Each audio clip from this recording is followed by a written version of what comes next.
Back everyone, welcome back to another week, another edition here of the OSC, the OSC mid-season playoffs number 1, day 6 for 2026. I'm of course your VIP with you, and joined by these amazing players and by the people in the chat as well. Welcome one and all to again the mid-season playoffs. For those that are curious, for those that are unaware, this event is a massive tournament going to be spanning multiple months here, as we're already 7 weeks in, and the event itself is catered towards, or is featuring, the best players in the world when it comes to the online tournament circuit. For those that are unaware, OSC, they do partner with almost every online tournament out there to provide points to lead into the mid-season finals and the end-of-year finals as well. Think of this like the World Championship, but for online tournaments. What does this mean? This means that online events, or players that don't compete in these tournaments, are not going to be seen in events like this. So players like Cyril, Rainer, they're not really active in the online tournament circuit, so they will not be participating in an event like this. But all the others, I mean, they will be there. And again, it is a massive bracket, a lot to get into. Oh boy. Here we go again. This is day 7, so week 7 of the event itself. Again, still has been ongoing, and it is also double elimination, which kind of adds to just the intensity of the tournament and just how many matches are being played and how much StarCraft is going on. Let's go. Let's catch up. Let's catch up on the bracket itself. Let's figure out where we are and where we are headed. Un momento. Here we go. Beautiful. Okay. So speaking of all these players here, bam, beautiful. Okay, so when it comes to the event itself, exclamation mark B in the chat to have a look at the back yourselves. As you can see here, we have 21 Protoss players. We got 10 Terran and 9 Zerg. We have Arrowfire, Art, the other Arts, Azura, Creature, Goblin, Geralt, Hearthstone, Hydra,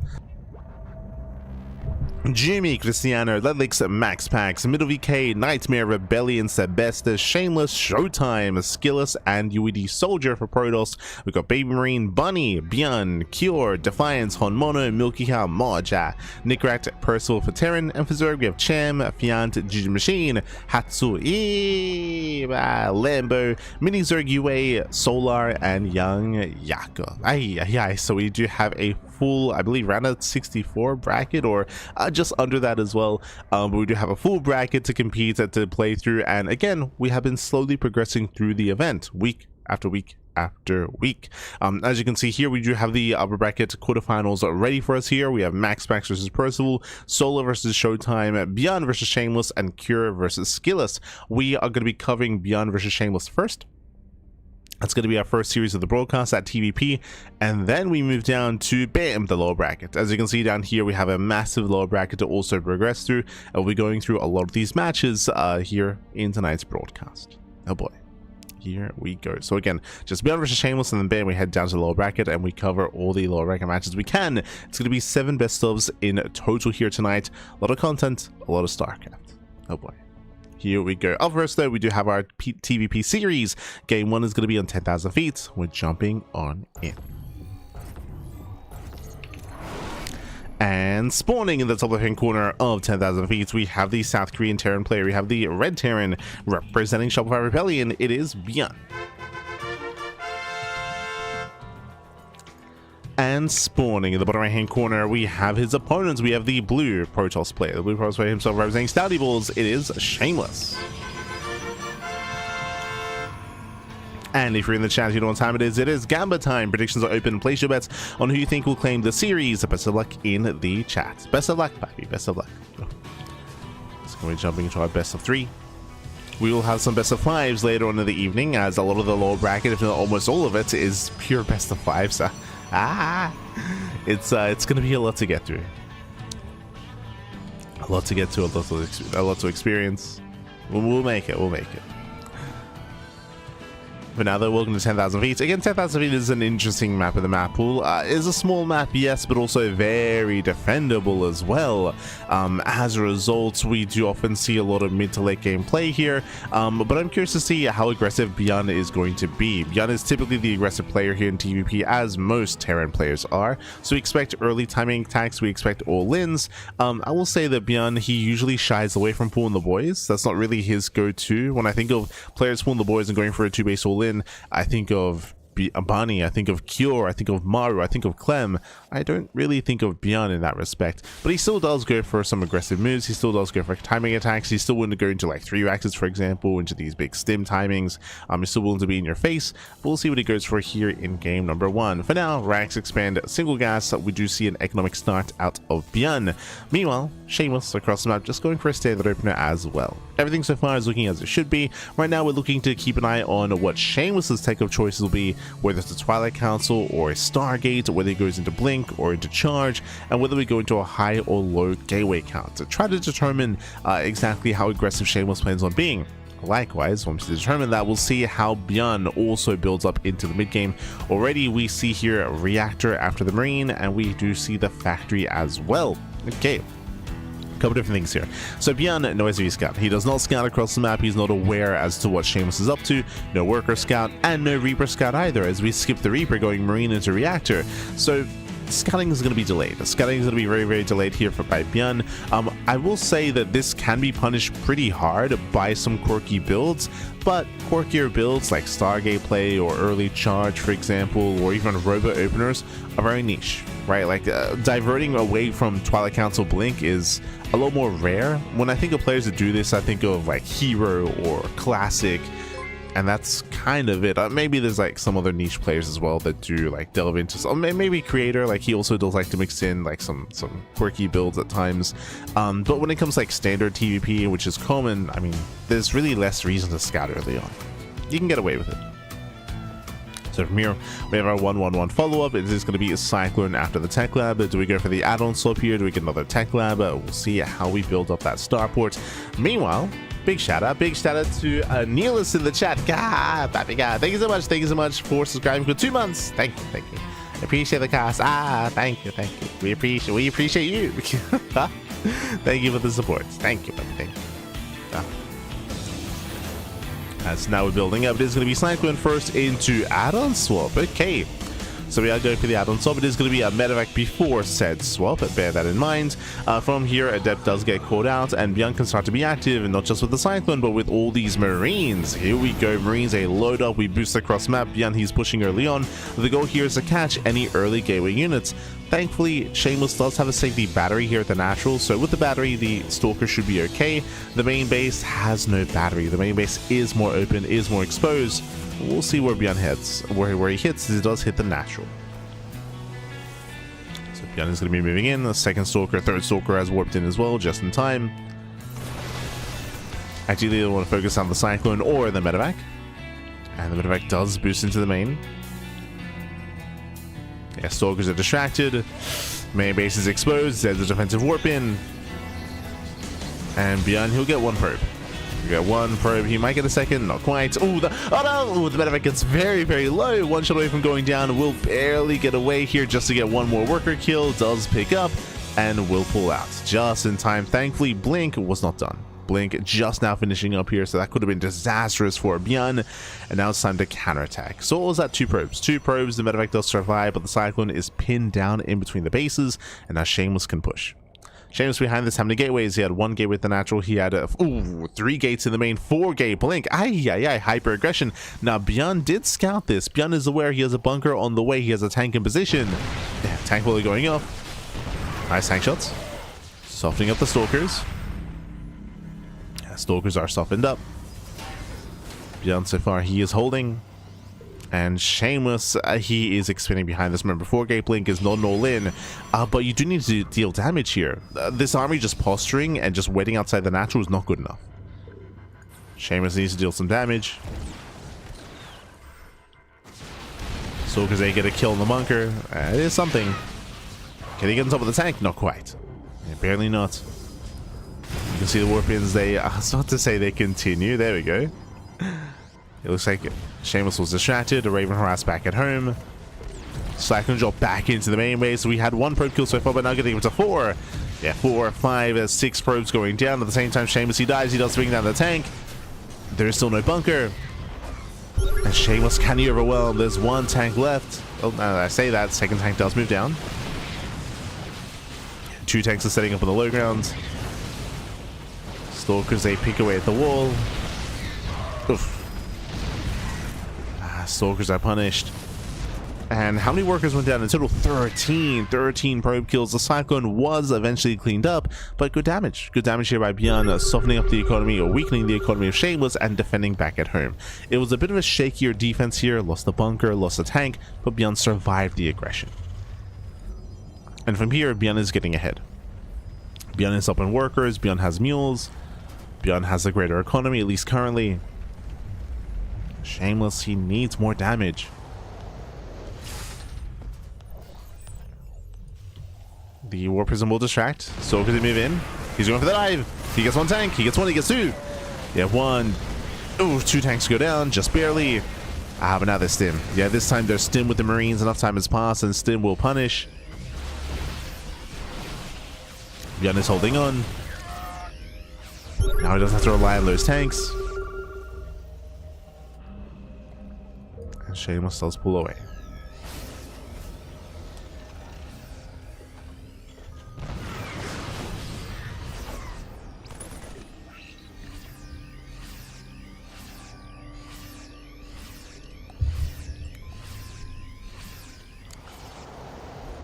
Shameless, he does pull away.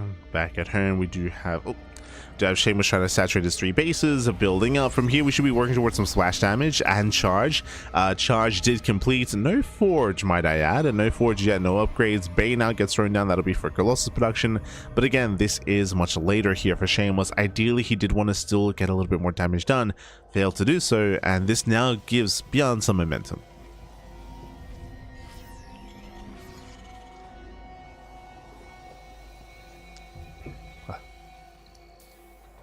ByuN does have momentum coming into this.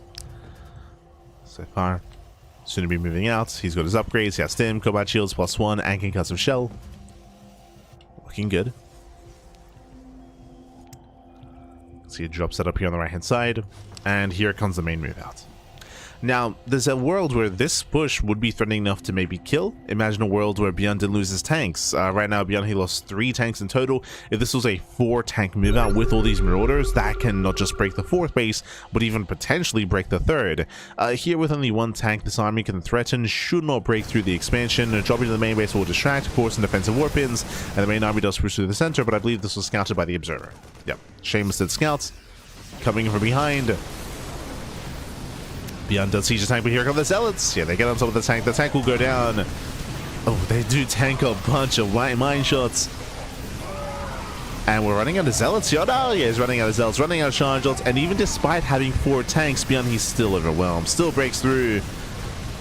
Starts this forward, busts into the mineral line. Only 2 Zealots now, 1 Zealot left, down to 0. Only Stalkers remaining. And with that, ByuN has done it. ByuN, he has done it. He has broken Shameless at the same time. The drop in the main base still not cleaned up, by the way. There's still the 1 Marine. He goes down. The 1 Marine does fall, but again, that's game-ending damage. GG gets called, and ByuN, he will claim game number 1. GG. Whew. GG, well played. ByuN, he will take a lead in the series. Again, ByuN, he just snowballed out of control. He broke free from the container. As we mentioned at the time, the 4-gate blink build of Shameless needed to do more damage. Yes, was able to kill a couple of tanks, which was good and all, but ideally even more damage was needed there. As you saw, even without those 4 tanks, ByuN still had a great enough ground army. He still broke through. This is partially twofold. One, the Stalkers, they needed to deal more damage. That is true, but the other hand, the counter damage from ByuN. Remember, he killed 13 probes. 13 workers went down in a combination of Marine harass, of the Cyclone drop as well, the Raven harass. True, remember the Raven? We weren't giving it too much attention, but in total 13 workers went down, so Shameless fell further behind, and that put more pressure on Shameless to need to do more damage, which again, he wasn't quite able to achieve. GG. GG, well played. With that, we're now going to be loading into game 2. Going to be loading into White Rabbit. Let's go. Let's go. Spawning in the bottom hand corner of White Rabbits, we have the red Terran player. We have the red Terran player himself. We have the South Korean Terran representing Shopify, leading the series 1-0. It is ByuN.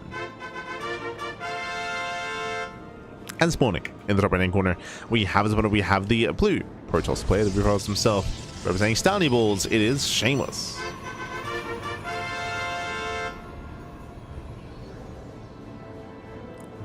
We go. So yeah, getting into our second game of the series. And we're loading into a larger map this time. Welcome to White Rabbits. Again, larger map of the map pool, longer rush distance by ground as a result of that. Oh, looks like there was a bit of a pause. Looks like there were some latency issues, but hopefully everything is cleared up as we delve into our game. And from here, once again, we'll see if I doubt Shameless will go 4-gate blink this time. We saw it last game with mixed results. It's something you don't want to rely upon in the series. So we're expecting either 2-gate or 3-gate instead of 4. Ooh, as ByuN, he does set up the eBay block. The SCV gets across the map, and that's going to be a late realization out of Shameless. Ay. So the way this works here is that this eBay should not finish. You do finish it up past the halfway mark to get as much health as possible on the eBay, and because of that, you cannot expand. Yeah, Shameless, he is forced to expand elsewhere. You can see the SCV here of actually no, Shameless is going for the Zealot. Shameless, he doesn't want to take the unnatural third base, the unnatural natural. So basically, typically in this kind of situation, because Shameless cannot expand, Shameless is forced to expand at a third location instead, which does leave him very vulnerable and very exposed, especially on White Rabbit, which has a very, very long distance between these bases. The third and the fourth base and the natural, they're all very far away from each other, more so compared to other maps, and that would be a death sentence. So Shameless, he says, you know what, I have to expand on my natural base. I'm going to make a Cybercore, going to make a Zealot, and I will go for a delayed expansion. With that, ByuN happily has an economic edge. His CC is already on the way, and Shameless cannot expand until this eBay is dealt with. So a very nice lead early on here for ByuN.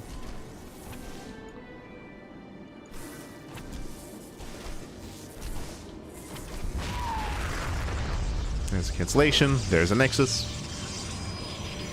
Oh, and it's going to be a Stargate opener. Okay, bold move. I mentioned earlier at the start of the series how Stargate play, Robo openers as well, are much more niche in this matchup, and I do stand by that, which is why it's great to see Shameless mix things up and go for a Stargate here in Game 2. Now, when it comes to Stargate play, something we should mention here is that it does leave you vulnerable. Stargate play is great when it comes to harassing. The Reaper pokes in, gets one probe kill. But Stargate play is amazing when it comes to harassing, when it comes to gaining map vision at least, and harassing across the map. The issue here with Stargate play is it does leave you vulnerable to all ends. When it comes to main pushes, Phoenixes and Oracles can't really help too much. Yes, there's a world where maybe a stasis trap goes off and catches the main army and forces a big delay and maybe even a better fight for the Protoss. That's quite rare to see. Usually the Oracle is just used to harass and just used to scout. It does mean that a Blink, for example, or Immortal production is going to be delayed in favor of these harassing units. Which is why typically Stargate play means that the Protoss player is going to be vulnerable to aggression. But now though, ByuN getting to a zone 1-1-1, natural base is floating over, and we have the 3-1-1 follow-up here. Everything is looking pretty normal. We do have a tank production underway now for ByuN. Building up his tanks, setting up defensively. And initially what this comes down to is how many workers can Shameless kill, as Shameless is even waiting for a second Oracle. Shameless is waiting. In doing so, he's going to be found out. Yeah, ByuN gets behind the mineral line, gets one, gets two pros with the Reaper, and gets a full scout, confirms the Stargate, and back at home, ByuN can now get ready. Again, Stargate play in this matchup is heavily reliant on lack of scouting, lack of vision, and catching a player off guard by all these Oracles, blindsiding ByuN ideally, but now he knows. Now he knows, and back at home, we see the Cyclone is in the main base, and the Marines are positioned here at the natural. Yeah, double Oracle driving on the tank. Oh no! It dives on the tank, mass repair, Marines and Cyclones, they respond, getting one Oracle kill, massive pickoff. That tank will not go down. Yeah, the tank won't go down. Punishing the ground army here. The Stalkers, the Zealots, will get punished. And these are some heavy losses for Shameless. I don't know if you noticed there, but the goal was to activate the Oracles to focus on the tank, kill the tank, and then break the natural. But the tank survived. We saw a little bit of miscontrol there. We saw that ByuN was very quick to reposition the Cyclone, very quick to pull the boys to repair. Tank survived, and Shameless falls behind. Oh. Yeah, Shameless does fall behind. Looking at the unit loss tab here, as you can see, losing a Stalker, an Adept, the Oracle, and 5 workers, and has dealt so far 0 counter economic damage. And again, especially after losing that Oracle, that is brutal. He's down to 1. Down to 1 Oracle.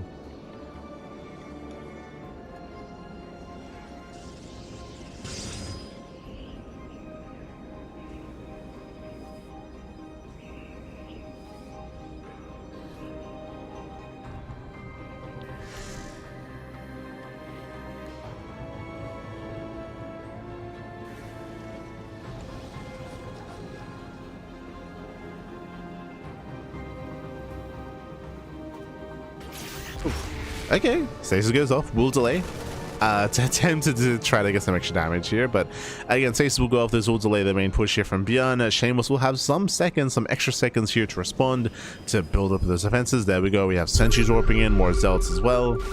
Ooh, the Oracle gets caught out by the Cyclone, that should not have happened. Ay, ay, ay. That's both Oracles going down for a Stasis Trap, essentially. For a Stasis Trap. Yeah, a little bit unfortunate movement and pathing there from ByuN as it does go over the revealed rocks. Probe does confirm as well.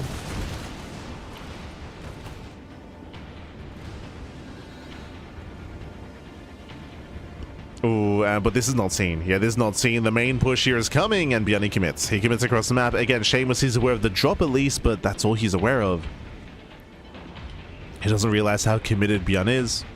Shameless setting up his own counterattack. We may get a little bit rowdy here. Uh-oh. We're getting rowdy. Catching on one of the Stalkers. He gets 1. 1 Stalker goes down. ByuN commits across the map. As he commits, they'll say, we'll go for the counterattack. There's nothing at home to defend. Give us a base trade. ByuN turns around. Okay, ByuN turns around on some of the reinforcements. He still commits with the main army. He still commits. There is 0 splash damage. Oh, we got a couple of feedbacks. Very nice, actually. Yeah, nice feedbacks, but the tanks do siege. Ooh, a nice force fields as well, locking down the army.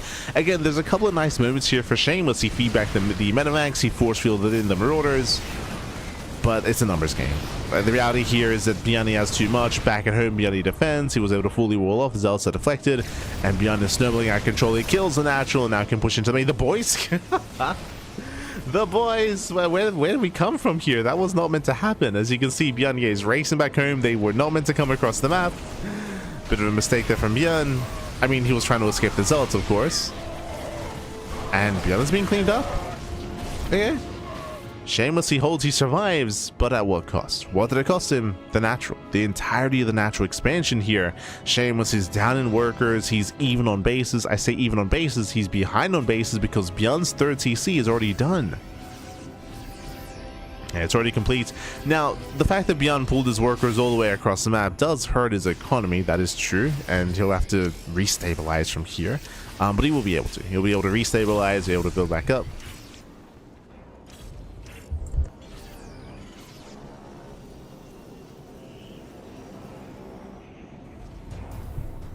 Academy's on the way, building up a ghost production. Meanwhile, Shameless, likewise, still has to lick his wounds and try to build back up as well. ByuN has more momentum.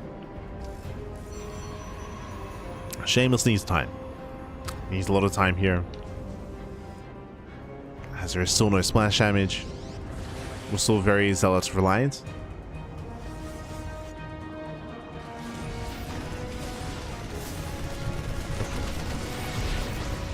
Yeah, it's Nightmare mining, catching out 1, 2, 3 probes. Oh.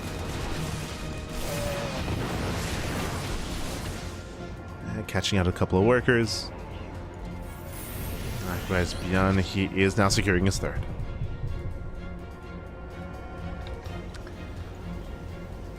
Securing the expansion. Building up into the mid game, now investing into Cloak, building up his ghost counts. The reality here at this point is that ByuN doesn't have to push. Like, there's nothing pressuring ByuN to move into any bases because ByuN knows that he's ahead. The pressure instead is on Shameless. So ByuN can just chill. He isn't though. Okay. I was about to say that if ByuN moves out now, another Zealot round by could once again try to cripple his economy, but Jesus, we are leaving a minefield behind this. It's a lot of mines.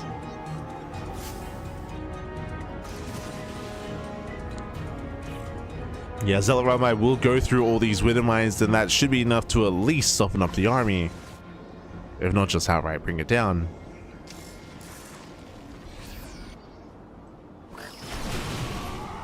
Shameless distracting here on the right hand side. Oh, Shameless baiting out some of the mine shots. Ah, but this will alert ByuN. Yep, ByuN turns around.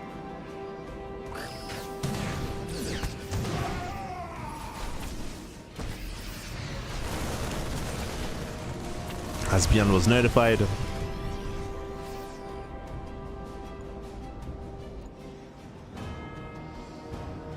Morzel's trying to move in.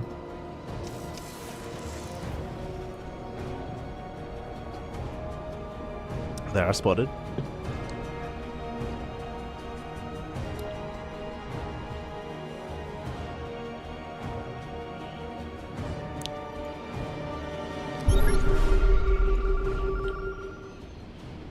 Yes, ByuN is still sharking around. This time we do have 2 active Zealot armies.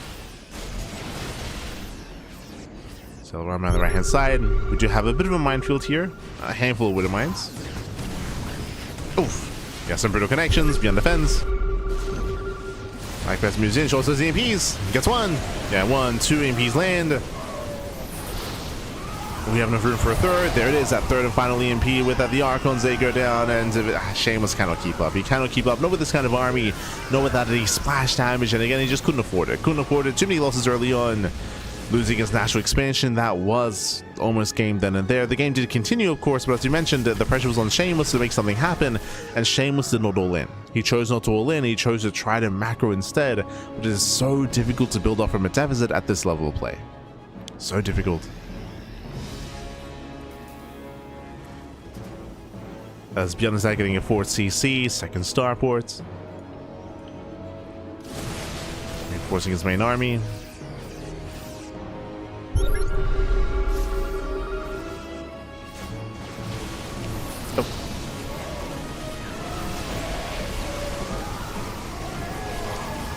And now we just trickle in. We're just trickling with Zealots, one after the other. Got Nick as well.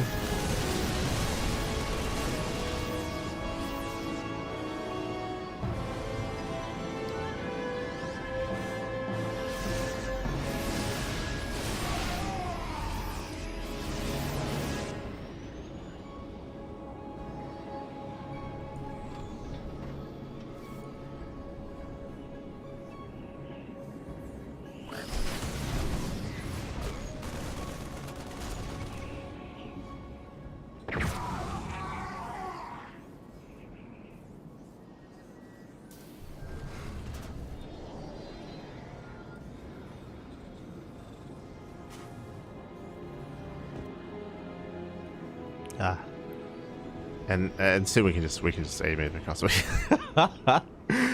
just a rough position to be in here. Again, it was just a rough start for Shameless to lose a little momentum. I mean, I'm referring a lot to the natural waste falling, but even before that, if you recall, the Oracle opener, right? The Stargate opener into the Oracles, trying to commit into the tank, if you recall, for in that moment when everything went south, like that was the moment where ByuN gained momentum, and he never let go. Never let go.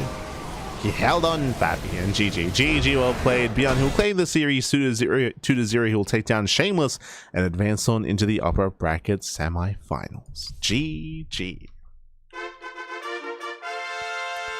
Whew. GG well played. Again, just very rough start there, very rough early game for Shameless here in game 2, as we try to emphasize.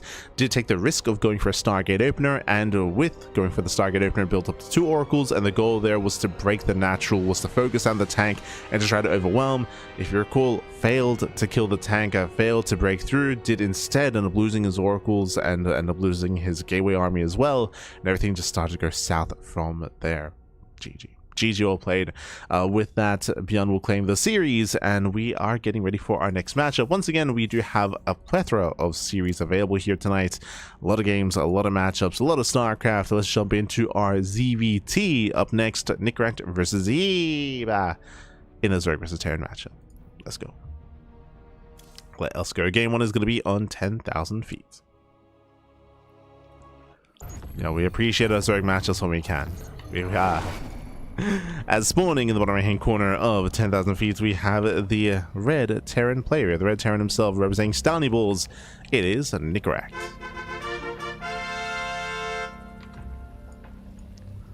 And spawning in the top left hand corner, we have his opponents. We have the teal Zerg player. The teal Zerg player representing the planet heroes from the land of the UK. It is Eva.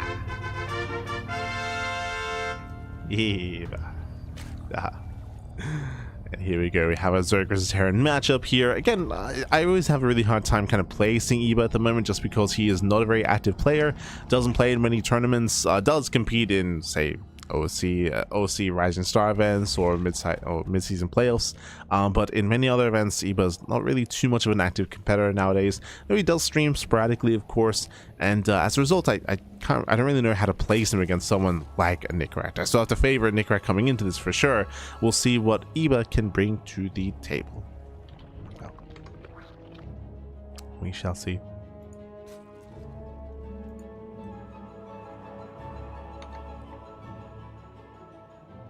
Catching up. Bienvenidos.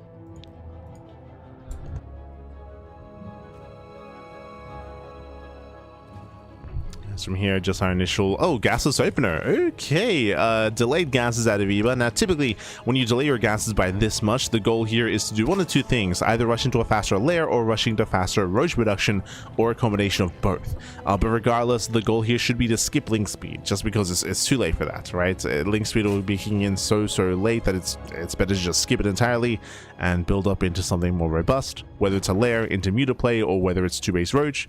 We're here to find out.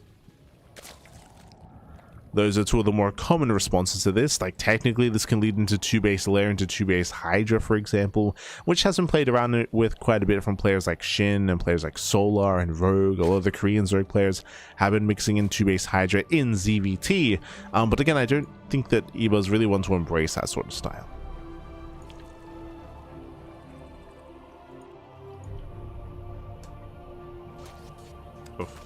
As Eba attempts to expand, Nicoract is in position to delay. Yeah, nice delay. Forcing the gas geyser.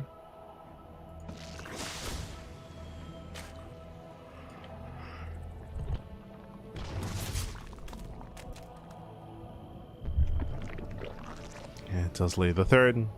Forcing out a second gas geyser. Reaver pulls away. Eba still joining. Ooh, will barely get a third gas geyser, just barely. Denied the block. And Eba, can I finally expand? Oh, yes, there we go. Finally, Eba can expand. The queen has to move out of position or move out of the way. And there's that third at over the 3-minute mark. You're getting a very late third expansion for Eba. Very late. We'll see where it takes us. Behind this, Nicoract going for a 1-1-1. Okay, a much more aggressive build here out of Nicoract. No Gamba. Oh, my apologies. There it is. Sorry, I was engrossed in the game, Babby. But yes, if you're in the chat, predictions are open. Place your bets on who you think will claim the series. Getting to our own 1-1-1 here, there's a chance we go for the armory into a Hellbat push. We can see the add-on swap here into Banshee play. There's that early Roach Horn out of Eba. If you recall, we called this at the beginning because of the gas-less opener. We expected either 2-base Muta, or sorry, 2-base Lair, or 2-base Roach, and we do get both. Roach Horn gets thrown down. Lair is also on the way. Eba building up into Roach production, but they're not ready yet. Oh, they're not ready yet here, Hellies. They do not find a way in. As they collapse on the queen. And the queen will not get away. There is a transfuse, thankfully, just barely. Queen is kept alive, and Eba holds.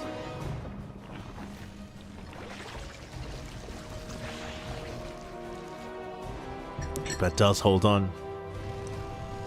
As we can see, we have Cloak Banshee on the way. That is true, but there's no armory. There's no Hellbats.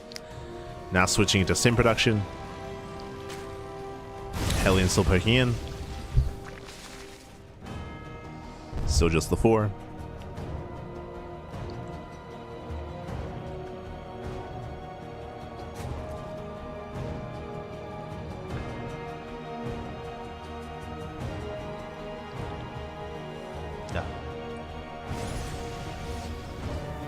As Nicoract once again does rotate. It's deflected.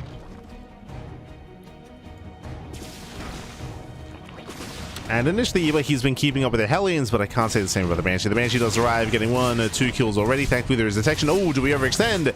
Nicoract does. Big overextension here. 3 drone kills for a Cloaked Banshee. Nice defense out of Eva. Some acceptable losses. Is there a second Banshee coming? The answer is yes. Second Banshee towards the main expansion.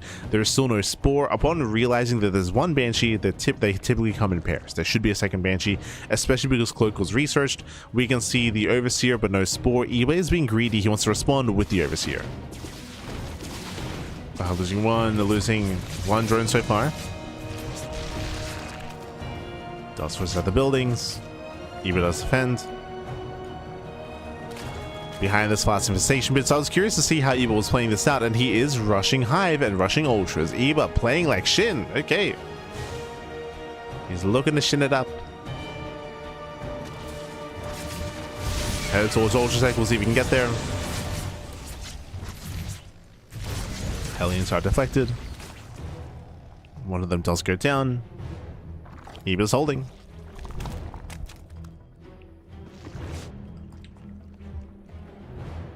But he's holding, he's defending, he's on 3 base economy. There's that Hive on the way. As we mentioned, remember the goal here for Eva is to go into Ultras. That's the win condition. To hit that big power spike with that Hive tech. And Nicoract back at home is expanding, claiming his triangular third base. Interesting choice. Go for the triangular third, building up his bio tank.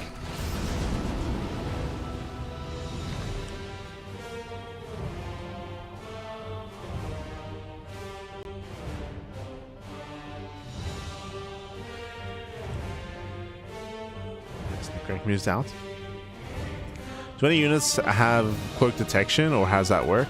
The only units, if you noticed, this Overseer, like Overseers, they can detect, I mean, they're covered in ice, Pappy, true, but Overseers, they can detect units, and that's what Evo is using to scout and to shut down the Banshees. This one Overseer, or 2 Overseers. Protoss, they have Observers. Similar role. They can detect. And Terran have Ravens. So they're like key specialized units that can detect invisible units. That applies to, say, Banshees who cloak, Ghosts that cloak, or Roaches and other Zerg units that burrow. Applies to all things. All of that. But now though, Nicoract does drop into the main. Double drop into the main base. Eva's out of position though. No major damage, getting 1, 2, 3 drone kills and a Spore Crawler. Gas Geyser as well. Nice damage here by Nicoract. Does pick up, does pull away, barely loses anything. And so far some decent damage here, and I'm curious about something. No gases have been taken. And how many Raxes do we have here exactly? So far, 8. Here we go. Do you see what I see? I see no gases at the 3rd. It's an A-Rax. A-Rax at Nicoract. Now, this build is very rare nowadays. For those who remember, this was a very prevalent build around a year ago. It was just permeating throughout the entire meta. At DreamHack Dallas, leading into EWC, like there was a lot of 8-Raxes in this matchup, and it was terrifying. It was brutal. Many Zerg players struggled to defend, and then we had the patch. Then we had the patch last year, at the end of last year, and if you recall, what did that patch entail? Well, it was the Baneling buff. Because of that massive fungal, by the way, massive fungal. But due to the change to the Baneling, 8-Raxes, and also due to the change to the map pool as well, 8-Raxes, they did conclude. Like, they stopped. They were nowhere near as effective as they once were. So we see Nicoract trying to pull it off here on 10,000 feet. A bit of a blast from the past, a bit of an older build. We'll see if we can pull this off. This is a 3-base all-in. Again, no gases at the 3rd base. There's no further tech. There's no second factory. There's no additional add-ons on the new Raxes. These are vanilla naked Raxes. There's no academy. Just a massive 3-base all-in, designed to end the game. And decide to end it. Oh. Collapsing of the Marines. So far, the first chunk does go down. Ultras are revealed. And as time goes on, it's getting better and better for Eva. And now Nicoract, he just saw the Ultras. Back at home, he starts Liberator production. He is still not getting a 4th TC or gases. He is still committed to the all-in. I mean, this one is too late to transition. It's too late, Babby. It's too late.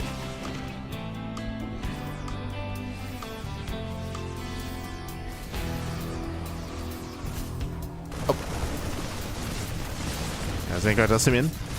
Once again, phone connects. Nice fungal. Ultras, they push forward. They have kindness plating, and they break through the tanks. Yeah, the tank line is broken. Massive fungal in the ByuN army. Oh my god.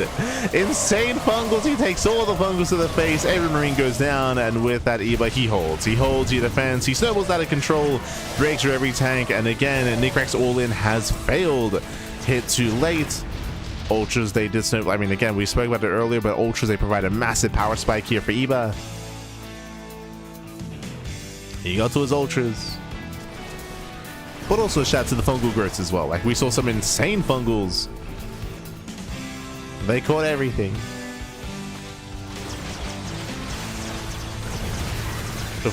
Yeah, Biles, they connect. They catch up both Liberators. Nicoract punish for stacking. A stack the Liberators with that Eva does move in, takes over the high ground. Bleeds out a couple of Marauders, as ideally they do want some support. Yeah, a lot of Ultras go down, and Nicoract he's holding. But GG. GG gets called. Even if he kills every Ultra, it's just too much damage, and he will take game number 1. GG. Whew. GG, well played. Again, a bold build here by Nicoract, going for an 8-Rax. As I mentioned, we tried to emphasize, 8-Raxes are very outdated nowadays. Even though it's been like a year, but they're very outdated. The meta doesn't really lend towards them anymore, and we don't really get to see 8-Raxes, at least nowhere near as prevalently as we used to a year ago. It was cool to see him attempt it though, but as we saw, it did hit too late. We already had Infestors popping out with their fungals, Ultras already amassing as well, and by the time we saw the Terran army get across the map, there were already Ultras and Infestors and fungals waiting for Nicoract. GG. GG, well played. With that, we're now getting to game number 2, going to be loading into Ruby Rock. One of the smaller maps of the map, or smaller map, shorter rush distance by ground. Aggression is favored on this map, and we'll see how aggressive our players plan on being. As spawning in the top left-hand corner of Ruby Rock, we have the red Terran player. We have the red Terran himself down in the series. Can he bounce back and make a series out of this, representing Stouty Balls? It is Nicoract. And spawning in the bottom right-hand corner, we have his opponent. We have the teal Zerg player. The teal Zerg player from the land of the UK, representing the Platinum Heroes. It is Eva. Leading the series 1-0.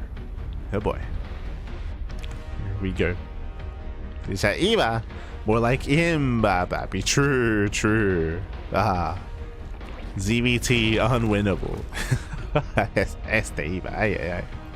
For those that are a little bit unaware of Eva and what he represents, question mark, Eva, I think he still is, by the way, the youngest player at this level of play. Eva, he's like, what, 15 years old? Very, very young. Very, very young player. He had GM when he was like, what, 11 or something? Insane. But he's part of that, you know, younger generation of players. Like, think of Eva, think of Arrowfire, think of, I mean, now in modern times, Mini Zerg UA. Before him, GG Machine, Shameless. True, Shameless is like, what, 19 years old? So younger players.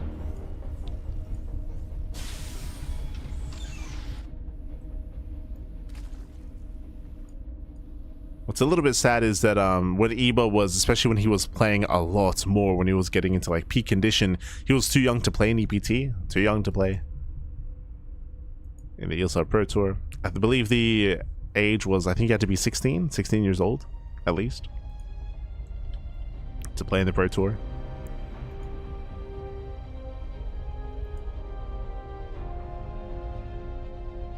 These Zoomers, papi. Aye.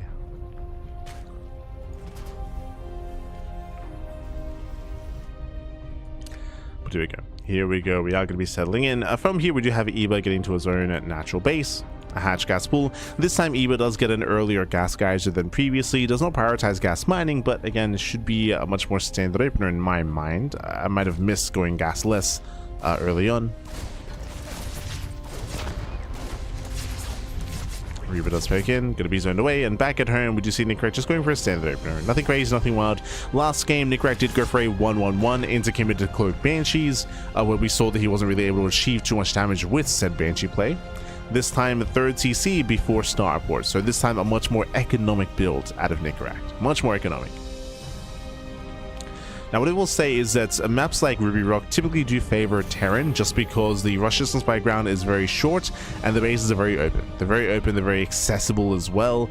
Trying to defend your 4th expansion as a Zerg player can be very difficult in this map, especially if the Terran player gains some momentum, then they will just take that and run with it as well. Things can very quickly escalate on Ruby Rock. I would say the same about Tourmaline as well. I would say the same.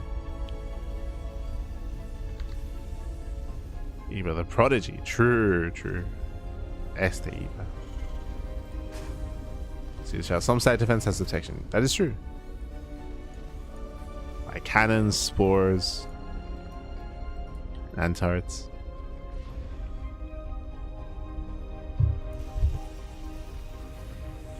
Oh my god. As we go for a 3rd CC before starport into what? Into mech. It's time to mech it up here. We have 2 factories hidden behind the mineral line here.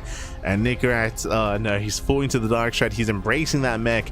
And this is going to come as a surprise here. So far, Eba is unaware.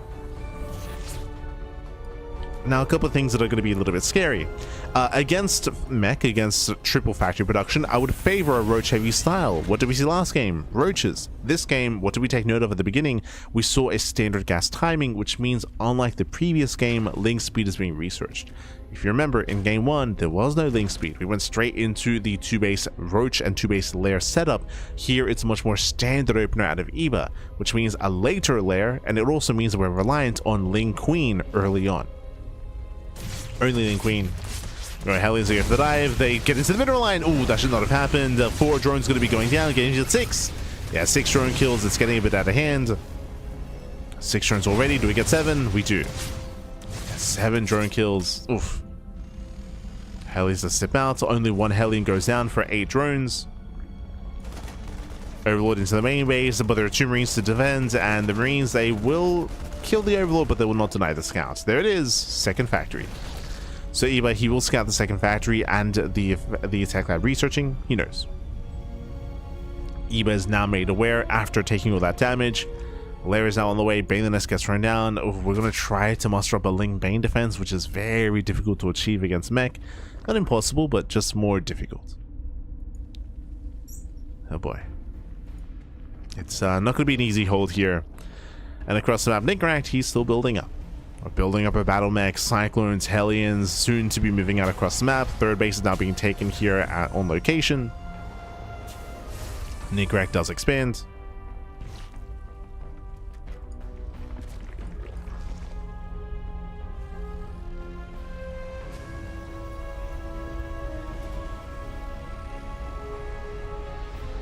He does claim his 3rd. We have more factories on the way, more battle mech is likewise amassing. And Eba is now going into +1 range and roaches. Again, like roaches are the bread and butter of a defense against battle mech, but the roach warren is much later this time. Much later. Likewise, roach upgrades as well, and roach speed. It's all going to be much later here. Earlier infestation, but I do like this. I think this is a really good way to kind of supplement the idea that we have a low roach count, is infestors. But they're not ready yet. Yeah, they're not ready yet. Lock-ons of the queens, forcing out transfuses. Spore goes down. Queens, they're barely going to be keeping alive. Switches in. 1, 2, 3 queens, 4. Yeah, 4, 5, 6. So many queens go down. You can see everything very quickly escalate out of control, getting up to a 6th queen. There's 3 queens left. Blue flame kicks in, and every queen's going to go down. Yeah, every queen will fall, losing 7, 8. All 9 queens crumble, and the expansion as well. Heavy damage, and you can see how difficult it is to defend without roaches. Like roaches, they're built to tank, they're beefy units, and now roaches pop out after the fight. After the fight, after the failed defense. The 4th base has fallen.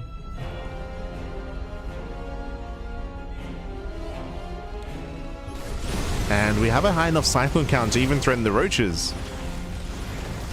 Speaking of, yep, lock on the roaches. Getting 1, 2, 3 roaches get picked off. Eba does attempt to run by. Hellions at home. Yeah, Hellions at home to defend. Being run by doesn't achieve much. Infestor's now on the way. But at this point, the damage has been done. At this point, Nicoract, he has momentum. Ideally, the Zerg player wants to be up in bases and up in economy and up in army supply to be even with the Terran, with the meching Terran specifically. Instead, here we have Nicoract ahead in all aspects. He's up by 20 workers. This third base is Eva, sorry, the fourth base is Eva. Eva is incredibly late because of the kill earlier. Now, the one chance that Eva has, and he does have one chance, fungal growth. If he can land a very juicy connection on the main army and then close that distance and punish the Terran, then there's a world where he can win a fight and then try to equalize, try to even things up. But Eva is heavily reliant on that fungal growth.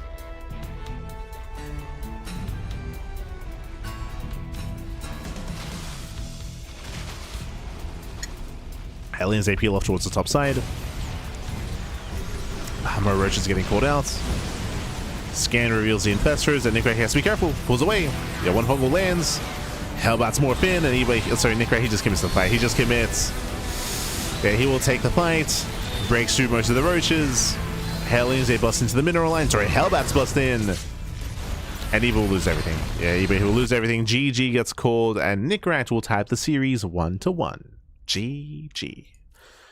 Whew. GG, well played again. Nicoract making it up here in game number 2.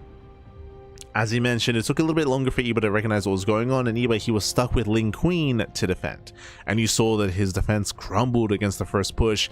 The roaches popped out too late. They popped out just a couple of seconds too late, so he was not able to defend. He lost 9 queens, lost all of his Zerglings, and lost the 4th base as well, if you recall. Like, that was insane losses there for Eba. And from that moment, Nicoract just cruised his way into the win. GG. GG, well played. With that, we're getting into the ace match. Going to be loading into Tourmaline. Let's go. Going to be loading into the third and final game of the series. We've made it to the ace match. Let's go. What were the vetoes? As spawning in the top right-hand corner of Tourmaline, we have the red Terran player, the red Terran player himself, representing Stouty Bulls, tying up the series 1-1. It is a Nicoract. And spawning in the bottom left-hand corner, we have his opponents. We have the blue Zerg player. The blue Zerg player representing the Planet Heroes. It is Eva. Eva. Here we go. We are back, and again, we'll keep an eye on Eba to see what he goes for. Based on the map, based on how small the map is as well. Welcome to Tourmaline. Aggression is favored. Map is small, short rush distance spike round, open area outside of the natural, open third base, it's open all over the place. It's gonna be roaches. Okay. I feel like we need to lean towards a roach opener here from Eba to build up into the mid game. Likewise, we might see Nicoract try to punish that. We should be seeing like a 1-1-1 follow-up out of Nicoract to go into earlier Banshee play. We saw that the Banshee harass did crumble in game 1. We could even be more defensive here in game 2, kind of blindly expecting like roach aggression. We'll see. For now, yep, it is going to be hatch first, hatch into pool, into late gases. So just like game 1, late gases, this screams roach play, or at least screams 2-base muta, but I cannot envision a world where Eba goes 2-base muta on Tourmaline of all maps. You're just asking to be punished. So it's gotta be roaches.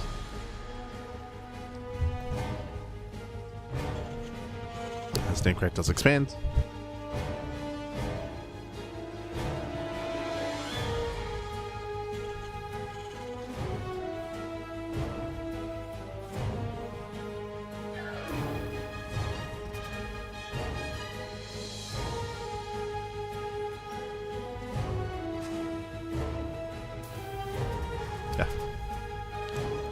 Don't forget to stretch. Posture check. Check your posture in the chat. As we are going to be setting up here, again, staying on 2 bases a little bit longer. The third base is going to be delayed for Eba, intentionally so, just to be very safe. Just to play it safe.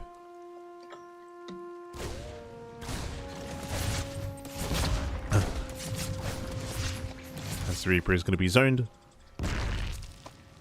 Eba will secure his bases. And in around 30 seconds, we should be seeing the initial lair. Should be. Likewise from Nicoract, because we're expecting, if we can expect roaches and so can Nicoract, Nicoract, he does notice how late the third base is as well, so he should be somewhat aware. Oh, Nicoract going for a third CC on location. That is very greedy here.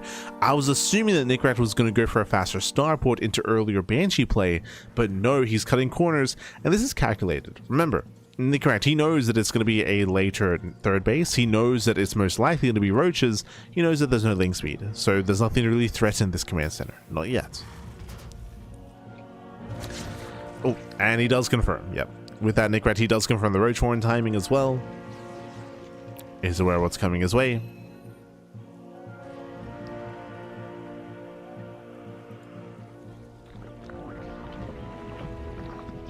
Gas is now being taken. I will say that this roach horn is earlier than last time. What I mean by that is that last time we saw a lair, and do you see link speed on the way?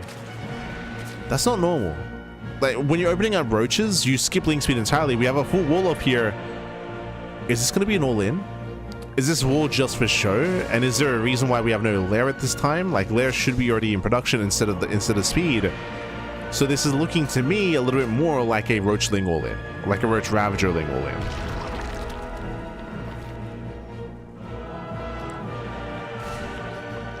Oh, yeah, Reaper Scout is denied. We got 6 roaches on the way. Now, because Nicoract went CC after the factory, and he went for the command center on location as well, and chose not to go Banshee, is vulnerable. Nicoract, he's going to be vulnerable to an all-in. And again, my assumption here is that this is a all-in. We're just massing up roaches, massing up lings. We're going to be flooding across the map. Nicoract is playing blind. He still does not know. He sees roaches, but that's not enough. That's not a tell. That's not a tell, Pappy. There's no bunker. There's no bunker. There's no tank production either. He's still getting a reactor on the factory. Going for the add-on swap, so 0 tank production. And here comes Eva. Here comes the all-in. As we mentioned, link speed here was the giveaway, and Eva, Nicoract, he never saw. Okay, never saw the link speed until now. Banshee spots the army. We're moving across the map. We have Marines to defend. Vanilla Marines. No stim, no combat shields, no nothing. And Eva's here to break through. He's here to overwhelm. Ravager's now morphing in. Nicoract, he abandons the natural. He knows he cannot defend the low ground. And can Nicoract buy enough time? As Eva should break the main. He should keep going. Don't stop. Don't stop, Pappy. Ooh, one Ravager goes down. Ravagers are exposed. Second Ravager falls. Messy. Yeah, this is a little bit messy here. That's going to be a lot of Ravagers going down. Will deny upgrades, but Nicoract, he does preserve a lot of his economy. 1-1 is denied. Denies 1-1, and now can move in. Files A zoned away, but the wall is solid. Yeah, so far the wall is solid. And he will losing a lot of the lings here in the process. He breaks through. Yeah, lings that break through. Busts into the main base. SCV's going to be going down. Good damage. And Nicoract, he will hold, but it's going to cost him. It's going to cost him a lot of workers here. 8 SCVs going down. This entire time was mining from the third base. True. Eva did not notice. And Nicoract holds. Nicoract, he does hold, does survive. Again, an impressive defense here. If Nicoract tried to defend the low ground, he would lose, 100%. Like, Nicoract, he would be dead right now if he tried to defend on the low ground. So he pulled back up. Likewise, Eva, he bled out like 3 or 4 Ravagers trying to push up the ramp as well initially. Like, it was a very messy execution out of Eva. Nicoract, he is still in this game. Economically, Nicoract is still looking quite rough. But again, he had a third CC on location. It was mining the entire time as well. There are some things here in favor of Nicoract, but the pressure's still on, right? Like, Eva still did enough damage to get ahead, is still ahead. And we'll see if Nicoract can do enough damage to recover.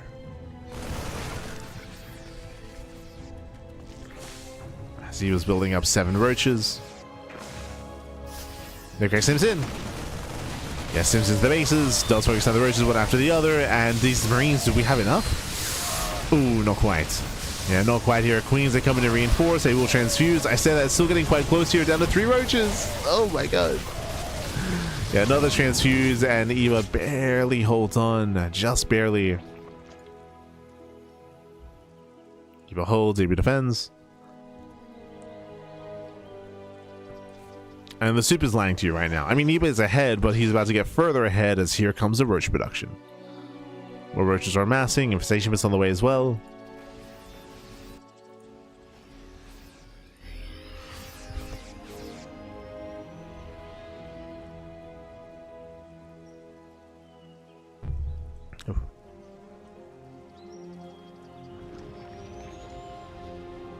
As Nicoract is trying to move in.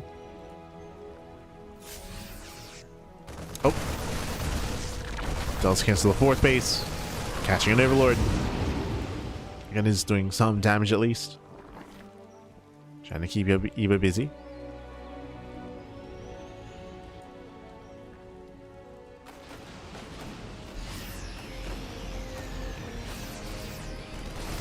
Again, we're still waiting for that breakout moments. Nicoract, he is recovering economically. He's built up to 60 SCVs. That is concerning, but I believe that Eba does not plan to drone up that 4th base. Especially at this one, it's too late. Waiting for road speed, waiting for infestors. Morlings are amassing. I would imagine that Eba wants to push and try to go for another all-in. No, Eba's getting a hive. Nicoract is back in this game. Nicoract, he's recovered. Yeah, he gets into the natural base. Drone's going to be going down. Eba is falling apart. It's getting out of hand. It's getting out of hand, Pappy. 4 drone kills. Drops into the main base. Eba's in position. Likewise dropping on the top side. Forcing another cancellation.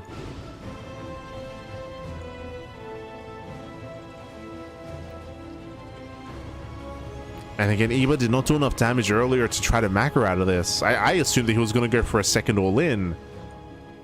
And go for that 1-2 punch. Alas, opted not to.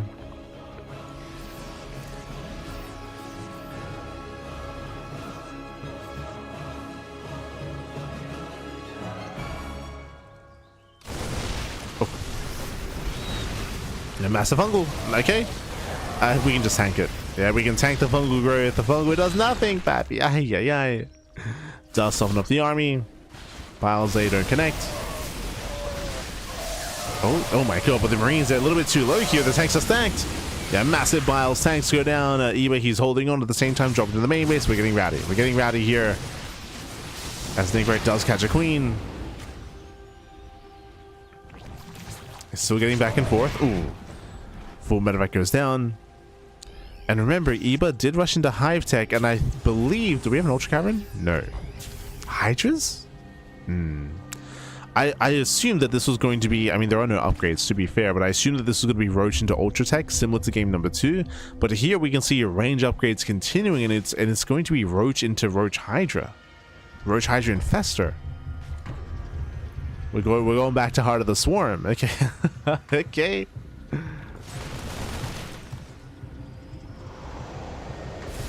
An older kind of composition here.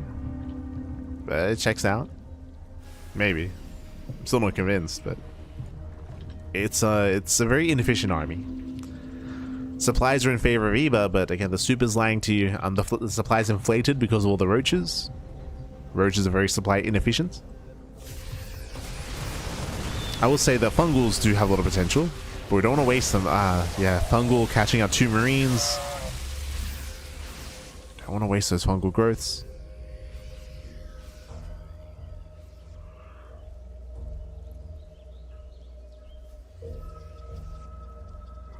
Lurker Den is now on the way.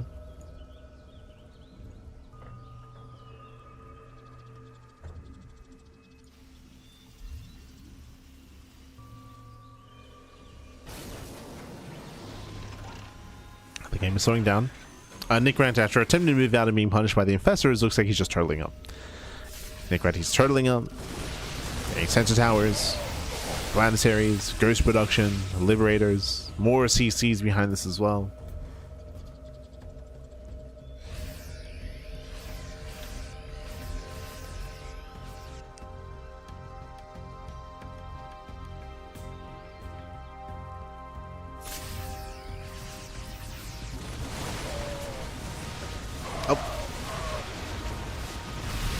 Sending back the army.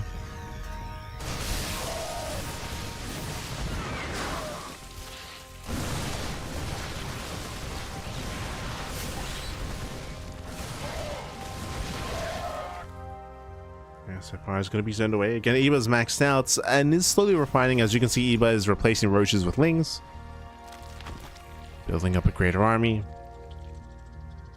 Baliness is on the way. Lurker upgrades as well.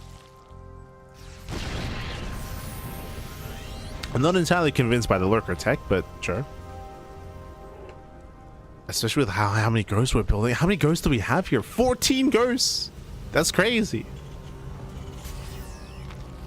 That's a lot of ghosts, man. And there are so many snipe targets as well. I'm referring to the Hydras, the Roaches, and the Ravagers. Nice counterattack.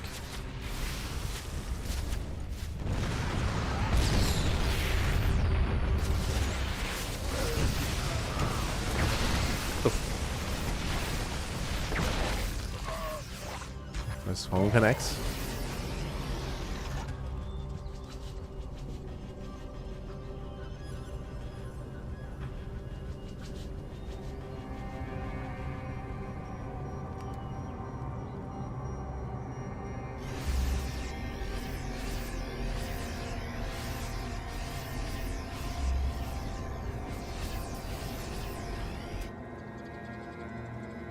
Is maxing, and it looks like, at least for the time being, it's going to be up to Eba to try to break through and get rid of some units. At this point, like, yeah, Eba's got too many roaches. These roaches are eating up supply. Ideally, we do want to replace them with spellcasters. We're missing Viper production, for example. I also prefer like an Ultra Cavern just for the upgrade, just to get ready for that kind of transition. That would keep me a little bit safer, peace of mind, I should say. Give me a little bit of peace of mind, or even get into a spire, into a greater spire. For the time being, though, again, Eba's still testing the waters, and Nicoract, he is fully turtling up. More tank lines, more sensor towers, more planetaries. Just fully turtling up here.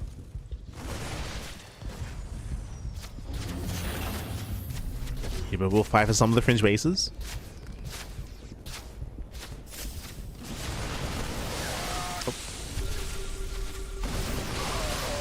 Eba has to move in. Congo does land. Snipes hopping up. Catching out almost every single roach. As we mentioned, though, this is fine. Like, we want to get rid of these roaches. I'd say they're hurting Eba more than helping.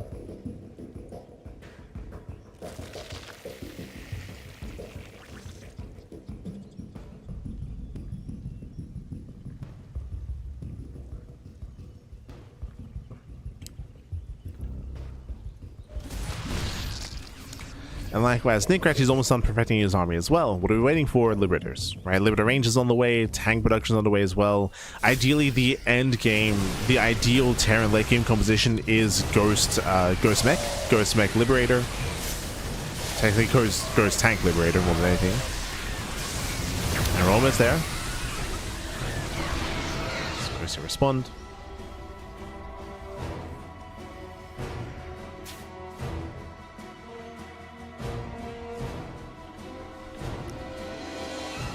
So far we have three factories. We could do a 5. There we go, 2 more factories on the way. Will be 5 in total. So do need those factories. Getting to Blue Flame, Neosol frames, advanced servers, smart servers. Because ideally you'd have some Hellbats to help support, help buffer.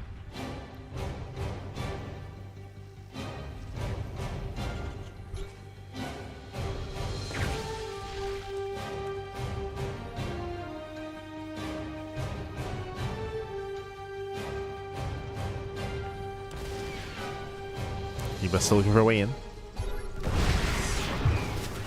And it does collapse. Does collapse in. Bathing will hit the mineral line. Planetary will go down. Ooh, but the snipes are crazy, catching all the Hydras and all the Infestors as well. There's no escaping this. Cannot get away. And the Planetary survives? No shot. Very strong fight here for Nicoract. I assumed that Nicoract would kill the high-tech units, but Eba would at least kill the economy. That is not the case.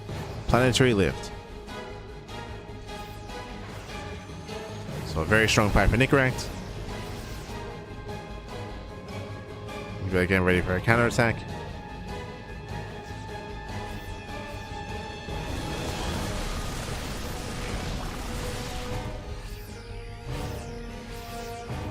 Space is denied.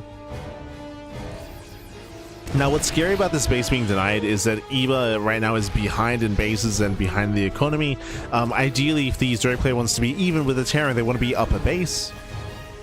But if Nicoract fights for control of this expansion, if Nicoract takes this base, then we're going to be taking every base on the map, of course, and it's going to be evenly cut in half, which does favor the Terran. So Iba, he needs this expansion. Meanwhile, Nicoract's win condition is just to deny. Nicoract, he just has to deny this base. If he can stop Iba from claiming this expansion, then Nicoract will have that edge over Iba.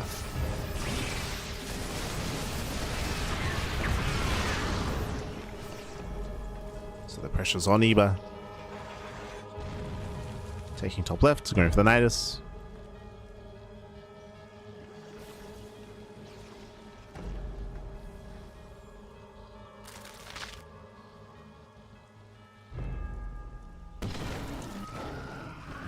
Let's go for the Nidus. We have more CCs on the way. Nope. Doesn't quite collapse in.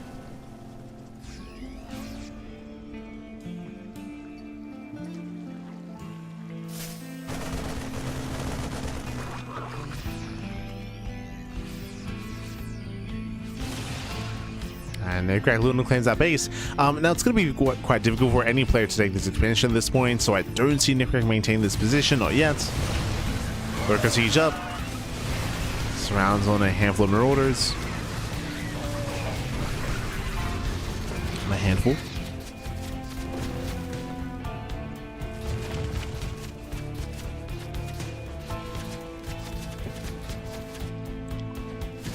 Yeah, this CC will be killed.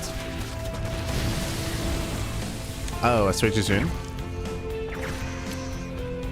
Go say so in a way, the command center can now be repaired, can now be saved. We can see Iba getting ready here for Greater Spire for Broodlords. Greater Spire, Second Spire. Broodlord upgrades are on the horizon.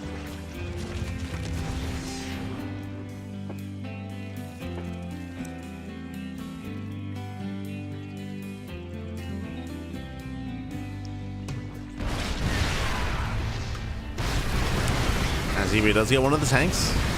One tank goes down. Just the one. CC is killed.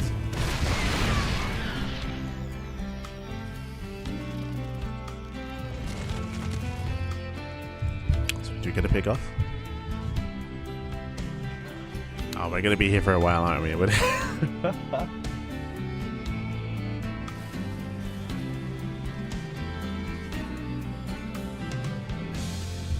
I mean, at this point, Iba, he needs to allow Nicoract to attempt to expand like this, because Nicoract, he's exposing himself, he's spreading himself a little bit more thin. In doing so, that should create an opening, whether it's on the top side, the center of the map. I will say that right now all the growth is centralized here, and Iba is tunnel visioning a little bit. I understand the need to be in this position to deny the expansion, but I would say that it'd be wiser for Iba to do this. There we go, to rotate over towards the center base or towards the, you know, right center, top center, to try to find an area here that has less fortified defenses.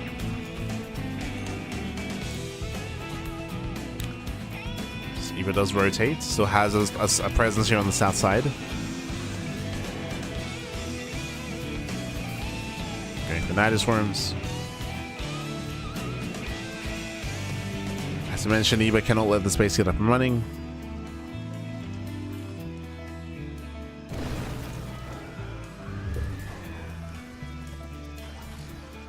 And it does seem like Iba's preparing for the worst, preparing for Broodlord Infestor. Ooh, that's a big rotation here out of Nicoract. Yeah, Vipers, they're not quite in position. We get on top of the tanks, so the tanks are exposed. That's a lot of tanks going down. That's what, 10 tanks? Oh my god, just for Lings. Just for Zerglings. Where was the buffer, by the way? What was the support? Again, these tanks on their own, they're so vulnerable. We needed some kind of like Hellbats or Bio Army. Jesus, that was 8. So 8 tanks just got thrown away. Heavy loss there for Nicoract.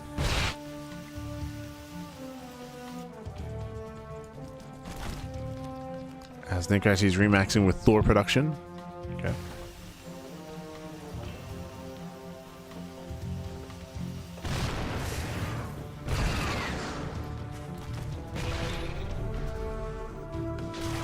Going into Thors. Iba does collapse in. Now this position is weaker. Does bring out 2 more tanks. And even catching out some of the Liberators. So again, better angle attack here from Iba. He's on more tanks, liberators, pulls away, remaxes. Hoping that we have the lava for it. Oh, going for the Broodlord remax. This is a little bit risky here, considering the fact that we just saw Nicoract stop tank production a couple of moments earlier and start Thors. That's going to pay off like very, very well. It's going to pay off dividends here, as we do have already 3, soon to be 4 Thors. Mass scan reveals the Broodlords that are morphing in, so Nicoract, he confirms the Broodlords. We are lacking Vikings, I will say that.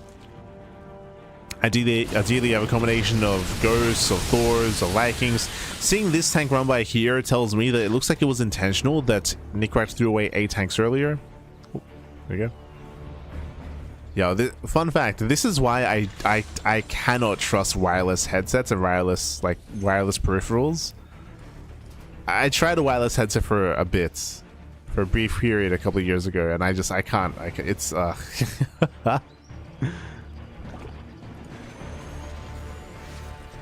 like, headsets running out of battery was so annoying. Happen every day. To the point where it's like, at this point, just keep it plugged in. Like, what are we doing?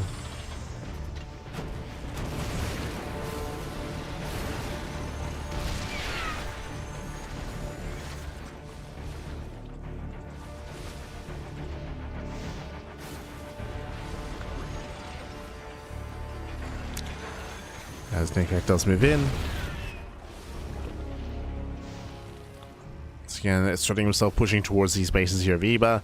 In doing so, protecting bottom right as well. Eba, how many Broodlords? We have 19 Broodlords. That's a lot of Broodlords. I say 19, down to 17. 2 Broodlords go down for 1 Ghost. I said this before, I'll say it again. The Viking count is very low. Considering how many Broodlords there are, ideally we see like Thor, Ghost, Viking. Without Vikings, we're heavily reliant on the ground army to push in, which can be difficult against Broodlords. That's the purpose of the Broodling.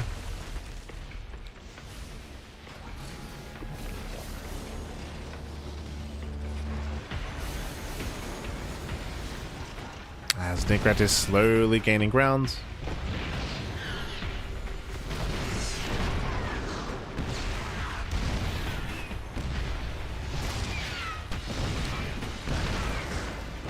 Oh, nuke behind the army. Let's go. And in front. How many nukes do we have? Oh, the snipes. Yeah, he's trying to bait the army back. Nuke will land, but will not connect. Cheeky moves out of Nicoract. Very cheeky. As he's cornering the army. Ooh. Please add a couple of ghosts. Getting a little bit too cavalier. Here on the snipes. Massive fungal. Yeah, massive fungal growth. Punishing the ghosts. 1, 2, 3, 4 ghosts going down. Very nice. And there come the blinding clouds as well. Thors, they cannot engage. We mentioned earlier that ideally we have some Vikings here because Vikings are unrestricted. But Thors, they struggle to get within range. So many ghosts go down. And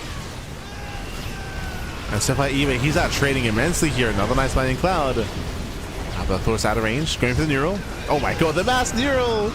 And Neural Street of the Thors, and with that Eba, he has done it. He has broken the main army, breaks out of the contain, takes down every single Liberator, the tanks, the Thors. And Eba can keep pushing, and he should. He needs to keep going, and meanwhile, 5 Vikings in production. Finally, we get Vikings, but it's too late. It's too late, we needed them earlier. There was time, there was room for them. But Nicoract, he just hyper-fixated on Thors. Thors, which are very mobile. They couldn't get within range. Couldn't do it, man. And again, it's very patient play here out of Eba. After taking a lead early on and then losing that lead, like it was looking rough. Referring to the attempted all-in, of course.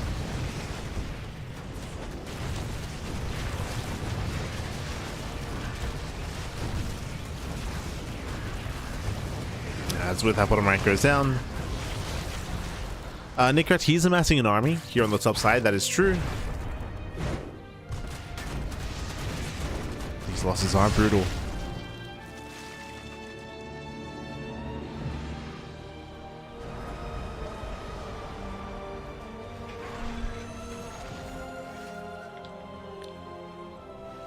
as it is going to be 19 SCV kills.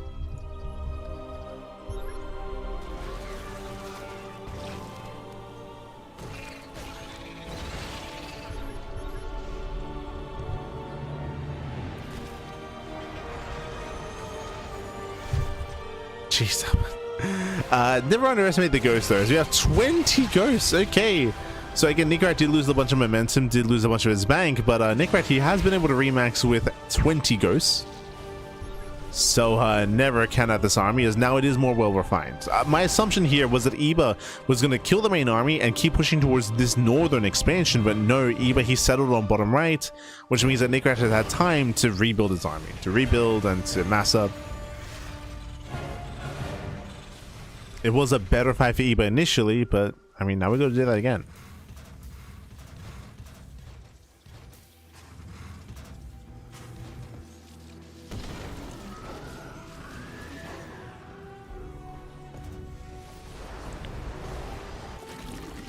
And this finishes. Boys moving in on the top side. Oh, Ghosts, they do punish the mineral line. Okay. Nicoract, nice positioning. 7 drones go down.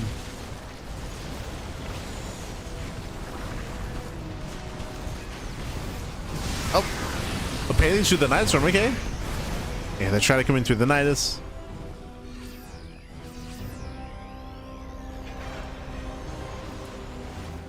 That Nidus kind of allowed for a flank. We have more banelings inside.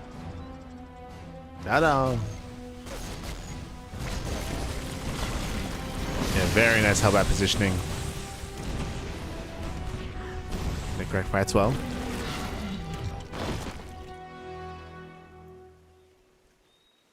Fights well. Nicoract once again takes over bottom right. It's all about bottom right.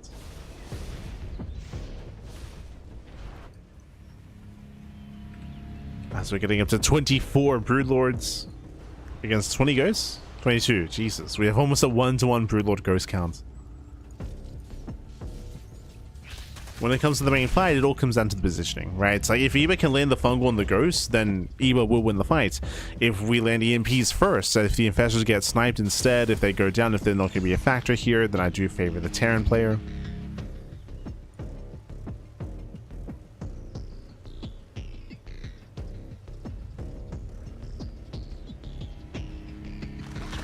Who hits first, the infestor or the ghost?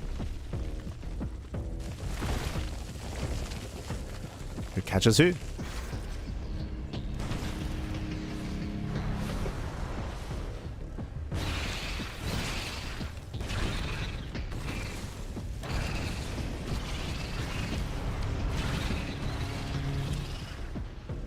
Stores are looking to move in.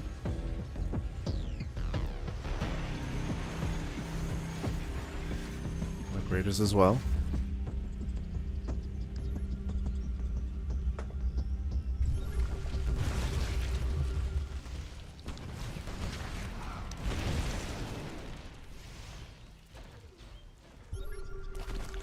Ghost coming with some snipes. Oh, Gatsu. 1, 2 Broodlords going down. Nice pick outside of Nicoract.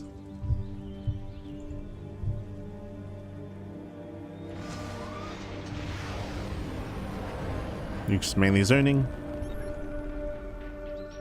And once again, what's important about what's happening here is that Nicoract, he takes over bottom right. Nicoract, he has a greater economy, building up a greater bank. This is a very rough position for Eba. Very rough. And this time, I don't think Eba can break this position. I mean, there's just so many Vikings here. This is just such a stronger army against Broodlords. So much stronger.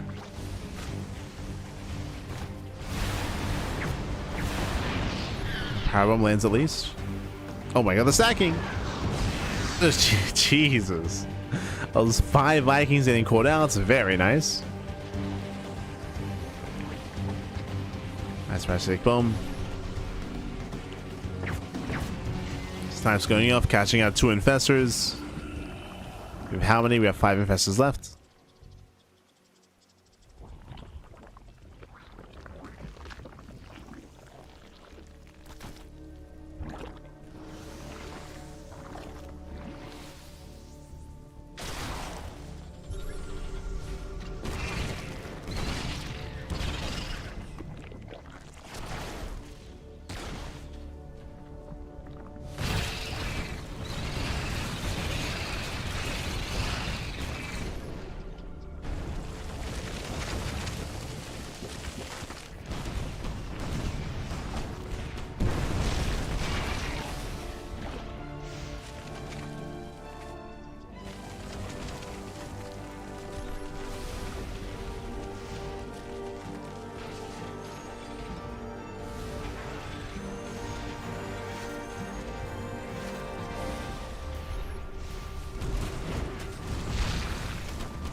Jesus. And you're going up. And catching out one of the Thors. Sorry, it's just been a lot of posturing, a lot of setting up here. Like, more turrets on the way as well. Nicoract setting up, asserting himself even further. I would say that the stronger the setup becomes and the longer that Nicoract has control of that southern base, that bottom right base, it's looking more and more bleak for Eba. Eba still has one strong fight in him, but there's a very big chance that if this fight goes awry, Nicoract, he will not just break through this base, but he'll just keep pushing. He'll just keep pushing, and it will have that domino effect. And Nicoract won't have the, Eba won't have the time to remax. So this large bank that Eba has, like, I'm concerned that it may not actually come into play. How many queens do we have? 3. Only 3 queens. So another factor here that's going to be limiting Eba is injections. There aren't many macro hatcheries. So even though Eba has a 4k gas, 7k mineral bank, there's a world where Eba will lose the fight, where he'll lose too much supply, and he won't have the lava to replenish that.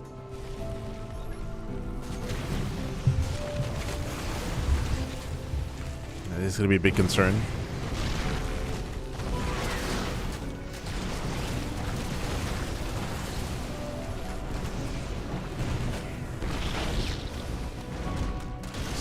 Lands, guy gets one of the Thors.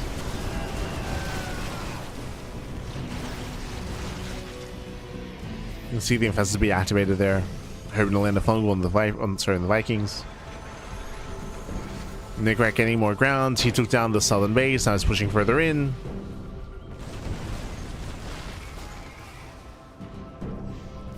See Nicoract just bullying Eba further and further back. Just further back.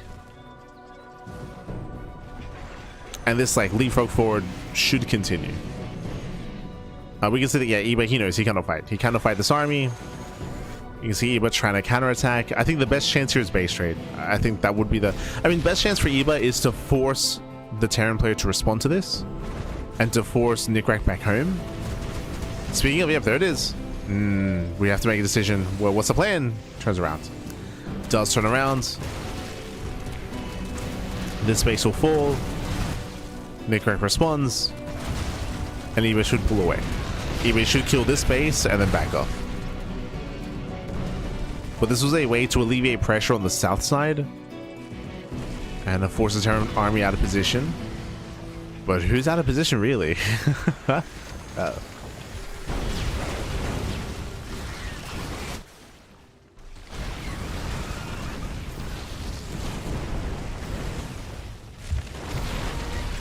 Fungal just grazing the army. Ghost unable to come in. Hey, does get a Thor. Catch a Thor. Vikings. Oh no, they overextend. Massive connections here. The Fungal and the Parabomb as well. Yeah, rough fight there for Nicoract, losing so many Vikings. Okay. That's what Eba needed. Bad fights at Nicoract. Massive Fungal. Yeah, Fungal lands. The Banelings. They smash it as well. So many ghosts go down. And such a rough fight here for Nicoract. Yeah, with that, the Brood Lords they will overwhelm. We have the Master Neural on the Thors. And Nicoract will lose everything. Patience out of Eba. Waiting for Nicoract to make a mistake. And he made it. Yeah, I did make the mistake there. Nicoract does have a bank to rebuild. But hey, what I said earlier now applies to Nicoract, where the remax here will take some time. It'll take time. And Eba, we gotta keep going. Keep going, Pappy. Keep going. Keep breaking through, but a couple of key moments that occurred here. If you saw, one, Vikings overextended. The Vikings, they stacked and they overextended. The Vikings, they went down to basically 1 Parabomb and 2 Fungals. So massive overextension with the Vikings. Then we saw Nicoract overextend with a Ghost. The Ghost, they pushed forward, 1 Fungal landed, and every Ghost went down to the Banelings, if you recall. Banelings rolled in. So Nicoract, he messed up with the Ghost, he messed up with the Vikings, and then the Thors were on their own, so Eba could just overwhelm. Just mass neural the Thors, overwhelm. There's a very complex fight there for Eba, but again, he was able to force some mistakes out of Nicoract.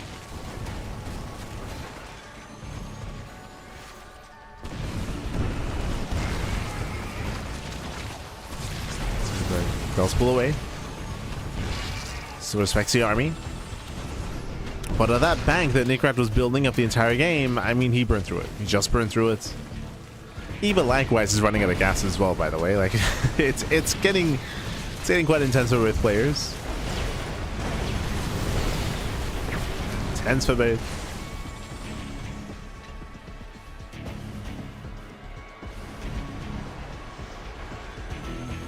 And again, Nicoract, he was doing so well. He was being so patient, like taking down bottom right, taking down center base as well, clearing up the center of the map. He just took a really rough fight pushing up this ramp into the army.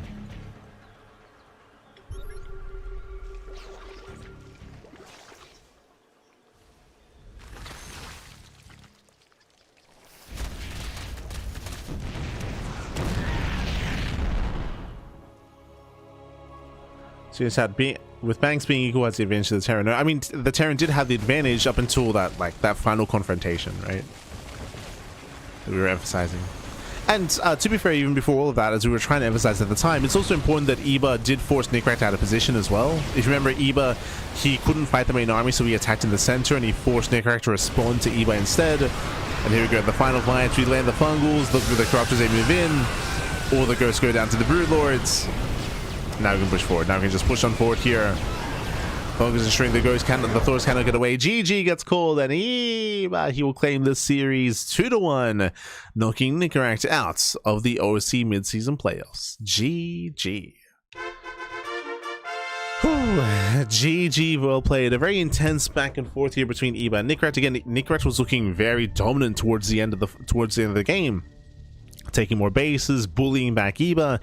But as you mentioned, Eba at a certain point, if you recall, he did recognize he just couldn't engage. He could not engage into the Terrans, so he just went for the counterattack, went for the backstab, pushed into the center of the map and was able to kill the planetary. That forced Nicoract to respond, and Nicoract took some very, very, very rough fights responding to the Zerg player. Again, pushing up the ramp, overextending, fumbling the ball there as everything very quickly went awry. GG. GG, well played. Congratulations to Eba as it does claim the series. And with that, we have our second series of the broadcast wrapping up. Again, a very intense back and forth, going the distance here.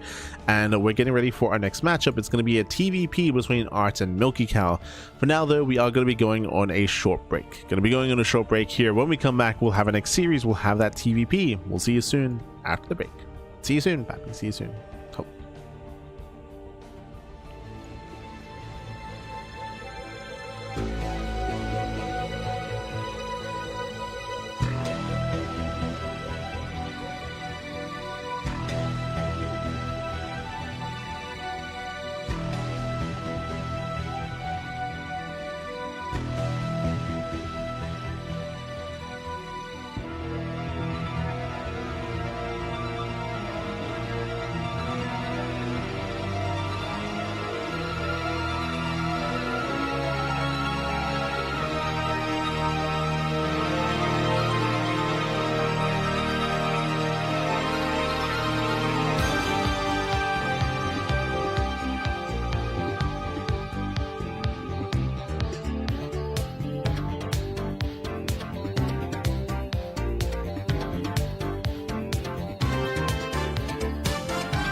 And welcome back, everyone. Welcome back. Whew, hope you enjoyed that lovely brutal OST as we returned. We returned here with our third series of the broadcast. We got a lot to get through, and we had a very intense previous best of three. As the best of threes, they continue. Here we go, spawning in the bottom hand corner of the Old Republic. We have the pink Protoss player. We have the Polish Protoss representing the Platinum Heroes. It is Art. And spawning in the top right hand corner, we have his opponent. We have the red Terran player. We have the red Terran representing 3D Clan. It is Milky Cow. And if you're in the chat, you know what time it is. It is Gamba time. Predictions are open. Place your bets on who you think will claim the series. Best of luck in the chat as I very quickly fix up the player names. Un momento.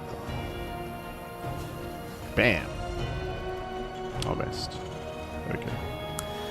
Beautiful, beautiful. Here we go. We're jumping into our fresh best of three. Now, coming into this year, these two players are, I would say, quite close in skill. Milky Cow is known for aggression, though. He's known for being very aggressive, very in your face, especially in this matchup. Milky Cow, he's not afraid to cheese, not afraid to all in, and not afraid to mech it up either, by the way. He can be very diverse in that way in the TVP matchup, so eyes are on Milky Cow for the most part. When it comes to Art's play, I have a really hard time placing his current level of play. I said something similar about Eba, if you recall. And again, shout out to Eba. Congratulations for taking down Nicoract, a titan of an opponent, to advance on into the next round. Crazy stuff there for Eba to bring down Nicoract. But likewise, Art, he was a full-time player and he was competing very, very regularly back in the COVID era of StarCraft. This would have been 2020, 2021, 2022 era of StarCraft. Then he kind of pseudo-retired. He started only playing part-time, focusing on his studies, of course, focusing on IRL commitments. And especially last year, 2025, Art was very, very absent.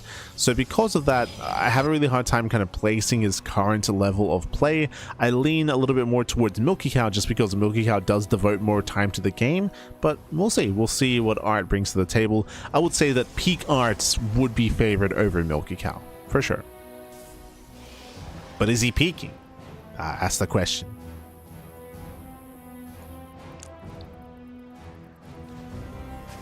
As for the time being, we do have our economic opener racks expand out of Milky Cow into a later factory and a later gas geyser as well.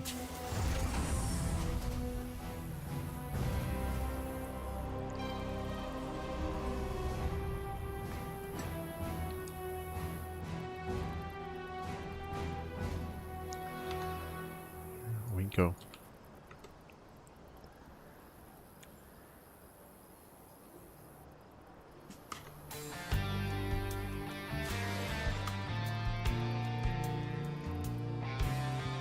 Yeah. So now again, we are going to be opening up. Twilight Council is on the way. We have our tech of choice. This time there's no like Stargate shenanigans or robo play. Going Stargate into Twilight Council in a blink. We're going Twilight Council in a blink into a Stalker heavy composition. Question becomes, how many gateways? Welcome to Old Republic. Old Republic is a bit of a larger map on the map, longer rush distance by ground. Has opened and exposed third and fourth base locations, but when it comes to the early to mid game, we should be able to comfortably build on up into our early and mid game. Should be looking comfortable. We're expecting a more economic build here out of Art. Ooh, as that does shade into the main base, will delay the racks. Okay, it does delay the follow-up at least a little bit. Gets a full scout, confirms 111, and confirms the add-ons as well. With the scouts, Art is now aware, no Banshee, right? There's no cloak, there's no tech lab on the starports, likewise no tech lab on the factory either.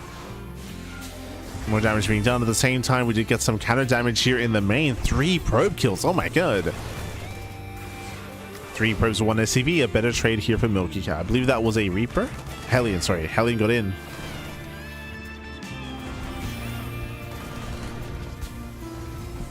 Hellion got into the main base, was able to catch a couple of workers, so nice damage there by Milky Cow. He's not done. Now moving in with a Widowmine drop. Now, because the Adept harassed, the Adept did see the Widowmines, so Art is aware. And you can see out of position. Oh my god! Yeah, very nice positioning here as the Widowmine drop is completely denied. Very nice interception. Once again, as we mentioned, the Adept getting into the main base saw the Widowmine, screamed mine drop, and Art, he was more than ready for it. Very nice. A very nice play. As now we have the War Prism follow-up. How many gateways? Two? Two. Yep, 2 gate blink. Very greedy build here by Art, cutting a lot of corners, going for a very fast load expansion, but applying pressure. This War Prism will allow Art to reinforce, but again, what's important about this is he's just containing Milky Cow, picking up whatever he can while he gets away with a greedier build.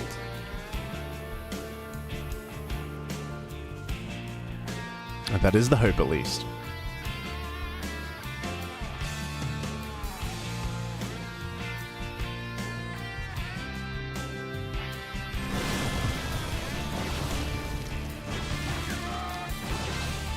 Oh.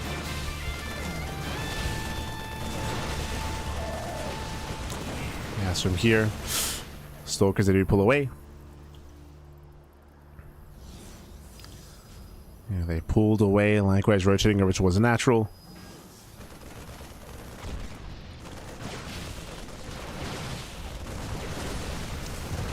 Catching at the bunker.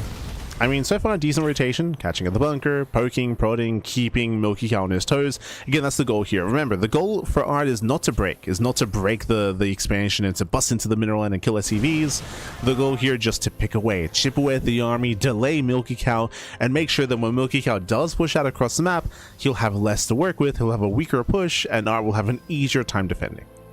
That's the goal. And so far, so good. Here, base at the mine shot. Drop into the main base. SCVs are low from earlier, getting 1, 2, 3 SCV kills. 4, oh god. 4 SCVs going down. Hard pokes in.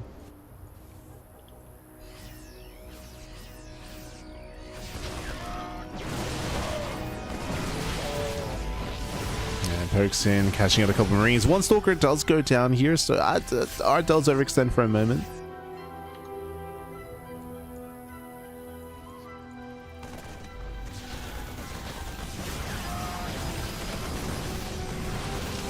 And does overextend as Zell's collapsing on the Marines.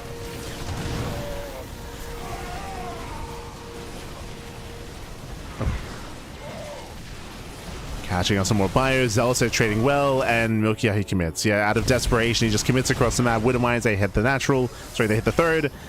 Drop into the natural. We have more reinforcements, and Artie's fine. Artie's perfectly fine, and Milky Cow is just falling apart. Another Medivacs! Yeah, Medivacs go down. GG gets called. Too much damage, and Art, he will take game number 1. GG. Whew. And GG, well played. A very strong display here by Art, by the way. Again, Art, he was just pulling and picking Milky Cow apart. A lot of it came down to the first Adepts. Remember what the Adept did? It wasn't about the damage, but the Adept scouted the mine drop. And upon doing so, was able to shut down the mine drop completely, intercept in the center of the map, move out, counterattack, contain Milky Cow, and again, just pick away at the edges here of Milky Cow's army, the Marines, the SCVs, the Marauders, the Widow Mines, before eventually Milky Cow, out of frustration, he just moved across the map, just committed, he just sent it, lost everything. GG. GG, well played. Whew. So again, everything going right there for Art, I want to say. There's like a couple of slip-ups here and there, specifically like the Hellion run by that got like 3 probe kills. Like, that was some damage dealt, for example, early on in favor of Milky Cow. But outside of that, I feel like for the most part, Art, he was looking solid. And here we go, we're getting into game number 2, and spawning in the top left-hand corner of Winter Madness, we have the pink Protoss player. We have the Polish Protoss representing the Platinum Heroes. It is Art. And spawning in the bottom right hand corner, we have his opponents. We have the red Terran player. We have the red Terran player himself representing 3D Clan. It is Milky Cow. I'll fix up the names. Un momento. There we go. No. So we're getting into game 2 here, and we'll see how our players do adjust. Now, what I will say about game 1 is that I mentioned I did a couple of things coming into the series. I was hyping on Milky Cow. I was like, yo, you know, he's hyper aggressive, 2 base all-ins, 1 base all-in, proxy, cheese, mech. Like, typically Milky Cow, he's in your face early on, especially. We saw none of that in game 1. We didn't get to experience that side of Milky Cow, which I feel like is his strongest side. Milky Cow, he went for a standard opener. went for a Rax Expand, a standard opener into a Widowmine drop, which is again a standard follow-up, into a Bio Push in the mid-game, but again got picked away at. He did skip tank production, so that also didn't help. So we saw again a bit of a shakier early game, shakier mid-game. We'll see how Milky Cow does build up this time in game number 2. Show us how we adjust throughout the course of the series. Show us what you got.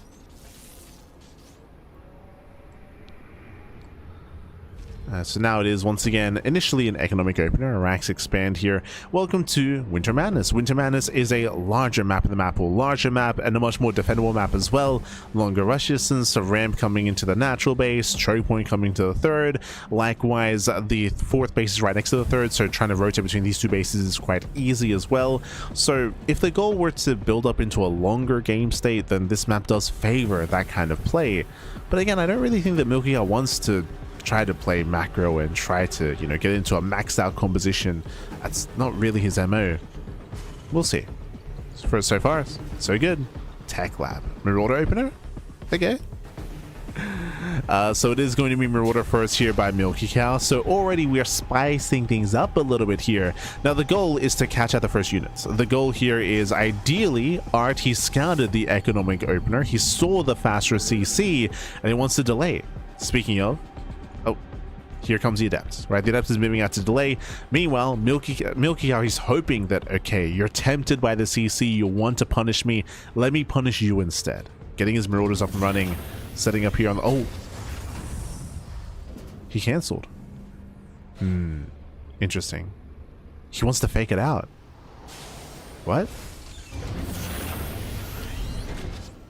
Does not catch the Adept. It does get a second Marauder going. We have a 1-1-1 follow-up, and I'm curious to see where Milky Cow takes us. We'll see. As Milky Cow, he did cancel the concussive shell, which caught me off guard. I think it was just to afford the follow-up before the Widowmine drop as well. Behind this Stargate opener out of Arts. Now we spoke about this in the previous series, in the Shameless series, I believe. But Stargate openers do leave you vulnerable to aggression. Oracles are great to harass. Phoenixes are also great to harass and hunt down medevacs. But when it comes to committed two-base pushes, or typically Stargate openers don't really achieve too much. They typically hurt more than help.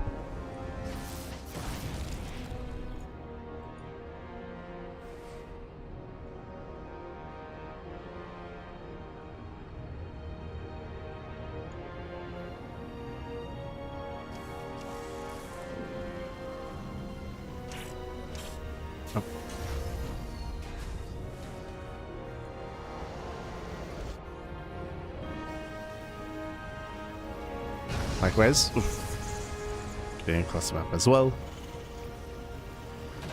Mind drop, and the initial mind drop doesn't really find much damage, might I add. As oh no, mind.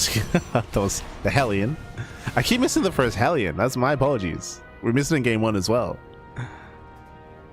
So Hellion got into the main base. We have the mind drop follow up as well. Concussive shell did finish, and Milky Cow pulls back.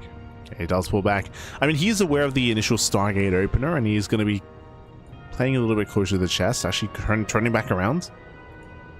Yeah, rerouting. Back at home, we have our 3-1-1 follow-up. Viking production has begun as the Stargate was revealed. The Hellion got into the main base earlier, if you recall.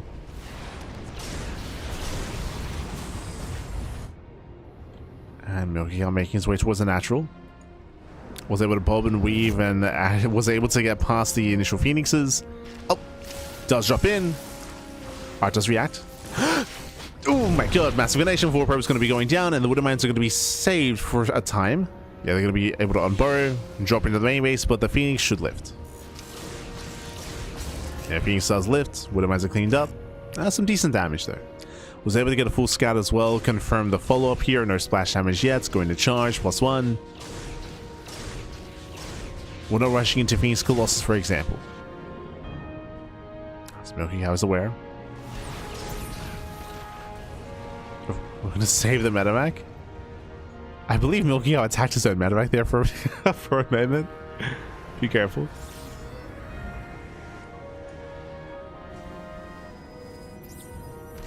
Again, does try to reinforce. Station trap. Oh, does not quite connect. Casito.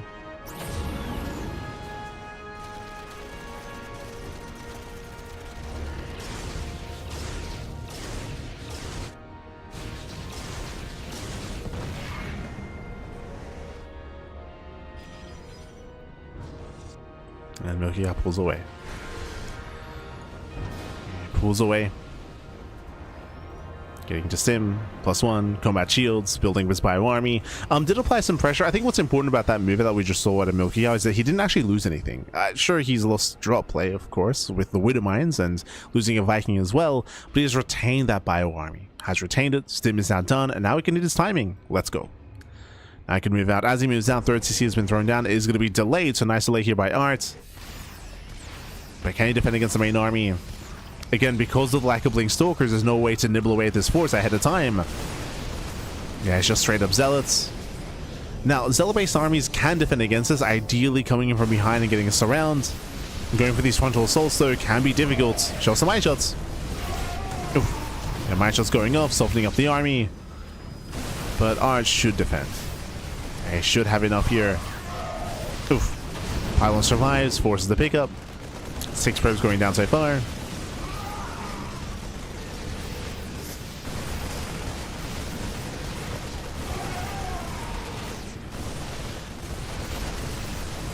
Yeah, 6 probes going down.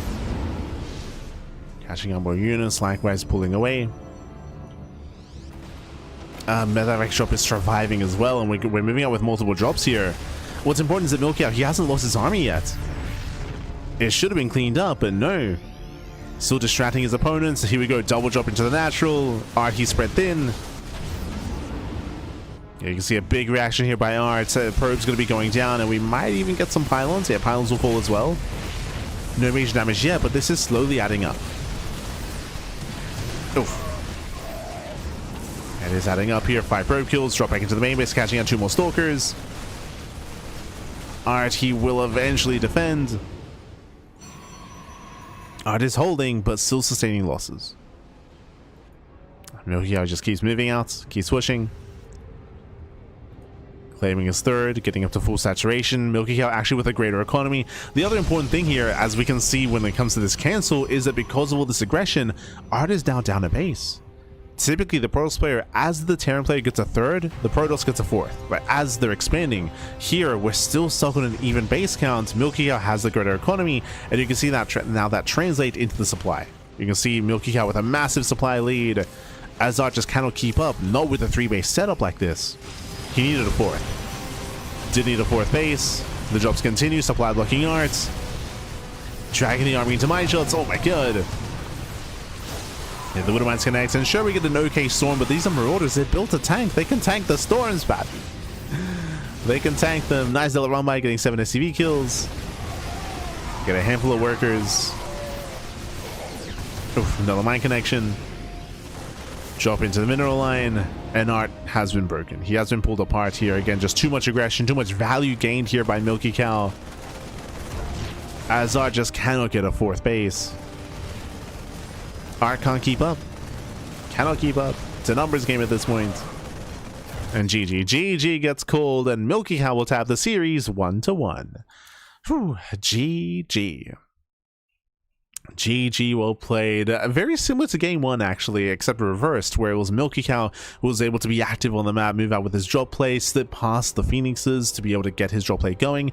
This is one of, I mean, we spoke about it earlier, but it is one of the weaknesses of Stargate play is Phoenixes are supposed to give you map control. If you fail to catch out the medevacs, if you fail to stop the drop play, then you have a weaker ground army, right? Without Blink Stalkers, it is much more difficult for Zealots to keep up with these rotations, to keep up with the multi-pronged aggression, as they're stuck on the ground, they're still trying to keep up, they have limited anti-air, of course, as well, bearing in mind that there weren't many Phoenixes made. I want to say 2 or 3 Phoenixes at most, so there was limited anti-air alongside that, and Art just couldn't keep up with the drop play. Not with this build, not with this opener.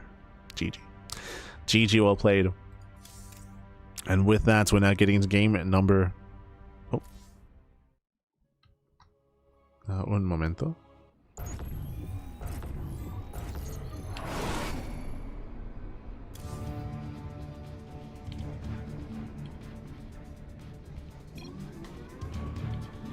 As... Interesting. As for a moment there, I was a little bit confused. We are getting into game number 3. We're getting into the ace match. This happens every now and then, but I don't think they realize that we're playing on the same map again. So Winter Madness here for game 3, spawning in the bottom right hand corner of Winter Madness. We have the Pink Protoss player. We have the Pink Protoss himself representing the Platinum Heroes. It is Art.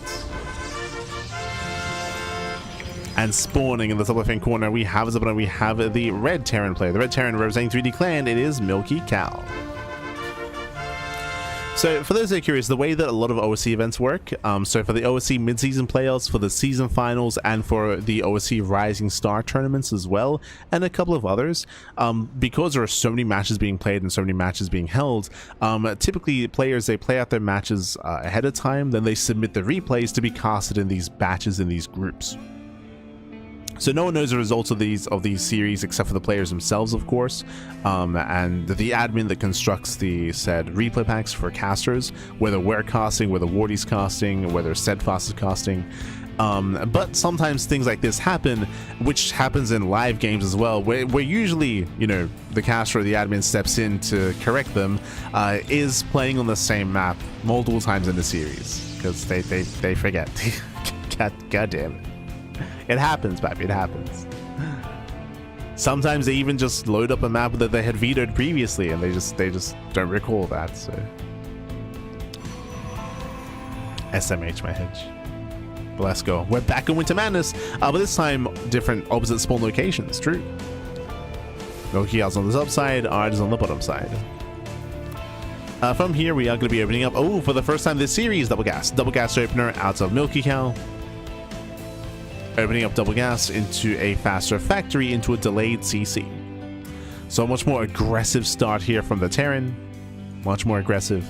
And alright, we'll see what he gets into. Remember, game 1 it was 2-gate blink, game 2 was a Stargate play. Game 3, show us what you got.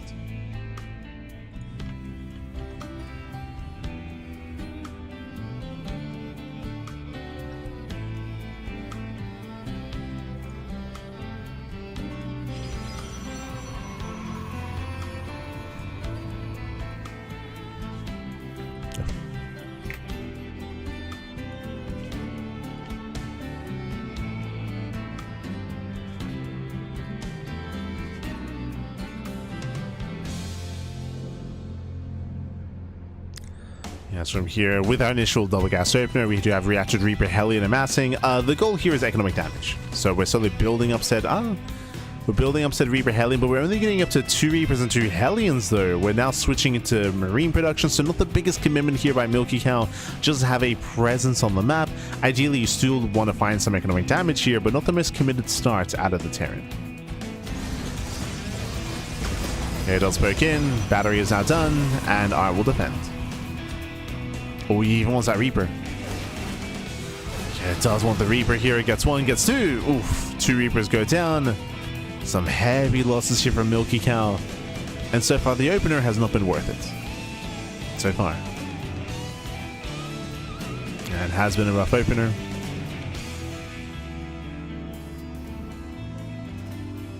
And this we have Cloak on the way as a follow-up, going to very fast 1-1-1 into Cloak Banshee. And if Art was being a little bit greedier, I'd be concerned. As we can see here, Art is going 2-gate blink into a 3rd off of a Robo. So because of this, Art does have access to detection. I don't think it's a sure thing, of course, but we'll be able to build up. We'll be able to get detection. And we'll see if he's in position. Not uncommon for the first observer to be rallied across the map. So far, rallied with the main army. Banshees are moving out.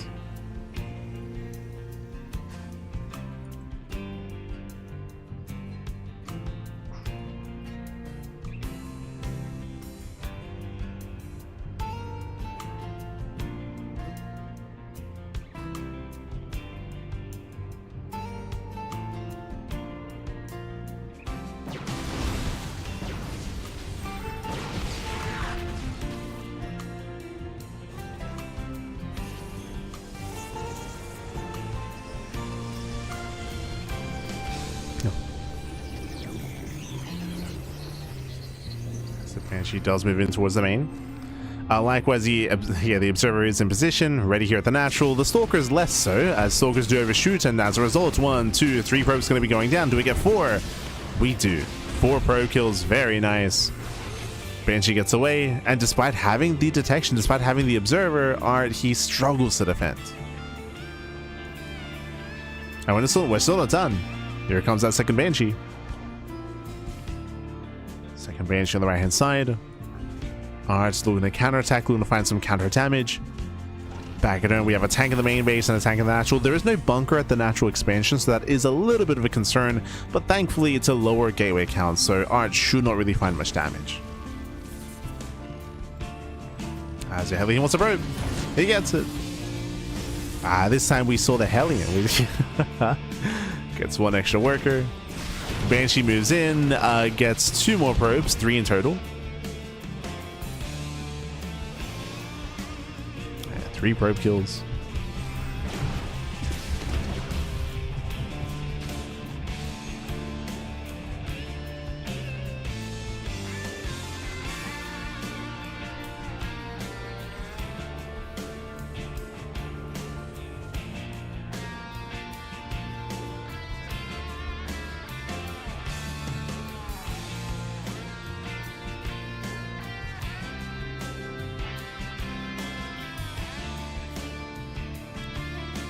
It does pull away. We do see Art setting up to dive into the... Oh, never mind. Fjant was going to set up to dive into the main, but there is an army in position, and Art is deflected.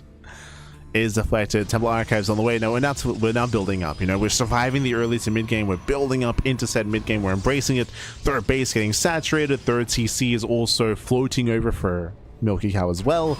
Tech is on the way for splash damage. Not going to be Colossus, but Storm. Storm is on the horizon.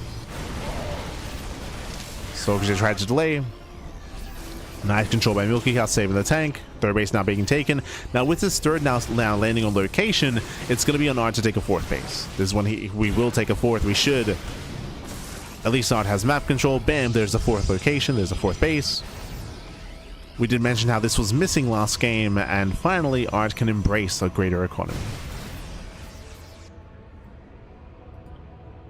Can embrace it.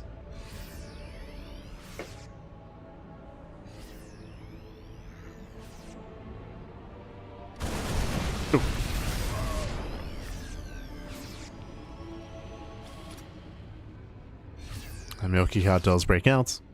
He's pushing. Did bleed out a bunch of units already here. 4 Marines were killed. The Banshees go cleaned up as well. Trying to force his way up the ramp. Storm is not a factor here. True. No Storm. Yeah, Storm is not ready yet. Tanks, they're a little bit further back. I believe they're within range of the battery at least. But we can be a little bit more aggressive here. Yeah, a very tame setup here by Milky Cow. Afraid of a counterattack or a backstab. Again, Art ideally wants to surround the army. And Milky Cow, he's trying to gain ground, but he's forced to pick up. He has to get the hell out of here. Doesn't like what he sees. Oh no, Storm is done! Storm is done. Massive storm in the army. The Marines, they barely survive, but they're barely hanging on. And with that, Art, he will clean this up. He'll clean this up. Milky Cow boosting away. Top pickup. Does survive with... Okay, keeps the army alive. Not bad. But he is trapped. Yeah, he's trapped here, and now it's time to counterattack back at home. Milky Cow, he has half the army. Doesn't have as much to defend. We're blinking in. We commit? Oh, crazy. No. Calm down, Milky Cow. Calm down.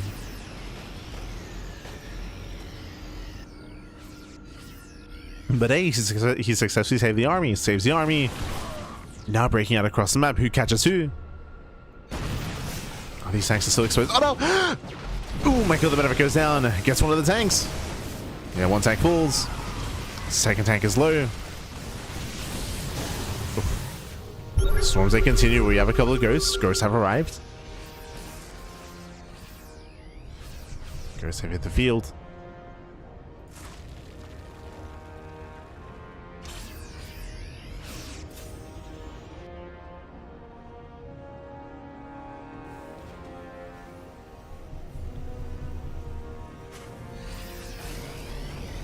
Milky still building up.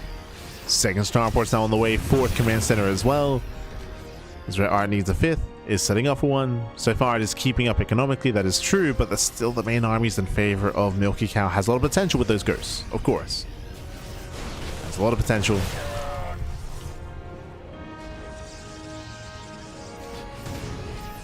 Does need to preserve those ghosts.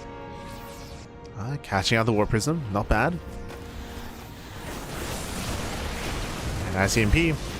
Catching out 2 High Templar as well. Very nice catch by Milky Cow.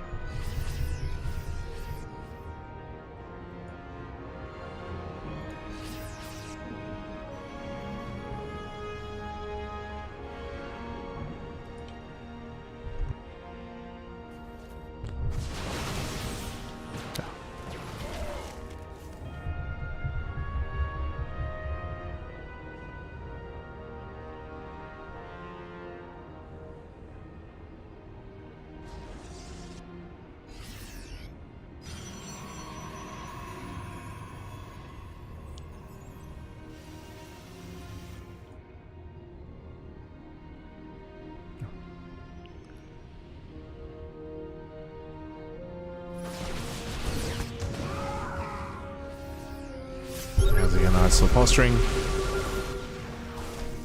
Planetary's up and running. Milky out, the first to max out. It's gonna be go time. Catching an Immortal as well. Very nice. Yeah, catching an Immortal. Has to respect the storms. The EMP does connect. And how many High Templar? Only 2 Templar? Ooh, it's a very low High Templar count. It's less about storms connecting, but more about storm zoning and just giving a little bit of breathing room. Celeron is dealt with. Milky out, he will deny that center expansion. 6th base is denied. And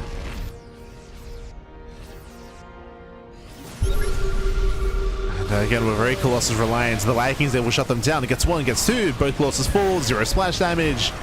There's no disruptors. No remaining High Templar. And Milky out, he can fight. Oh, has to respect the Zelzo. Yep, kites away. Yeah, he pulls back. Did preserve those Vikings, which is important. Nice kiting overall. Ooh. Oh my god, the hop pickup. Yeah, the army's overstim. He's overstim, but here come the reinforcements. Now he can take a fight. He can take a fight. He can stand. He can hold on. NPC Archons. Catching at the Immortals. And Milky out so far is out trading. Now, what's important about the Vikings is that he retained the Viking counts. As Art is going back to Colossus, we do need those Vikings. We got 2 more Colossi on the way. That's going to be 4 in total. That's a lot of Colossus. Now, unfortunately, Milky Cow, he preserved the Vikings. That's true. He hasn't seen this. He doesn't know if Disruptors are coming or Colossi. So Milky Cow is still a little bit blind as to what's going on.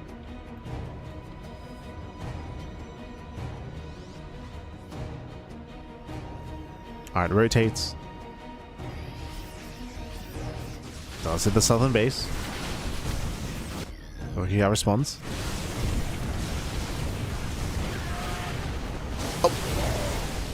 Yeah, Storm, jeez. Storm does cover the main army. That's a value Storm, but the Colossus are exposed. And there we go. 1, 2, 3 Colossi going down. The Colossi, they rally into their deaths. Sure, there was a nice Storm, but there's no more follow-up here. There's no more splash damage. Yeah, boys are being pulled. A little bit desperate there by Milky Cow. Does win the main fight, but is being distracted. Yeah, he's being distracted. He turns back around. Ooh, that's a kill, not a cancel. We're getting messy. We're getting messy, Pappy. As Art is finding damage, kills the CC, distracts the main army, moves in towards the south side.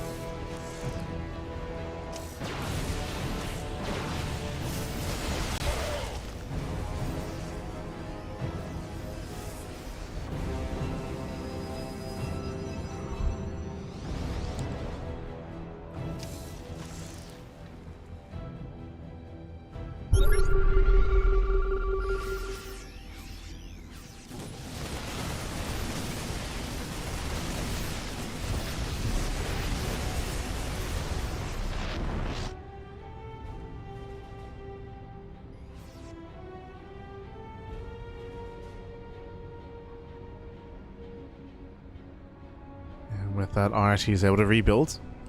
I still feel like Art's army is a little bit lacking, but there we go. Finally, we have some disruptors. Disruptors have arrived. We'll see if the nerves connect. Likewise, no liberators yet here for Milky Cow. So when it comes to the composition here, Milky Cow is now falling a little bit behind. Has potential, and he does catch the disruptors. Oh, gets one. Yeah, one disruptor goes down. The other Nova does graze the army. We still have that back and forth. Milky Cow does break through. Yeah, he breaks out, he breaks through, does catch out the second Colossus.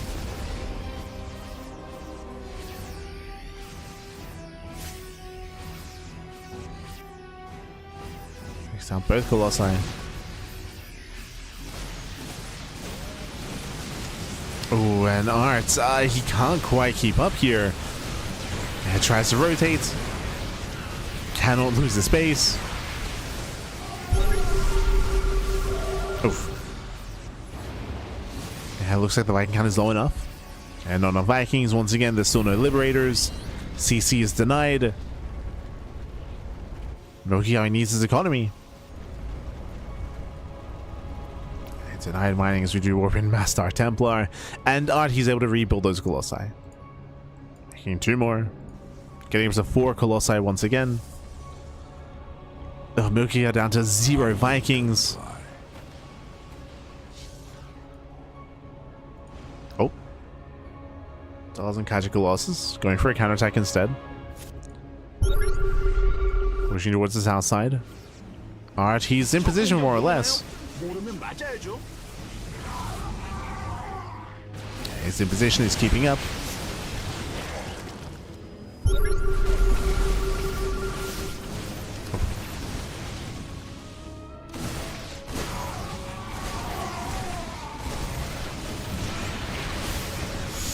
Yeah, he has some expensive losses here for Milky Cow. Sure, he picks up some zealots, but he's using ghosts. That's what, 2, 3 ghosts going down. Some rough losses there. Army blinks in, reset the Viking count once again. 2 more Vikings going down. Colossus, they can dominate. We now have some liberation. 3 liberators have arrived. They hold the line. Range is now on the way. But it does feel like Milky Cow, he's running out of steam here. For a time, he was fighting for map control. That is true. He was even the first player to max out. But he struggled to defend the fringe bases. He's on 4 bases at the moment, but really, I mean, that's what, a 2-base economy. The main is mined out, the natural is mining out. He's floating over for an attempted 5th expansion, but again, we'll see if he can maintain it.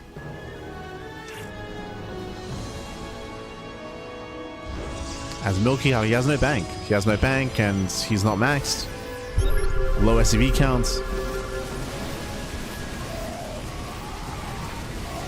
Due to low base count, of course.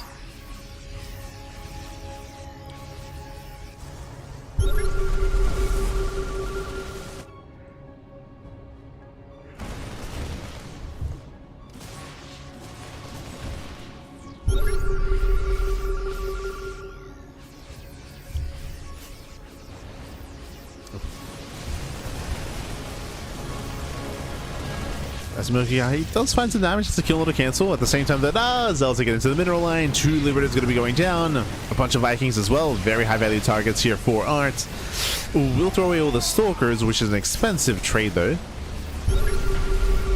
I'll lose all those Stalkers. 12 Stalkers reinforcing. Art pushing in. He wants that command center. He wants that CC. And Milky Cow, he's racing over. He's racing over out of position. That CC should go down. We do have the Master Repair. True. Master Repair keeping it alive. Immortals overextend. Some rough losses here for Art. Losing 2 more Immortals. Milky Cow, he defends. Gets in position.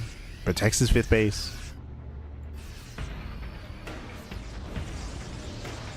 He's holding on. Back. Oh. Holding on.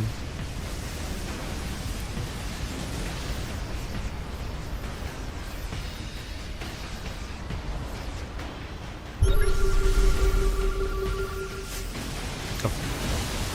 And nice Storm. Storm connects. Vikings, they try to give chase.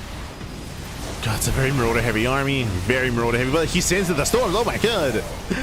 The storm, papi. There aren't that many, but when they land, they land.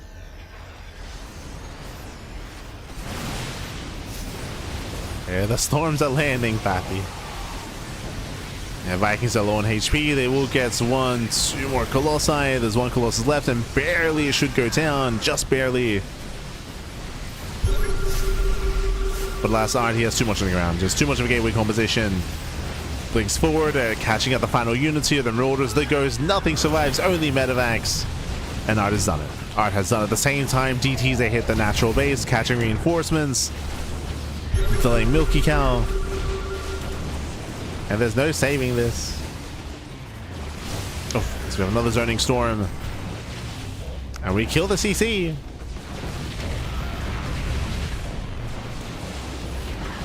Command Zone is killed. Milky Cow down to 3 bases. And again, that's down to a 1 base economy, half a base economy. Like, GG. GG gets called.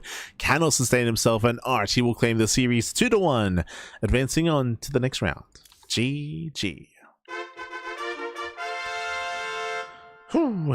GG, well played. Congratulations, Art. He will claim the series. He will claim the series. He will advance on. Again, a very intense back and forth here between Art and Milky Cow. Even Milky Cow having some good moments in this game as well.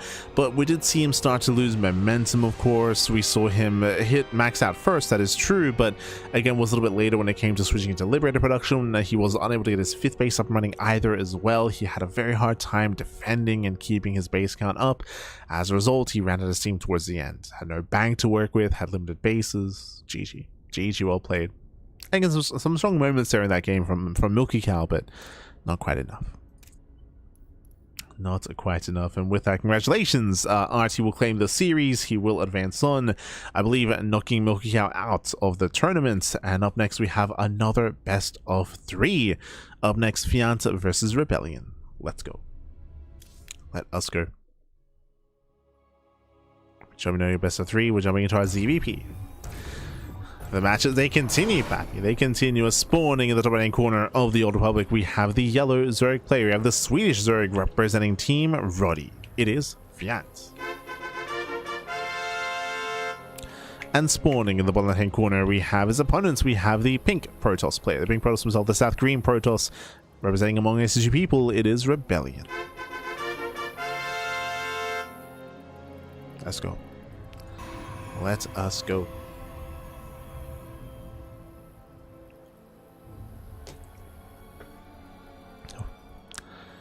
As we are going to be seeing up, of course, and if you're in the chat, you know what time it is. It is Gamba time. Predictions are open. Place your bets on who you think will claim the series. Best of luck in the chat as we delve into our best of 3. Oh, hi.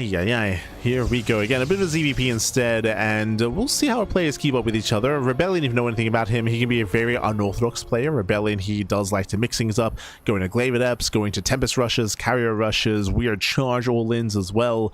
Rebellion, he can be a very tricky player to play against. Fjant, on the flip side, is typically a lot more standard. We do expect to see some 3-base aggression out of Fjant for sure, getting up to 66 workers and maybe relying on Ling Hydra timing. Ling Hydra max outs as well. We'll keep an eye on Fjant. We may even see him mix in some muta play as well, going into a faster lair, into Spire, into mutas. I'm sure we'll see that at some point. So for now, we do go for the hatch block. Okay. So Fjant being a little bit spicy early on. Now, there's a bit of a give and take here. This will delay the spawning pool. The pool is going to be delayed. The queen's going to be delayed in favor of this hatchery. This will likewise delay the expand of Rebellion and slow him down. This is not for an all-in. It is just a delay. And he is forcing out a Zealot. He's forcing 5 probes to be off the mineral line as well. This is good damage for Fjant. I want to say that the most efficient way to deal with this is to not pull the boys, get a second gateway, go for a double Zealot opener, deal with this, shut it down, then get the Cyber Core, of course, build up into 2 Adepts, and then counterattack with 2 Zealots and 2 Adepts. On the one hand, it does mean that expanding is going to be delayed. That is true for the Protoss player, but because you're able to build up a larger force early on, you force out mass amount of Zerglings from your opponents, as the Zerg player cannot drone. In that kind of situation, they won't be able to drone up. They'll struggle to defend if they drone too much, so that you force out a bunch of Lings. You can then out trade as well early on. You can potentially out micro, shade into a mineral line, get some counter damage done, and your opponent can struggle. So that is, I believe, the most efficient way to deal with this. Here instead, Rebellion goes for a delayed expansion into minimal units early on, so this is better for Fjant.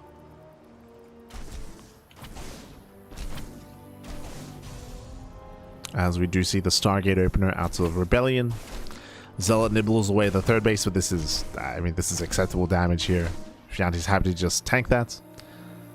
Drones, saturate, queens are on the way. Link speed just now beginning. He does pull out of gas. This tells us that we're not going any faster at lair timing. True. Oh, my apologies. There we go. Just fixing us up.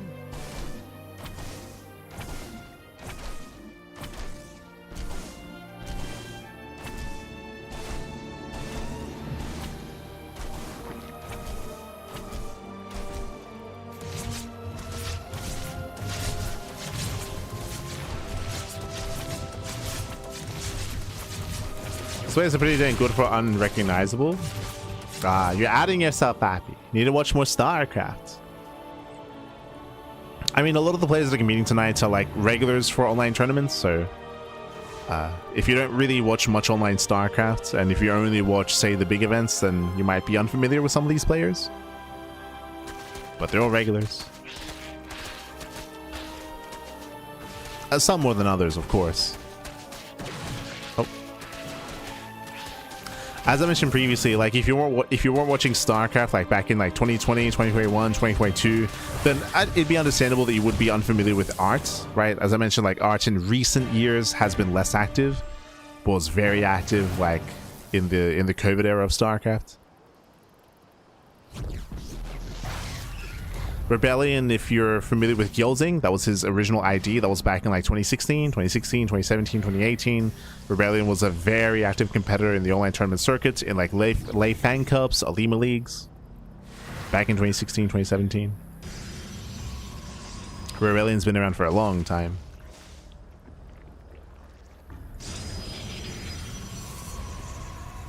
Fjant's younger, more recent player, also rising up during that COVID era. Back then, he still had hope in his eyes. Nowadays, it's been taken away from him. It's the smudge has been very real for players like Fjant and Mixu in recent times. Feels bad, man. Eba as well. Eba a little bit. Eba still has some. No, never mind. I was gonna say he still has a smile on his face, but that's not true. Eba's only smiling because he off-races as Protoss a lot. True. Does a lot of off-racing. Este Eba.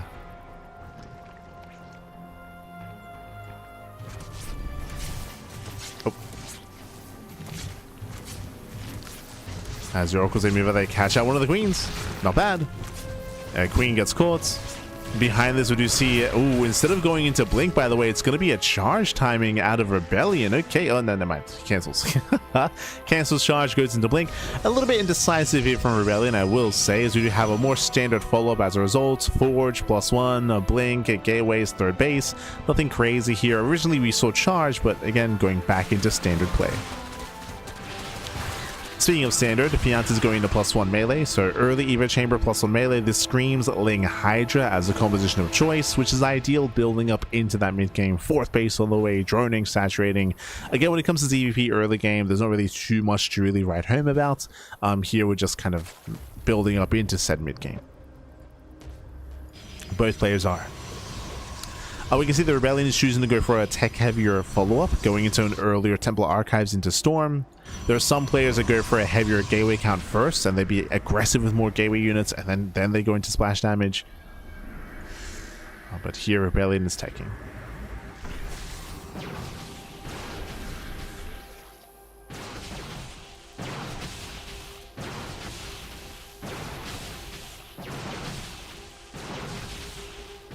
Here we go. Yeah, with that, with that, the Stalkers are able to poke away, just trading with Zerglings, and one of the Oracles does go down, though. Yeah, Rebellion does overextend, force a recall, losing another Stalker as well. Better trades are Fjant. At the same time, counter-attacking, catching out more Stalkers, actually. No battery? No defensive battery, so Rebellion being greedy, cutting corners, he gets punished for that greed. And as it all settles here, that was 6 Stalkers going down. Heavy losses in terms of gas. Heavy trades. Rough trades here for Rebellion.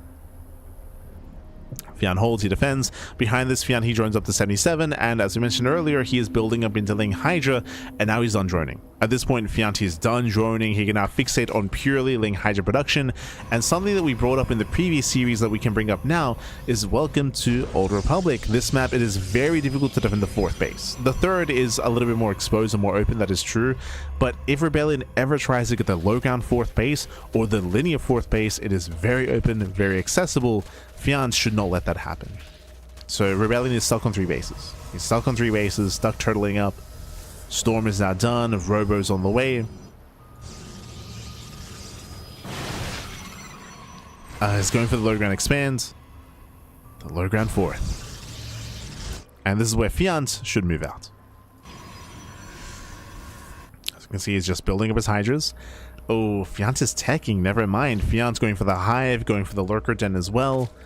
Is being active, that is true, but is spending resources in terms of teching up and getting ready for the next stage of the game. First Storm lands. Laser collapse in, he wants High Templar, and he will get them. Yeah, 1, 2, Templar going down. Oof, brutal catch here, and with that, Rebellion's army crumbles. The army does crumble. Hydras, they go straight for the Archons, they ignore the 4th expansion. He gets 1, he gets 2. Both Archons go down. And there's no saving this 4th. There's no saving it. We did mention earlier, but this 4th base is so difficult to defend. It will not happen. Fjant, if he had more Zerglings, he could break and end the game here and now. He will still trade well. These are slow zealots. The slow lots. Yeah, so let's say go down. Fjant, he's overwhelming. You're stumbling out of control. Started stepping forward. And GG. Fjant will take game number 1. GG, well played. Whew, as again, Rebellion, he was punished quite early on. Winding it back here, if you remember, Rebellion, he was being active with his Blink Stalkers. So he was being active and he bled out, what was it, 3 Stalkers early on. He was forced to recall back home. He had no shield battery at his 3rd base. He had just a very rough early game. He lost momentum, he lost map control. It allowed Fjant to get away with droning. He droned up to 4 base saturation, 77 workers, and then just built up into Ling Hydra and just snowballed from there. We saw the Rebellion even lost one of his first Oracles as well, so just some really rough losses early on. Every loss does matter here, especially in ZVP, and with that, Rebellion just could not defend his 4th base. The map also comes into play, as we mentioned. It is very difficult to defend the 4th on Old Republic. Now we're loading to game number 2. What were the vetoes? What the... Game 2 is going to be on White Rabbits. Another map where it's difficult to defend the 4th, by the way. Oh boy. Yeah, some brutal vetoes are spawning in the top right hand corner of White Rabbits. We have the yellow Zerg player, the Swedish Zerg, leading the series 1-0, representing Team Roddy. It is Fjant. And spawning in the bottom right hand corner, we have his opponents. We have the pink Protoss player, the pink Protoss himself, the South Green Protoss. It is Rebellion.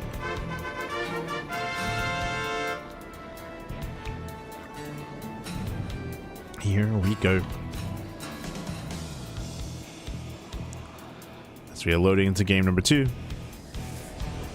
And again, welcome to White Rabbits. White Rabbit is a larger map in the map pool, long rush distance by grounds, but we did mention previously how difficult it is to defend the 4th base. It does depend on which base you take. We do have our linear 3rd here on the right hand side, and then we have the triangular 3rd base as a 4th base option. We expand on the low ground further on the right hand side or expand in the center. Now, what is difficult about this map is how far away these bases are. The triangular 3rd, the linear 3rd, the linear 4th base, the forward expansion, the distance between them and having to like rotate back and forth between these locations can be very, very difficult, and the aggressing player has that advantage of being able to rotate and respond and pull you apart. So you've seen many a player struggle to defend on White Rabbit. Oh boy.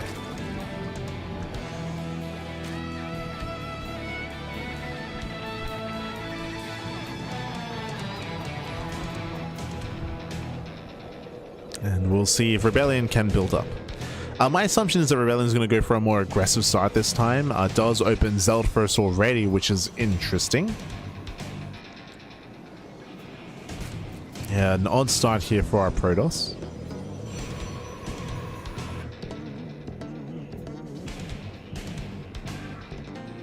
and does probe scout across the map. Does cancel. Okay, so it does cancel. Looks like it was just blindly a little bit afraid of, say, like an early pool timing, like a 12 pool. So cancel the zealots in a stalker. So far so good.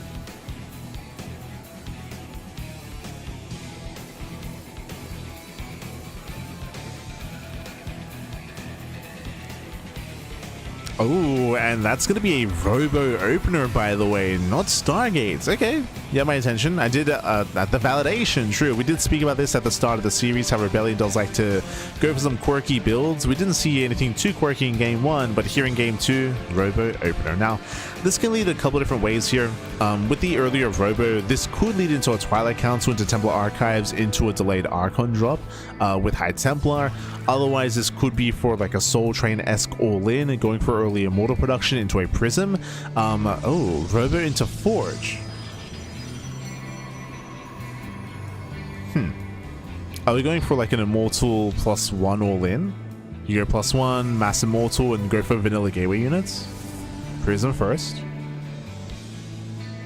What's the follow-up going to be? You have my attention. Where is this taking us?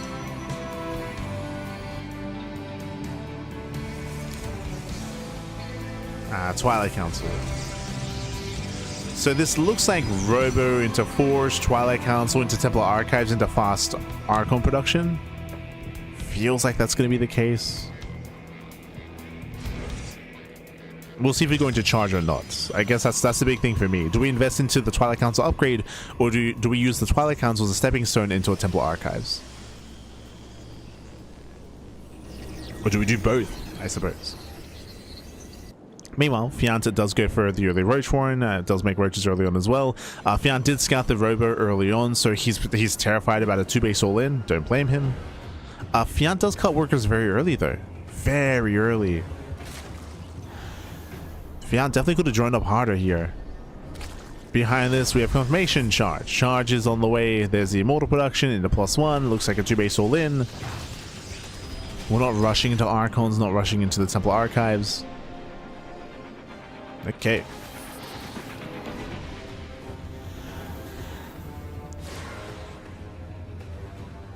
So the Prism is being active.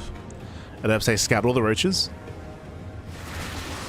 Now, my big concern here is that Fjant invests into all these Roaches, and I'm a little bit concerned if he doesn't make use of them. Does he just try to drone from here instead? Yeah, he is. So gases are on the way. Fjant, he does recognize that whatever is happening from the side of Rebellion is going to be a little bit later, and as a result, he needs to drone up. So these are late drones by Fjant. Again, Fjant was working with incomplete information. It's incomplete.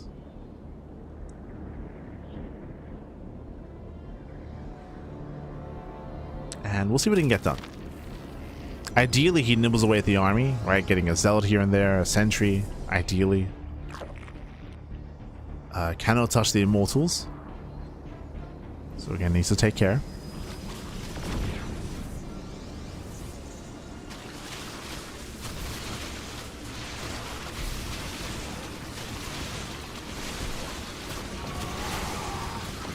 As the initial Cybercore is going to be focused down. Nice pickup. Now going for the gateway. Oh. Once again, he has to respect those Immortals.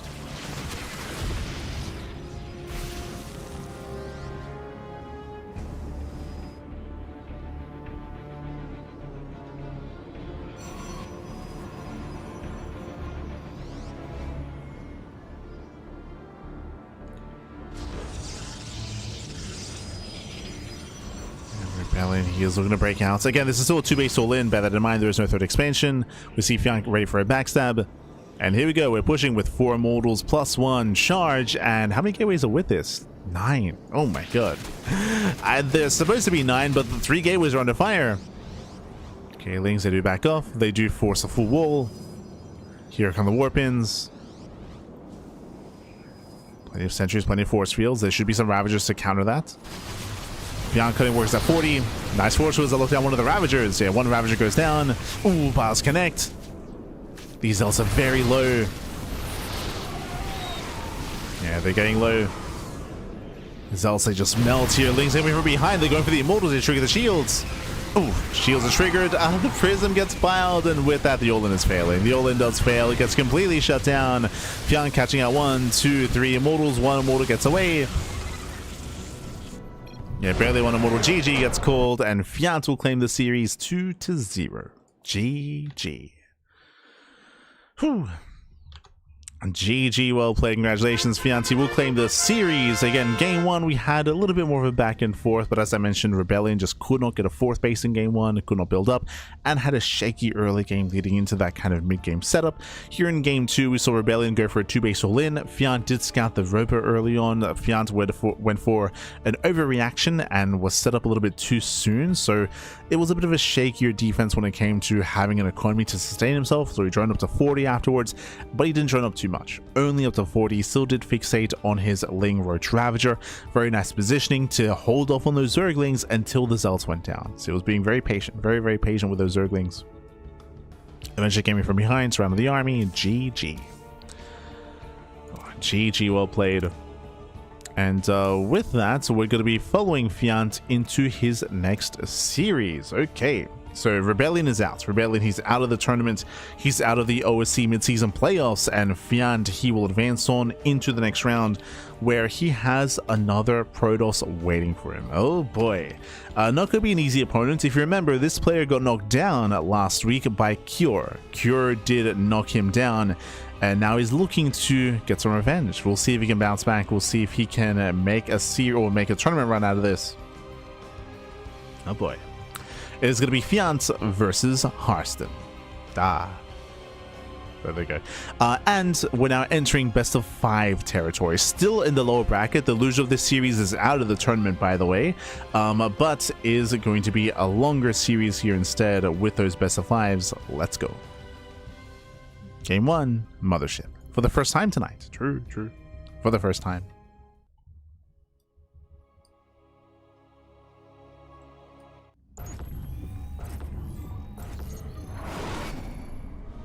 As spawning in the top left-hand corner of Mothership, we have the yellow Zerg player. The yellow Zerg player himself. We have the Swedish Zerg representing Team Brody. It is Fjant.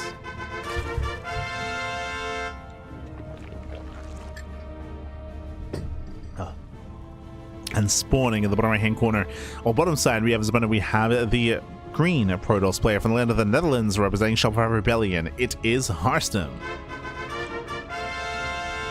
Let's go.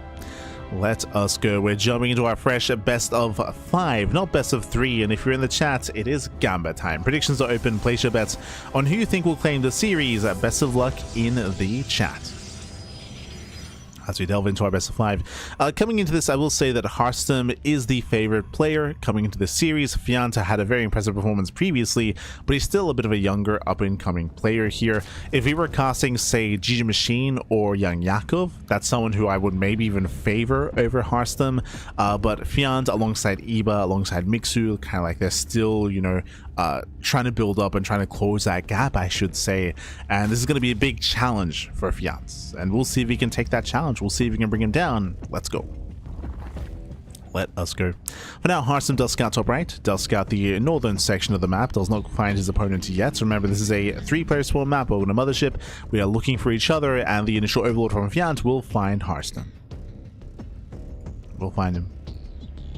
Behind this, early, sorry, I did miss this. Gas first, early Ling speed out of Fjant, making a wave of Zerglings and going all in. Fjant is going for a Ling flood. The probe does confirm all the Zerglings. Harston now scouts the all in that's coming his way, and behind this we need a wall. Yeah, we do have the chrono boost here on the Zealots, so we do have a full, soon to be full wall off as well. I wouldn't be opposed to a couple of extra boys being pulled. He's still looking. No, he's still looking. Yeah, Fjant is still searching for his opponent. Is still unaware. Does confirm that Harston is nowhere to be found. And Ling speed is still on the way. Do we drone from here? For now, Fjant is supply blocks. Are we just all inning? No, he drones. Okay, he does drone up. So this is a big investment here from Fjant, and I don't see any damage being done. Adept has arrived. And Harsum is fine. Yeah, he defends. Harsum does defend. From here, Harsum getting to a Stargate, saturating his natural, getting to his own third base, Twilight Council, everything's looking pretty stable here from Harsum. It is Fjant who's behind, right? Like, the investment into all these lings and link speed means that his natural is late. His natural is late, his economy is delayed, later worker counts, later saturation, later mining, later drone count, smaller drone count as well. So a very shaky start for Fjant. Take.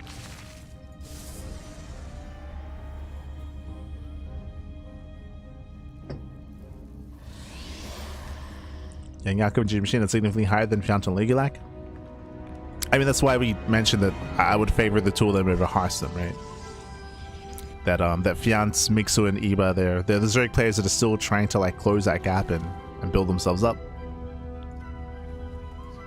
Is what we mentioned. We don't need a Legulac to come to those conclusions. True. For now, Stargate open. Okay. For now, we are going for set Stargates into the Void Ray first. Sorry, that was what I was meant to bring up. Here's that Void Ray first. Hunting down the Overlords, denying vision, denying scouting. From here, Harsum can now start to break out, and we'll see if he hides anything here. The power of the Void Ray means that Fjant won't know what happens next. We could go second Stargate into Skytoss Rush, into Tempest, into Carrier, or we can see this, early Twilight Council into a Gateway Explosion. Now, based on the fact that we have an early Council, that we have 4 Gateways and no Forge, this does look like Glaive Adepts. Looks like Glaives. Now, there is a build like this where we go into Blink, and we go into Blink Aggression with very early Blink into a Gateway Explosion, into an 8-gate Blink All In, 8-gate 3-base Blink All In. So this could be the beginning of early Blink. Otherwise, we're expecting Glaives. We'll see. We shall see. Glaives or Blink. Show us what you got. Huh. And with that, the Twilight Council's done, and Glaives are on the way. So this is a little more of the more common and standard follow-up here with early Twilight Council. And the issue here is that Fjant has no idea. Why does he have no idea? Well, the Void Ray, right? The Void Ray hunted down the Overlord, so no scouting, no vision. Fjant, if he blindly skips his Roach Warren, that might just be game. Without a Roach Warren and without a Baneling Nest, it is very difficult to defend. Not impossible, but very difficult. Especially without forewarning. Behind this, we do have that safety Roach Warren, thankfully for Fjant. Now, I say safety Roach Warren, based on its positioning, it looks like he plans on making this a surprise, and for this to be more aggressive. Yep, there we go, German Taxi. So Fjant is going for an all-in. Now, what hits first? Glaive Adepts or a Roach Ling Queen all-in with a German Taxi? It's going to be close. It's going to be close. We do see that I believe Fjant should be done droning. He's done droning. Adepts have been building up and banking here back at home, and if the Roaches are lined up in time, Fjant should defend without losing much at home, and then Fjant can just easily counterattack and end the game. So I think I do favor Fjant currently, but it's still going to be close.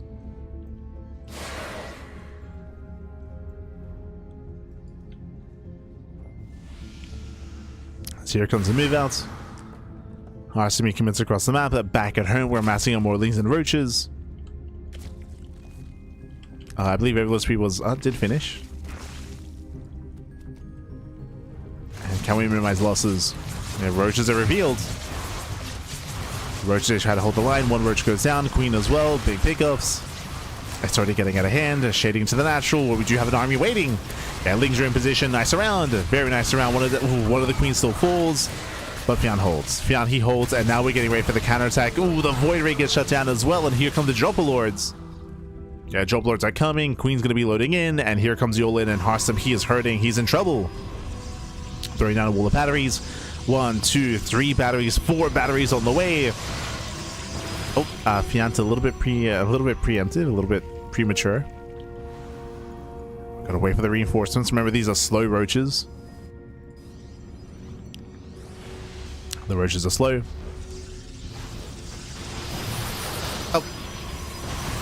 Lings, they try to collapse in. They do get us around on 1. Yeah, one stalker gets surrounded. Batteries are about to finish. Are they going to finish in time? Gets a cannon.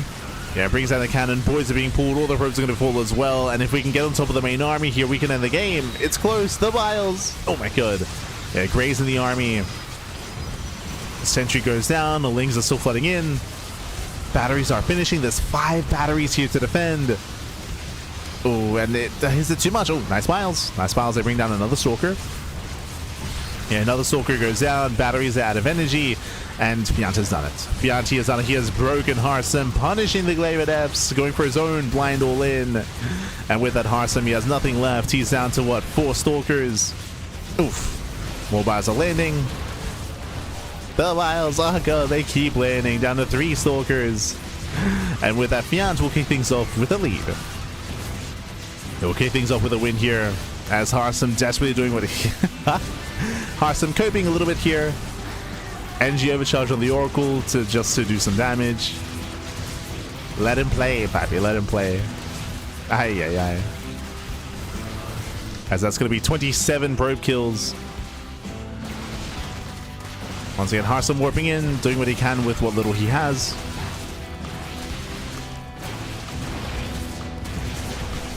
As behind this, we do see Fjant, he's taking up. We have road speed on the way. The expansion will fall. And Fjant, he was droning. Droning up to 46. Again, Harsum trying to micro his hard out. I got another boys. We still have some long distance mining, which is concerning. As probes, they may get called out. I mean, they get away with it for the most part, okay. True. They do get away with it. Here we see Harsum does pick up a couple of roaches, so some decent pickups here by Harsum, but now we have Ling reinforcements. Again, they were delayed as Fjant was trying to take up. As Fjant depowers all the shield batteries, once again should be able to get on top of these stalkers. Oh, gets a queen.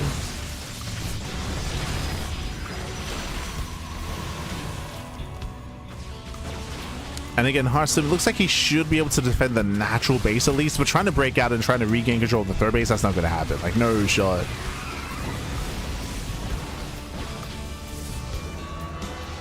As Fjant has a 4th expansion, still massing on more Zerglings. You can definitely argue that Fjant can just back off and just wait.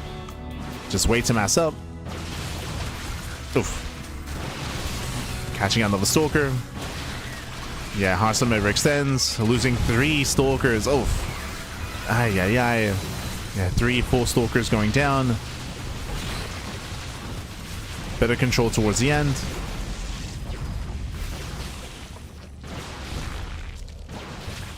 So we're still throwing down more tumors.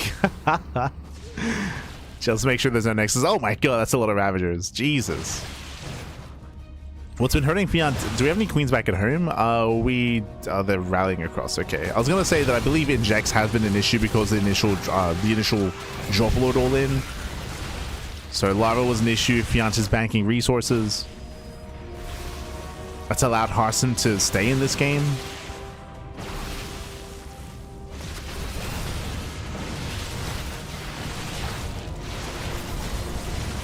Allowed him to stay in. Oof. Yeah, blinks forward into Ling reinforcements and GG. GG gets called, and Fjant takes game number 1. GG. Whew.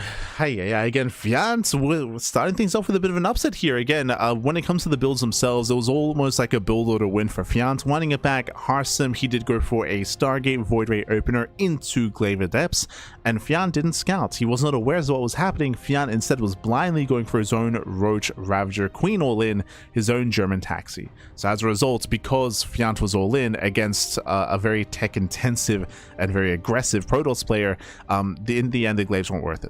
Going into Glaive Adepts was not worth it. It hurt Harsum more than helped him, and then bam, we had the instant counterattack because of the original all-in that Fjant was going for. GG. GG well played. So again, also build out a win there in favor of Fjant, and that leads us into game number 2. Going to be loading into White Rabbits. Let's go. We're loading into White Rabbits, and we'll see if Harsum can bring it back. We'll see if Fjant can gain a further lead. As spawning in the bottom hand corner of White Rabbits, we have the yellow Zerg player. We have the Swedish Zerg representing Team Ruddy, leading the series 1-0. It is Fjant.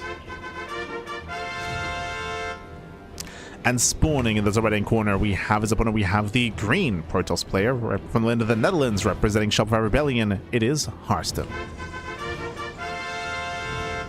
Here we go. As we are going to be opening up. And we're going to be settling it.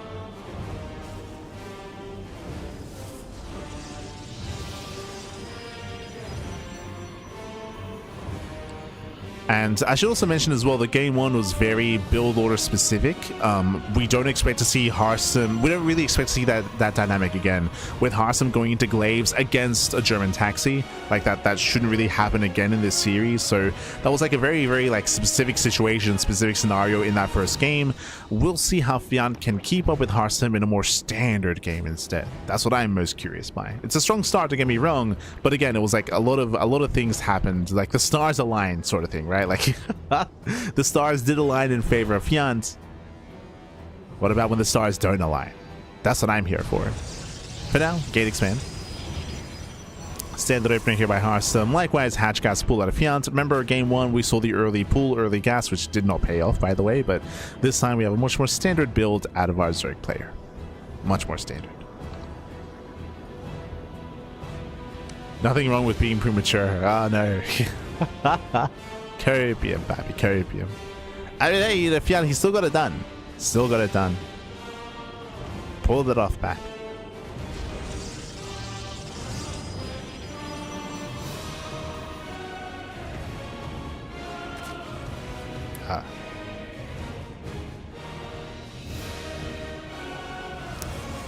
So from here, we're still just joining, saturating. We're soon to get into our tech of choice, waiting for a Harsum's move here.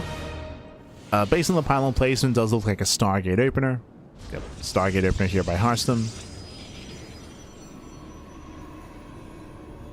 We'll see if he goes Oracle first or if he goes Void Ray again. Going for that Void Ray opener does allow you to once again try to mind game your opponent, make it look like the same build, and go for a different direction and try to like build throughout the course of this series.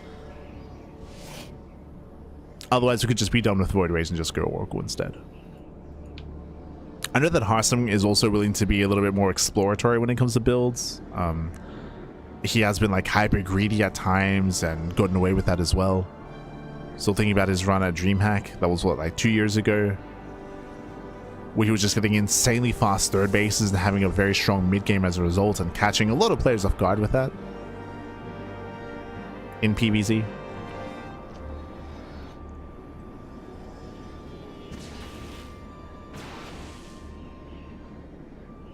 Now they're Oracle first. Okay, no Void Ray. Does open Oracle.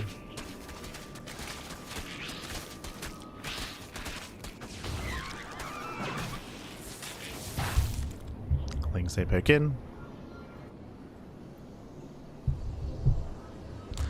Is the German taxi some Lambo vision? Yes, that's why it's called the German taxi. True, true. It was it hit the mainstream. Jesus, oh god, I gotta reach back into my mind. Would that have been like 2019-ish? Like around 2019? Like era of StarCraft? Like 2019, 2020-ish? There were a couple of different builds that popped up. So after the German taxi was popularized, then we had the Italian Vespa. We had the which was Rainer's invention. But like after that, like a bunch of builds popped up and they followed that naming scheme. So we had the Italian Vespa, and then we had the Warsaw subway, which was a Laser's invention. Which, as you can imagine, that was a Nidus based all-in, hence the subway system. So I think those are the three that stand out for me. Unfortunately, there was nothing finished. There was no like Cyril. Cyril just played. He just played macro. Like he. All these other builds were all-ins.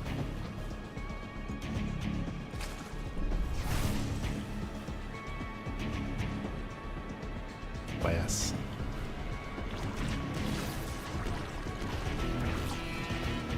I think this was all when they were when a bunch of them were on when they were on Clash. Very cool. The Clash boys. Were all three of them on Clash? A Laser, Lambo, and Raynor? God. It's been a while. It's yeah, that was back when they were all on Clash.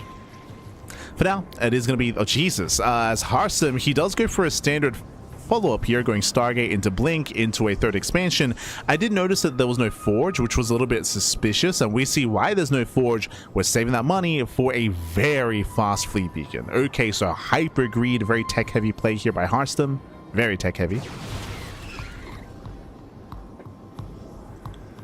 As we are rushing into, I would imagine, Tempest or just the Mothership. Meanwhile, Adepts, they harass across the map. 5, 6 drones going to be going down. Do we get 7? Not quite. But very nice harass here. Remember, these are Vanilla Adepts as well. Vanilla Adepts. They shade into the bases. They distract Fjant. 6 drone kills. Very nice damage here by Harsum. And again, is this just for the Mothership, or do we plan on making Tempest? Based on the amount of gateways that we have and Blink, it's hard to say. If we had a Forge, I think I would lean more towards Mothership if we're getting +1. Yeah, there it is. Mothership's on the way. So this is a very cheeky build. If you remember, speaking of old school and speaking of quirky styles, we'll discuss this after the Stalker aggression as we do poke in. Lings, they do a counterattack though. They get into the middle line. Very nice. The battery's not done. Greed out of Harsum. No battery. Probe's going to be going down. At the same time, Stalkers, they find some queens though. And 1, 2 queens falling. 3 probes go down, but Harsum defends. Ooh, and these Stalkers are getting out of hand. Yeah, the Stalkers are getting out of hand here. They trade well. Here we go. We have Ling reinforcements. Gets a Stalker. Gets 1, gets 2. And Fjant is holding. Fjant is holding on. Behind this, Fjant dropped up to 69. He's now focusing and fixating on purely Ling Hydra production. Meanwhile, with this fast Mothership, we could be looking to recall into the main. I'm curious here how we're set up. There was a build where you would rush. Again, this was during the... Oh, God. This was... like during like 2022-ish era StarCraft, where Protoss players would be rushing into motherships, and then they'd go into a mass gateway composition with sentries, importantly so, and then you'd recall into the main base and then force field the ramp. You'd force field the ramp, then just end the game. This was on, was this Hardwire? I want to say that was in the map pool at the time.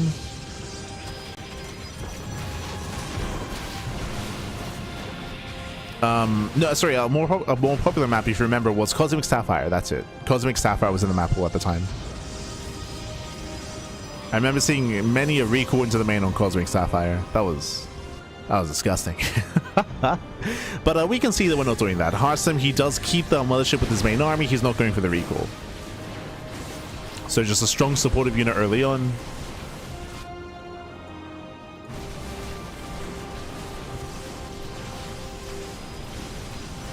Just slowly breaking out. Once again, he does not touch any of the Skytoss units. Just rush the Mothership. We're going to break out. So we do see Fjant coming in from behind. And with that cloak, there's no detection. No detection. Oh my god, so much free damage. Yeah, Lings are going down. Hydras are sustained damage as well. Remember, Fjant is all in.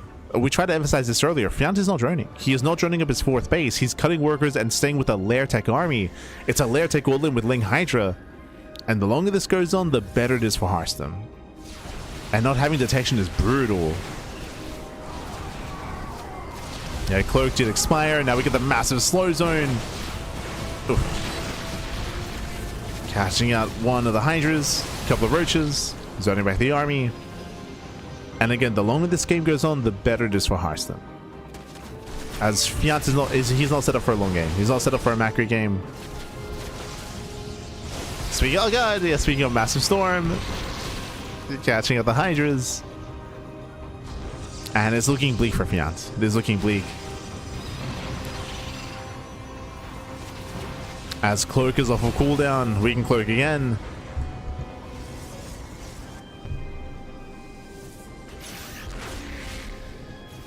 Once again, we can see Fjant setting up for a flank. But the supply just is not high enough. Just does not have enough to work with here. Ooh. Yeah, Sage Trap's going to be going off. Storm lands on the Hydras. Another Storm here on the south side as well. Yeah, Storms are connecting.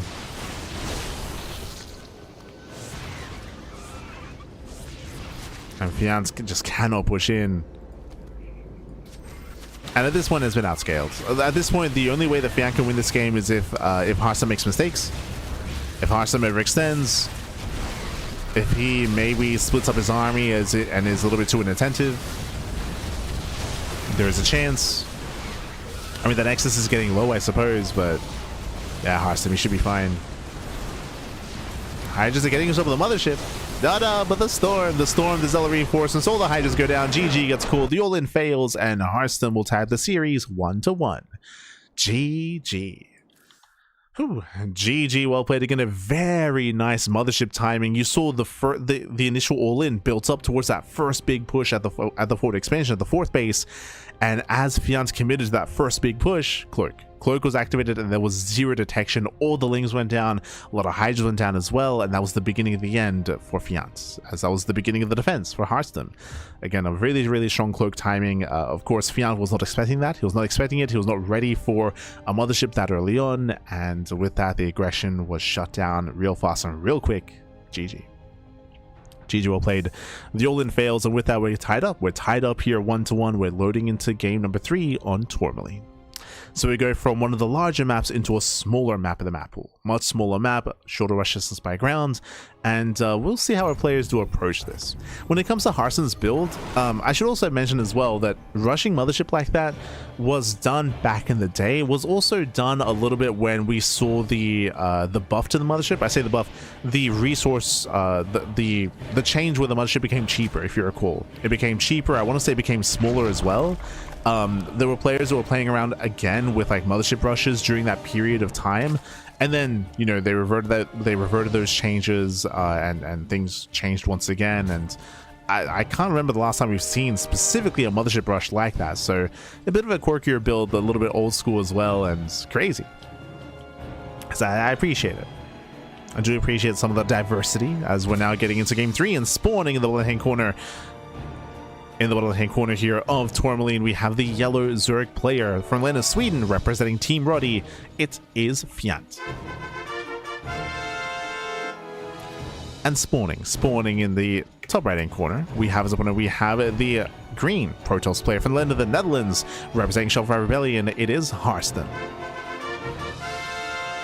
We're tied up 1-1, and the drone has arrived to what? To hatch block. Yeah, we're moving into block. We might just settle to disrupt the wall off here, but there's no early pool. Yeah, it is denied. So I don't know if you noticed there, but because of the probe being on hold position here on the low ground, Fjant, he originally was not going to take his gas and pool. He was going to get a hatchery instead. Oh no, that's a kill. That's a kill. We do trade 1-1, and Hearthstone's able to freely expand. Fjant has a shaky start as a result. Delayed pool, delayed gas. As the hash block does fail.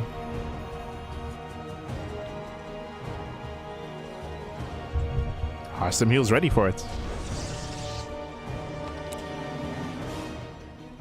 Also, now I want to double check actually, because I'm second guessing myself. When was the Clash era, and was a Laser, Lambo, and Raynor all on Clash at the same time? Like, I want to say yes. I want to say they were.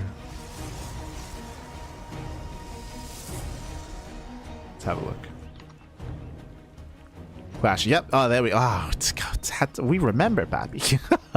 Yes, a Laser, Lambo, and Raynor. They were all on Clash together. That was during the era where we saw those 3 builds rise up as well. That was okay. So in my mind, it was 2019. This was 2017. Okay. 2017 to 2021-ish. Yeah. Okay. So they started back in 2017, but yes, it was during that 2019-2020 era. Yeah. We remember. That's also when the Clash opener was popularized. Just because all the Zurich Clash players were doing it. Clash opener. True.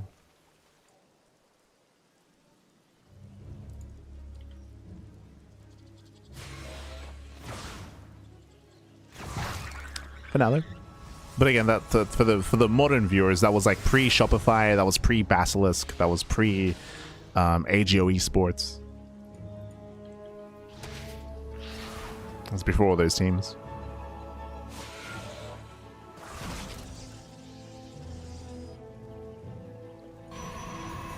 for now, though. For now, Hearthstone does go for a standard opener, going Stargate into Oracle into a third expansion. So standard opening here by Hearthstone so far. Likewise, Fjant is droning, saturating. Again, when it comes to the openers, Fjant did have a bit of a shakier start with the delayed pull and delayed gas, so it was a little bit shaky here from Fjant.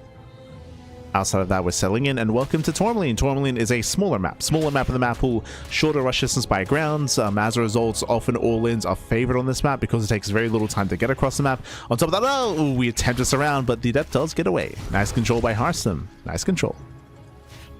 Does blow away in time, but typically when it comes to Tourmaline, it isn't just the aggression, it doesn't just the rush distance, I should say, but the bases themselves are very open. We have very open area here at the natural, we have very open third base as well, open linear third, and open forward base as well, so we often see aggression. Meanwhile, this time we are straight rushing into Fleet Beacon.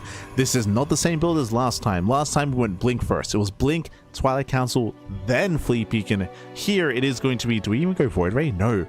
God, what an animal.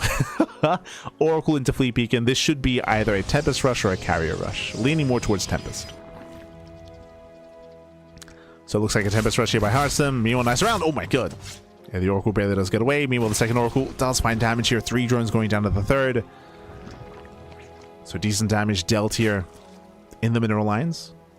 And again, we are rushing up. Now, this forge should just be for cannons. So we're going to be getting into cannons, going to be setting up defensively here. Basically, Hearthstone is going to attempt to turtle. Oh, never mind. I was going to say he's going to attempt to turtle up, but no, we're rushing Mothership again. But this is a different build. Huh. So in my mind, the forge was just going to be for cannons to like hyper turtle up and have that kind of approach to things, but maybe not. Like, this Mothership allows for more aggressive potential. Yeah, +1 Mothership into a delayed Twilight Council. Yo, this is like a YouTube build. Like, this is that's what this is. This is like a YouTube content. Like, I can see like Uthermal doing this for fun, like Pig doing this as well. The YouTubers, baby. True. Oh boy. Okay. Let's go. We're clowning, Patrick. We're clowning. Oh. As 3 drones going to be going down. Fjant, he, of course, has not scouted the main base. He's playing blind. It does go blindly here. Spire first. Okay.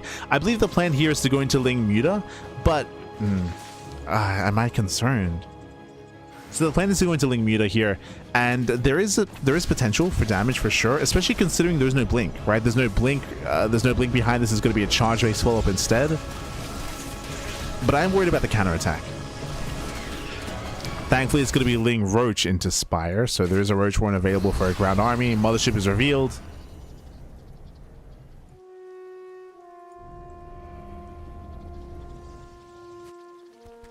And hopefully Fjant recognizes that this is still just a supportive Mothership, though not going into Sky Toss, to not go Corruptor. Oh, the cloak! The cloak saves the base! Oh no! You can't really see it here, but this Nexus is now invisible, so Ling's forced back. Is going Corruptor. Ay, ay, ay. The issue that I have with Corruptor in this kind of position here is that they have one job to do, and that is to kill the Mothership, but that's all they can really do here. Whereas with Mutas, potentially we could have been harassing mineral lines, poking in, getting some economic damage, distracting Hearthstone, buying time while we build up an economy, and then build up into Roaches and into Corruptors and have like a layered approach to this. Going straight Corruptor means that we're just building up to one big push. Like, we're building up to one like big assault. Corruptors are scouted.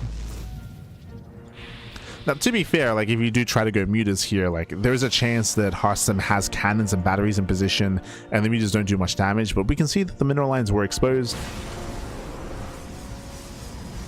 But we have the strength of being able to see everything, right?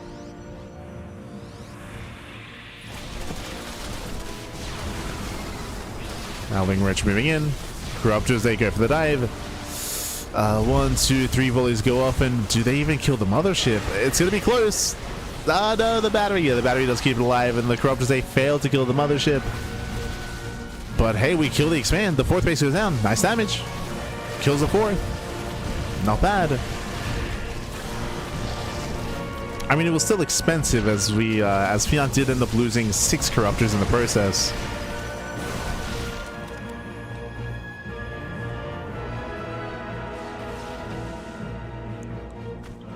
Six corruptors went down. Harsam rebuilding his 4th base. Meanwhile, Fjant should be building up into a second wave. Second wave, second push. Fjant's economy is struggling as well. Now trying to join up. It's just a really awkward game state for Fjant when it comes to like what to build, what to make, and what to try to achieve.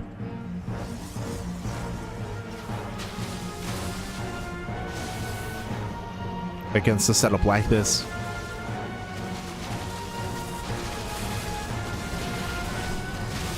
As there's a bunch of storms. And they zone away the roaches. Zealot on by, sorry, a depth counterattack here at the same time, getting 5 drone kills. Oh, 6, 7. 7, 8 drones going down. Ay, ay, ay.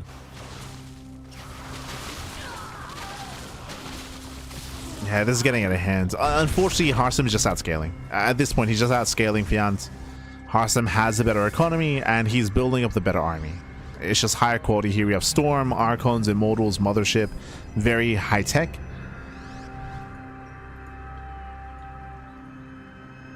And Fjant is being outscaled. He's now working towards infestation pits.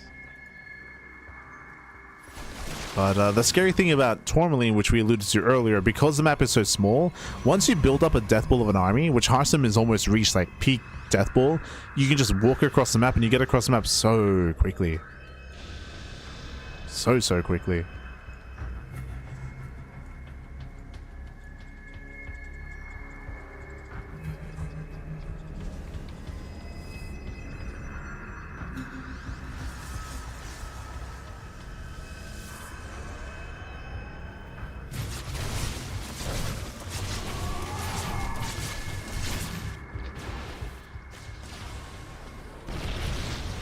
Harsam moves out.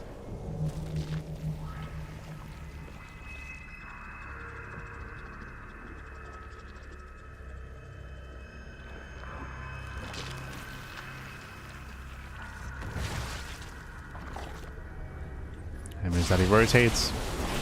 Likewise, still holding on to what, 6 High Templar? Ay. Yeah, 6 Templar, plenty of storms. Storms that connect. Roaches are softened up. Roaches, they can tank a storm here and there, but not this many storms. Like Roaches, they will crumble.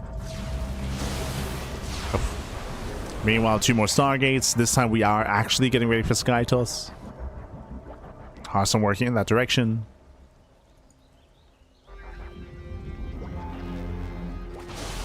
Oof. Another Corruptors, they get caught out. Massive storms. Yeah, massive storms, massive damage on the Corruptors. Storms, they connect.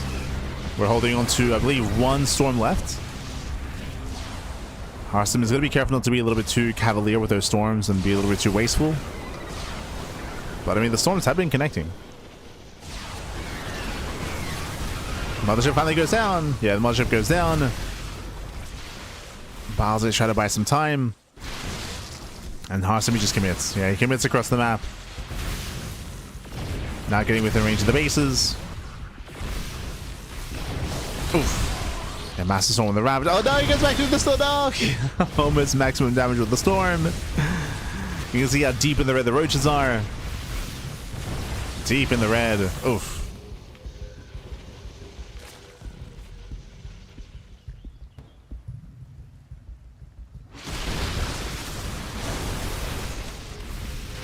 Yeah, now the storm lands. Okay. Storms, they just keep landing, pappy.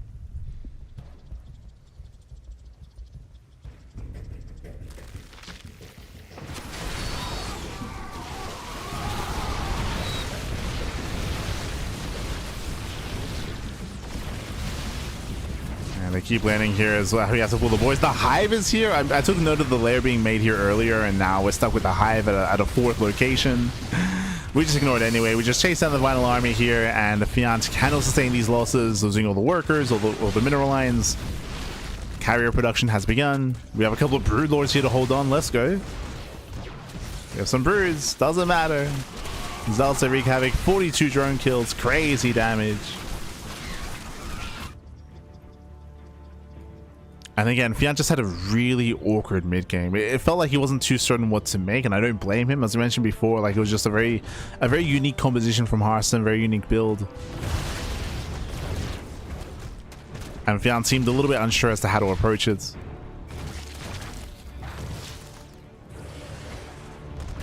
If you recall, when it came to the initial like assault here in the center base, like Fjant, he lost all of his corruptors.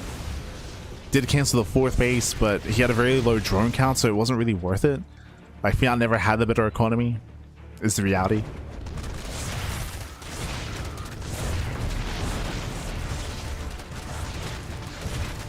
Like, maybe there's a world where it's better to actually drone up to 4 bases and have a proper economy before committing to your assaults. Or trying to hit earlier as well, maybe.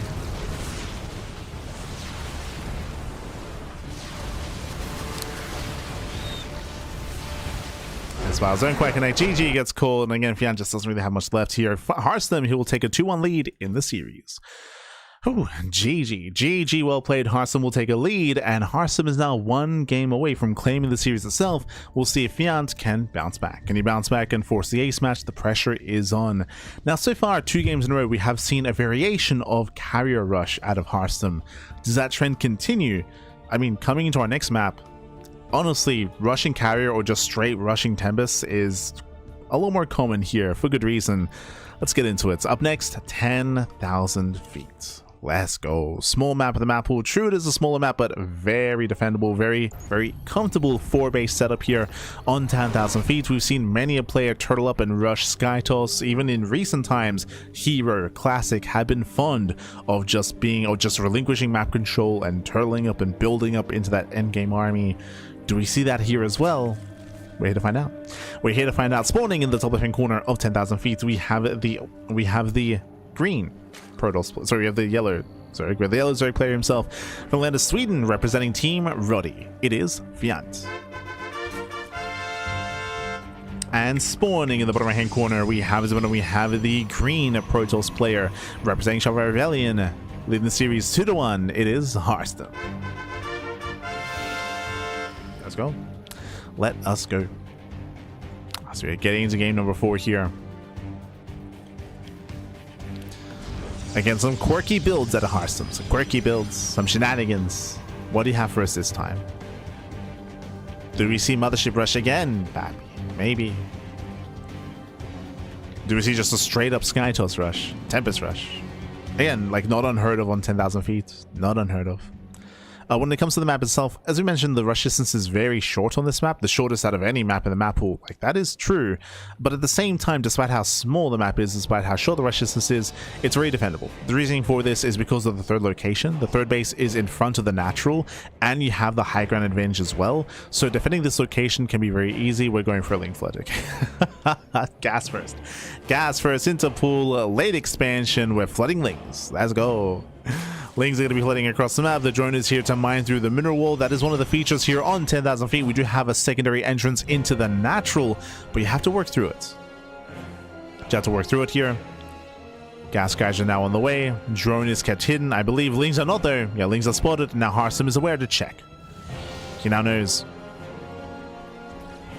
Now the way this works here is if you take this gas guys, you can mine a mineral patch, then destroy the patch by mining gas, and then go back and forth. Just go back and forth. Where are we going? Drone, no, where are we going? Yeah, Lings they poke in. They get some good surface area on the Cybercore. Cybercore is exposed. But the drone there, a little bit of miscontrol here from Fjant. The drone did race back home. Oh, Lings, they don't get us around. But they do collapse on that Cybercore. Boys are being pulled. Can we save the Cybercore? Can we save it? Oh, we're trying to. Yeah, we are trying, but the Cybercore should fall. Backup core is on the way. Fjant mining through that wall. It's almost open. It's almost open. 1 patch left. Automas. Can he get in? He can. Yeah, he can get in. The wall is open. The Lings they flood on forward. We have 1 Zealot to defend. We have 1 Adept on the way. We get into the mineral line. Probes. Yeah, probes are going down. Hearthstone did not check. Ooh, gets surrounded. Yeah, big surround here. But the boys are here to defend, and the Zealot may go down, but so far we're running out of Lings. Yeah, running out of Zerglings here. 4 probes going down. The Adept is protected. Second Adept has now arrived. Battery is on the way. And Fjant, there's no macroing out of this. Not like this. Remember, Hearthstone, he's up a base, he's up in workers. The longer this goes on, the better it is for Hearthstone. There is some nice surface area in this cybercore for sure. He starts to drone. Oof. I see 1 drone. Do we try to make more? Do we start to lose faith, Pappy?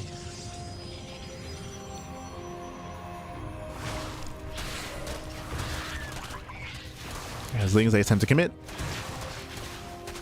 But Epsay will shade away. Barely shading away.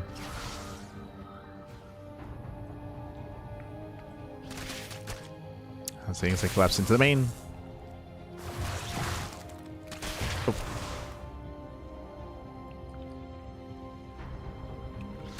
They collapse into the main base. Likewise, they get... Oh, they try to surround the cybercore. Once again, we see another drone in production. So again, Fjant, he's second guessing himself. Don't blame him. It's looking a little bit rougher over time. Does surround one of the Adepts at least. Catches one. Hearthstone did slip up. But now we have the Stargate. Now we have the Stargate. Now we have a full wall off here on the right hand side. Is that full? Not quite, but close enough. Yeah, walling off this area. And again, things are looking bleak for Fjant. Look at the worker count. Fjant, he's on 16 drones. Now 21. 21 workers compared to the 31 of Hearthstone. Hearthstone is up by 10 workers, and he has further tech as well. Stargate means Oracle's on the way. Oracle means we're going to be able to harass across the map. Do we have a queen back at home? We have 1 queen at the natural. We have 1 queen in the main base. No spores, as we can't really afford any spore crawlers anymore. Not at the moment. And the Oracle can just ignore the queen and get, what, 3, 4, 5 drone kills? Oh boy.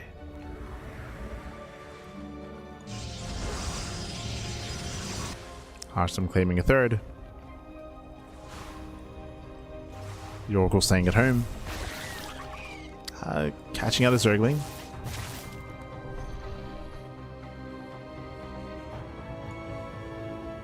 Now we have 2 queens. Second queen of the natural. Fianti moves in to attempt his round. Decent, very nice round actually. He gets all 3 adepts. Okay. Gets all 3. Lings, they can try to flood in, but there's a secondary wall. Yeah, wall off just in time. The Oracle's racing back home to defend. We do have a second Oracle on the way. It's still not yet done.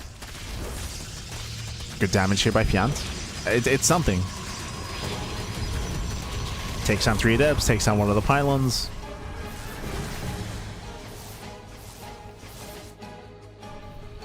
Behind this, going for the Roach Warren, and this should be for a Roach all in. Like again, Fjant's trying to macro in this game. It should not be possible.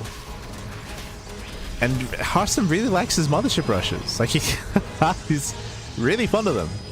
Okay. Again, I can't recall the last time I've casted Hearthstone play StarCraft, so I'm not too familiar with his current approach to the game. But okay, sure. Likes his Mothership.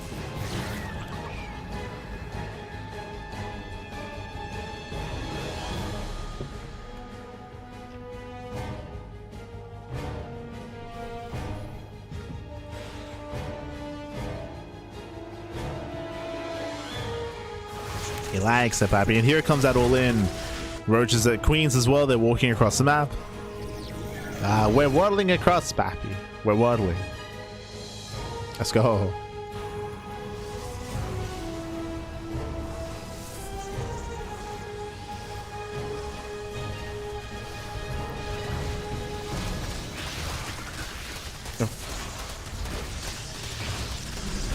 Things are taken on the cybercore. Get a nice pickup.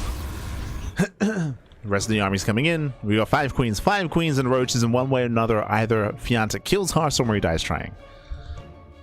The game will end. Meanwhile, Mothership is coming. As you mentioned, Hearthstone likes his Mothership rush. True. Roaches, they move in. They do focus on the Zealots. 1, 2, 3 Zealots going to be going down.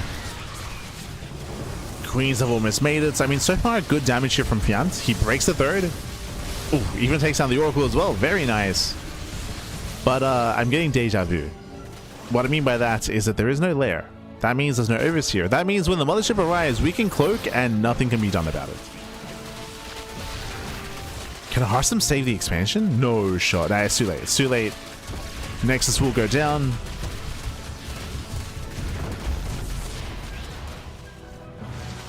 Alright, just morphing in. Queens, they hit the natural. And again, the mothership has arrived.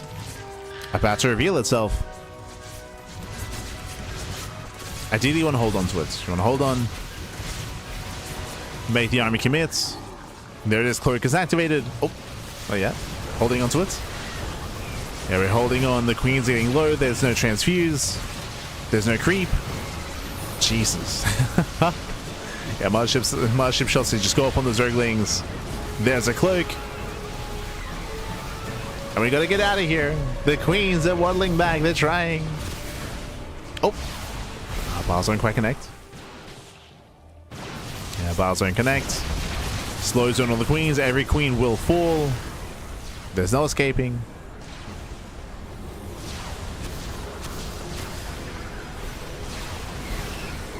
And the mothership on its own will kill everything.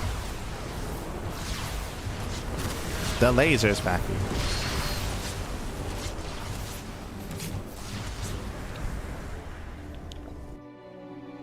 With that, Hearthstone defends, now claiming his base on the right hand side, retaking his third. And he attempts a counterattack. He does catch a couple of stalkers. No blink, true. No blink. As Lings, they do catch out some more stalkers and sentries, but it's going to be a one-way trip here. Yeah, almost one way. Fjant still barely has an economy.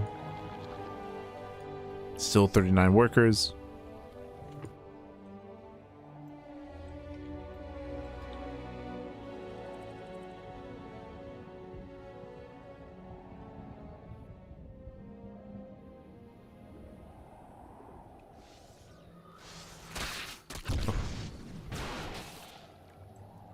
Still 39. So, I mean, we're trying to drone up. We're trying to macro here. We're trying to saturate. But again, Hearthstone is looking a lot more comfortable here. The pressure is still very much on Fjant.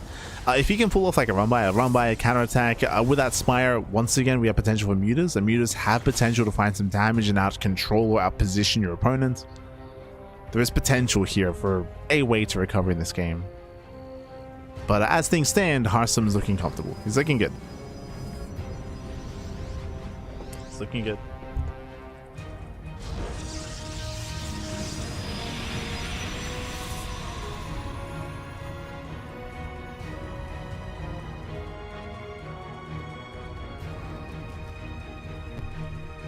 We are going to be amassing corruptors. It's going to be the answer here to the mothership. But alongside it, we need a stronger economy to afford roaches. That's the issue here. We can't afford both. We're trying. And we get spotted. Hearthstone's going to calm down, and Hearthstone has to take a more defensive stance. Back up to the batteries. And Mushroom taking a lot of damage so far. Oof.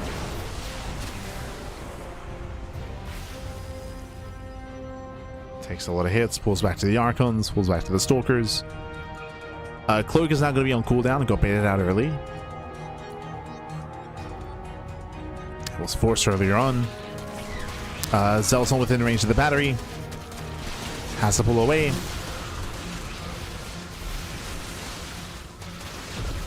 And Fjant, he does find some damage here, just depounding some gateways. Slowing down Hearthstone.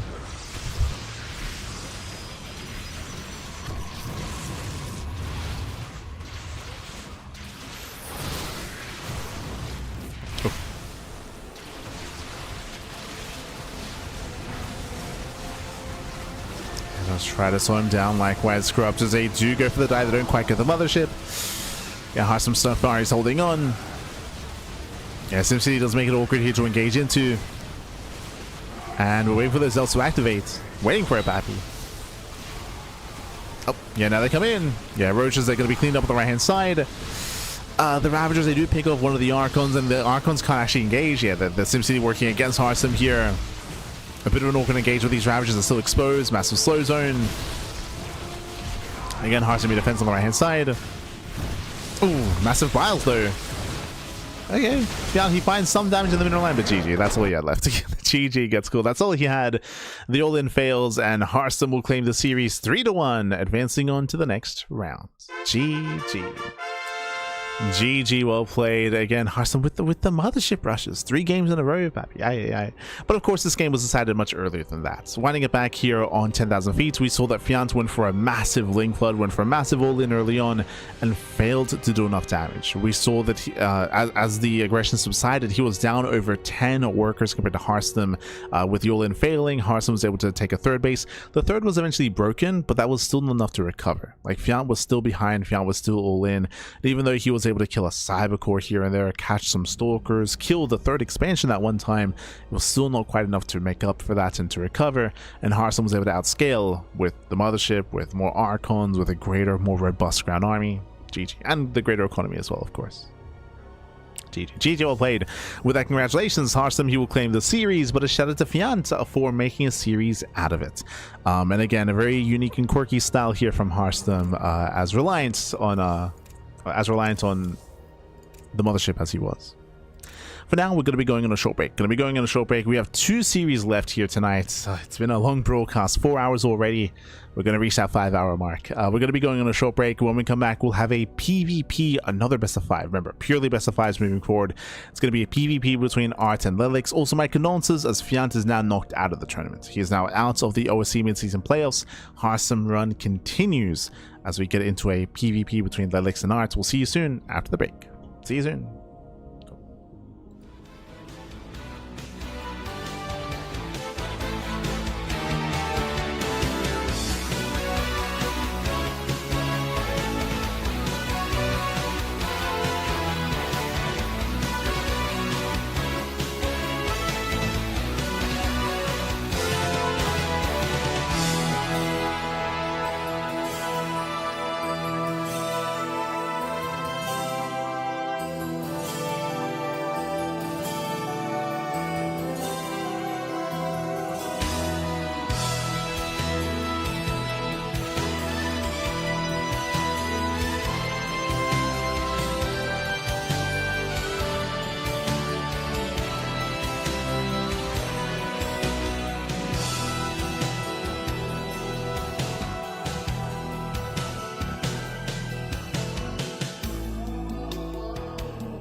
welcome back, everyone. Welcome back. Welcome back to the second last series of the broadcast. It's been a longer one, but we got best of fives. It's been a longer, intense broadcast so far, as we have 2 series left. Up next, we do have a PvP between Art and Letterlix.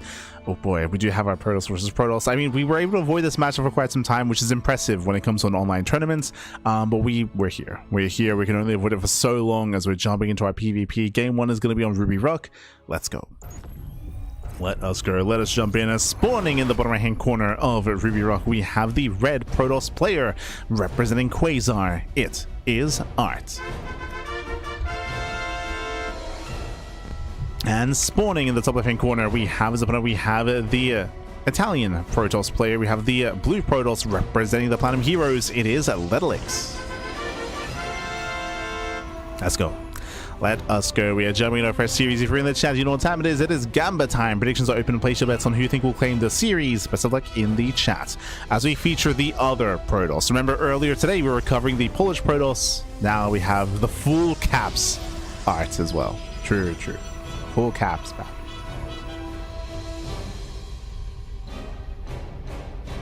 So we're to see a weekly schedule with an empty day. Yes. There are things that happened this week, or happening this week, IRL, so we do have a bit of a leaner broadcast schedule for sure.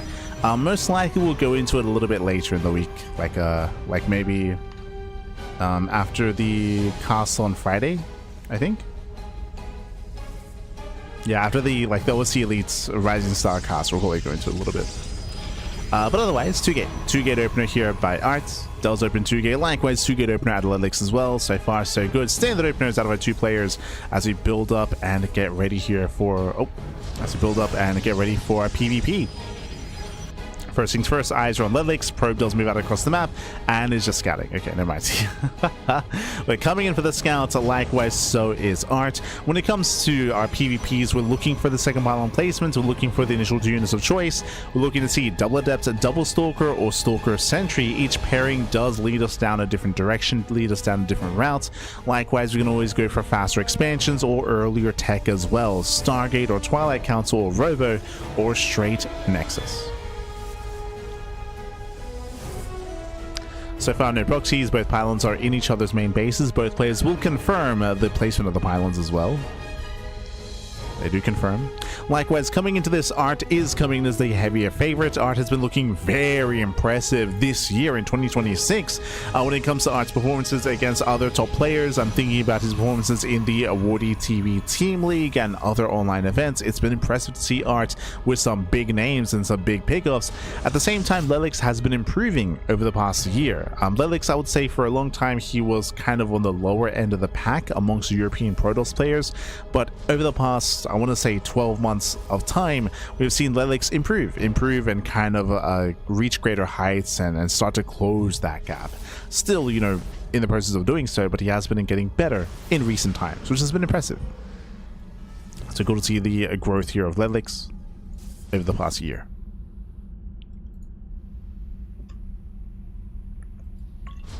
For now, though, we are going to be calming things down. It is going to be a Stalker Sentry out of Art. Likewise, double Sentry at Letterlix. So Letterlix is just going for a bit of a safer start into more mid-game play. I will say that this is a little more common amongst the European Protoss players. For example, the kind of game state that we currently have right now is we attempt to force field and we lock down one of the Stalkers. Very nice. Yeah, Stalker is... we try to lock it down, but it does walk away. Yeah, it does walk away. The setup that we have here... I'm talking about the expands, the follow-up tech, the sentry-based openers from both players as well, is very rare amongst players like Zaun, amongst Hero, Classic. A lot of the Korean Protoss players, like, they're very aggressive, they're very in-your-face, unapologetically so. They're just hyper-aggressive, and we rarely get a game like this. This is a little more common amongst the European Protoss players, just calming things down, building up in towards the mid-game. We can still be aggressive from here. Like, we can see like a gateway explosion, like a 3rd and 4th gateway into 4-gate blink. But right now we're leaning more towards tech and expanding. Robo at Letterlix. Art, what does he go for? Faster expand. So Art is being slightly greedier than his opponent, going for the faster 3rd. Robo is safer. If, for example, if Art was going into the Dark Templar, into a Dark Shrine, then Observer is going to be available here. Detection, vision, scouting, just a safer approach out of Ludwig's. Hallucination scouts continue. Art confirms that the base is delayed. Oh, also my apologies. If I didn't already, do we have Gamba? I think we already did. Okay. We already had it.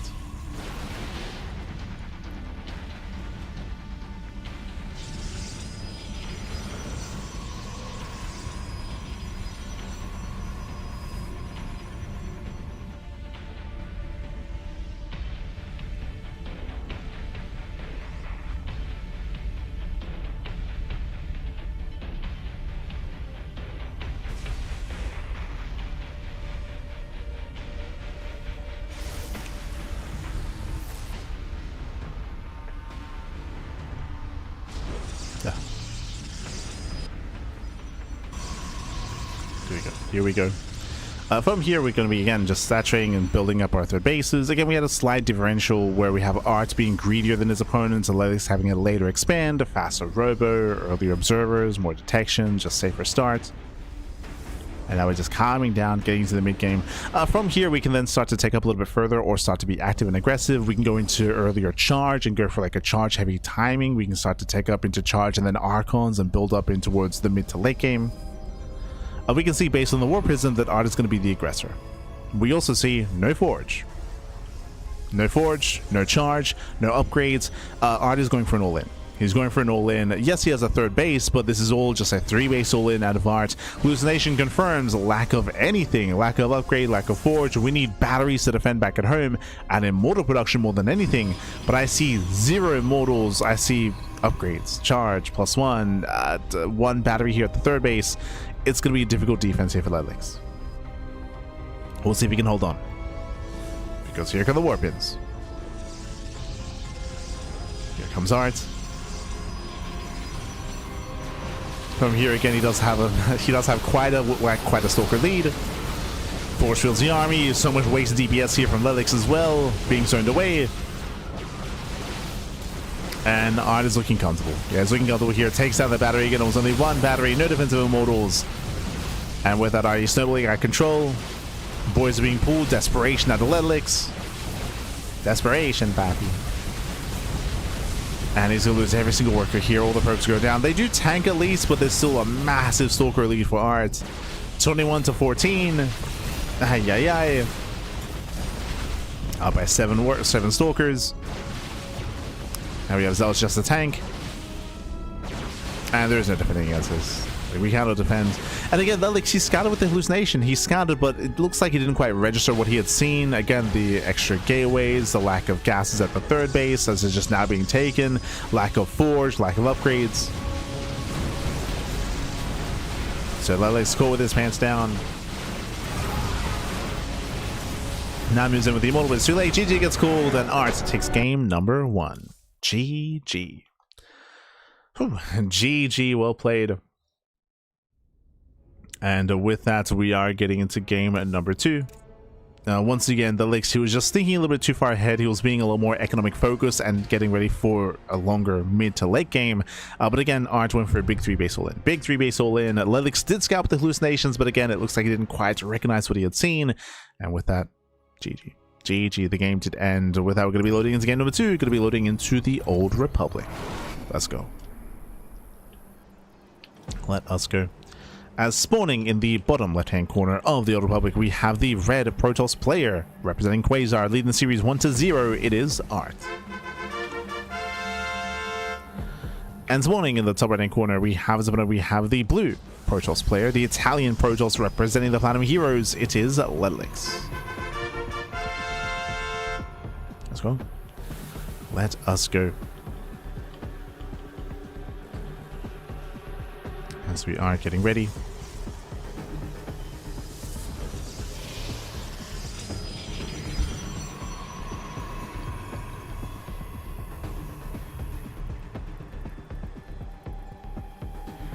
So we are settling in.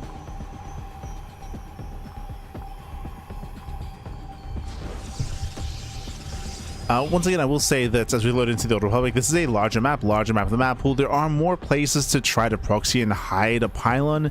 Speaking of, based on the camera movement, it looks like Lelix does plan on hiding a pylon on this side of the map. If that's the case, no, never mind. The probe was, it looks like he was just setting up camera location keys. So with that, we're just getting into a standard game. Nothing crazy, nothing wild. So far, Lelix just scouting the main expansion of his opponent, being a bit of a nuisance. Likewise, Art doing the same, moving out to scout as well. So 2-gate opener versus 2-gate opener. No shenanigans. Second pylons are going to be thrown down in their own respective bases. Here we go.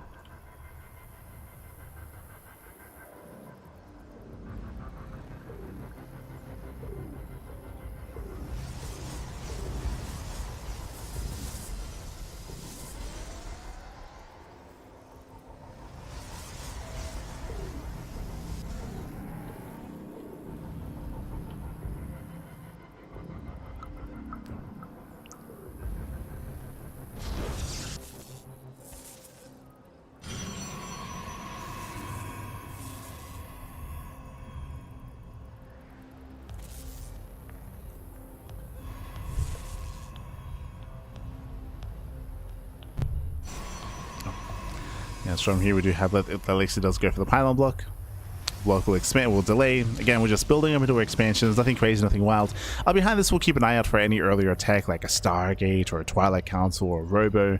As I mentioned, there is a chance here to try to be a little bit cheekier with your tech, but otherwise, yeah, we're just expanding, calming down, building up. Once again, a very tame opener here out of our two players, which, to be honest, is kind of what we expect for the entire series. Even if this goes to the ace match, like we do have an earlier council here by Lelix by a couple of seconds. Because of this, there is going to be a very small window in time where we can have earlier blink. There's a world where we might even go for an earlier Dark Shrine, but there's no setup for a proxy pylon to hide the building, and it's very difficult to keep anything hidden in your own bases, just because of these non-stop hallucination scouts. And it does confirm the earlier Twilight Council. Upon doing so, Art should be a lot more careful with his own Blink Stalkers. It means that Art should not push out early on, otherwise he will get caught out. I mean, he's pushing now, but I'm referring to that Blink timing. So now moving out. We have the extra sentry here for Art, so we can try to cash out a unit. He can try to catch a Stalker, pre-Blink.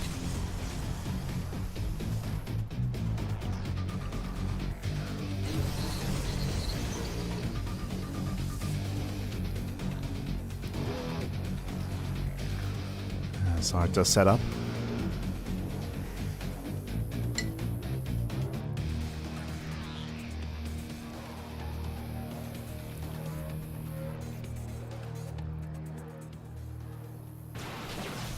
Sets up at the third. We'll delay the expand. Art claiming his own, so a faster third base for Art.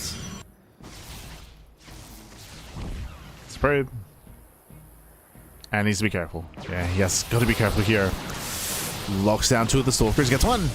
Yeah, one Stalker gets picked up, and now he gets away with everything. Artie pulls out, pulls away. Blink is not yet factoring in. So a nice movement out of Art.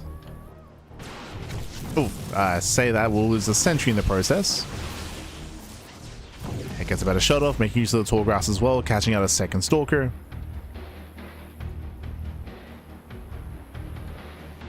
Blink is almost done. Now he has to get the hell out of here. Pulls away.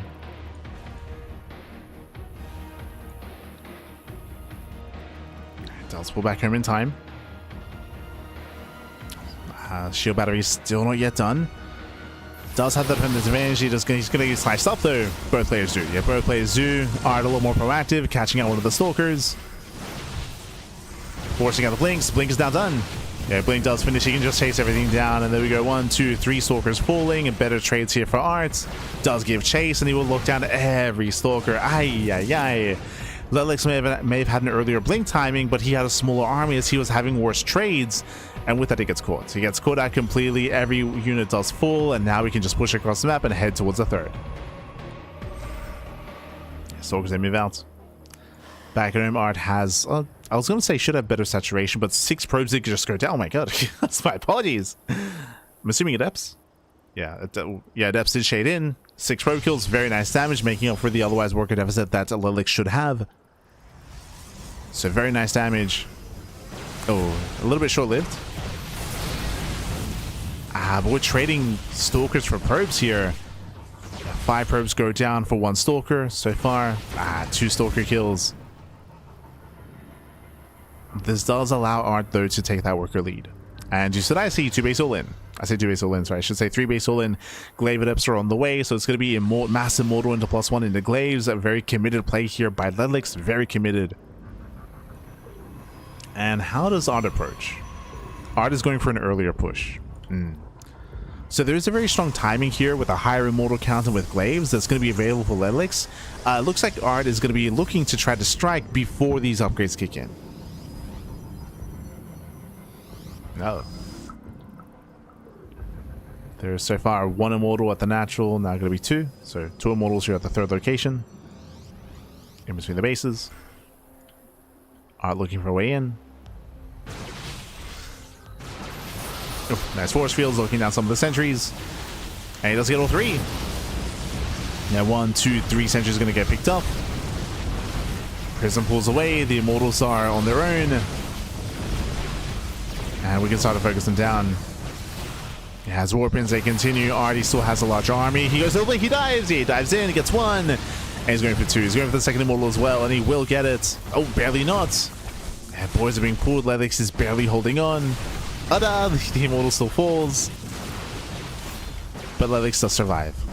Yeah, it does survive. A messy defense though, losing 2 immortals. Art likewise still maintains the greater economy. 4th base now being thrown down. Lilix, he has to counterattack. He has to deny the 4th. And we'll see if he can.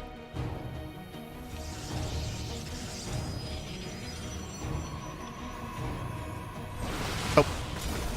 Artie blinks in.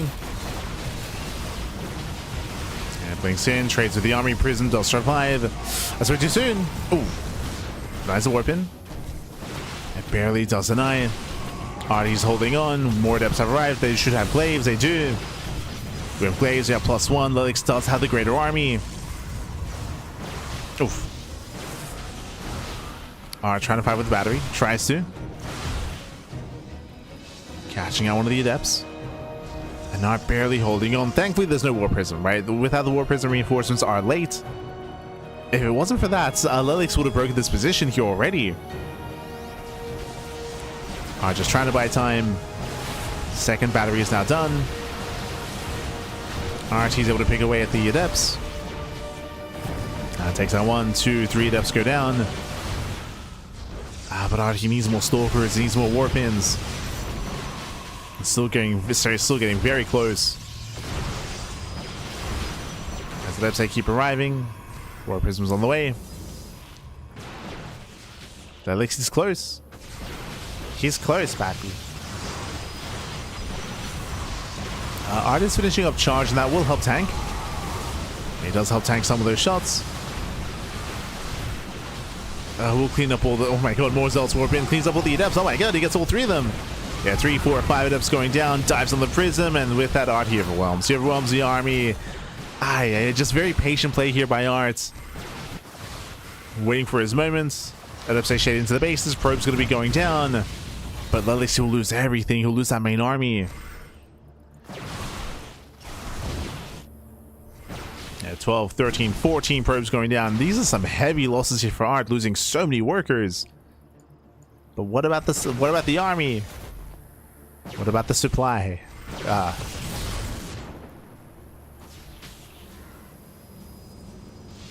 The soup, Pappy.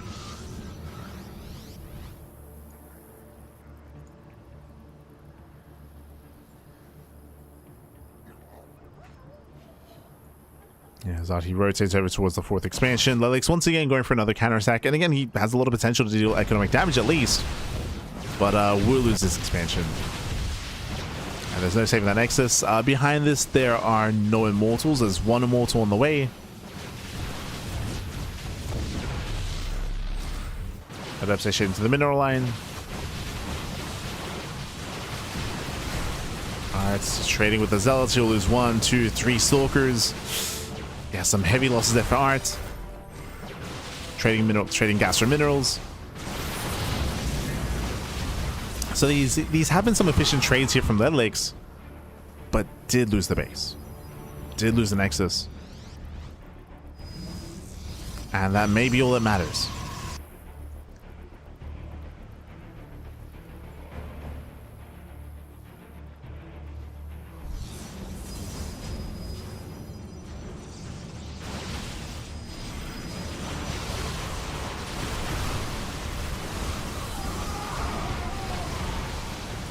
So again, he does get the concave, better setup here.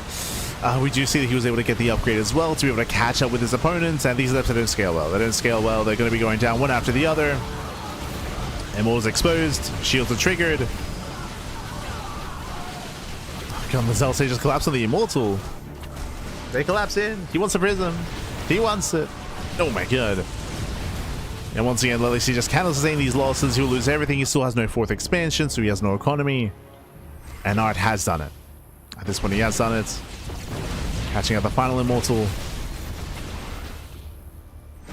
Immortal goes down, links forward. Messy trade here, pushing up the ramp. And once again, the one thing holding him back is no Warp Prism. There's no Warp Prism, there's no way to reinforce across the map, so Art has to calm down, back off.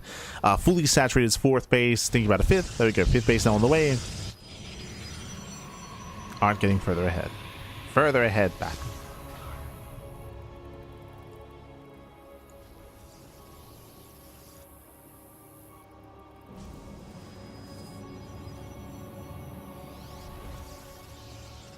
Our predictions for subscribers? No, they're open to all.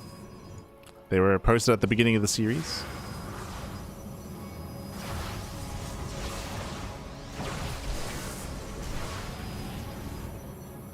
Gotta lock in the chat, Pappy. Gotta lock in.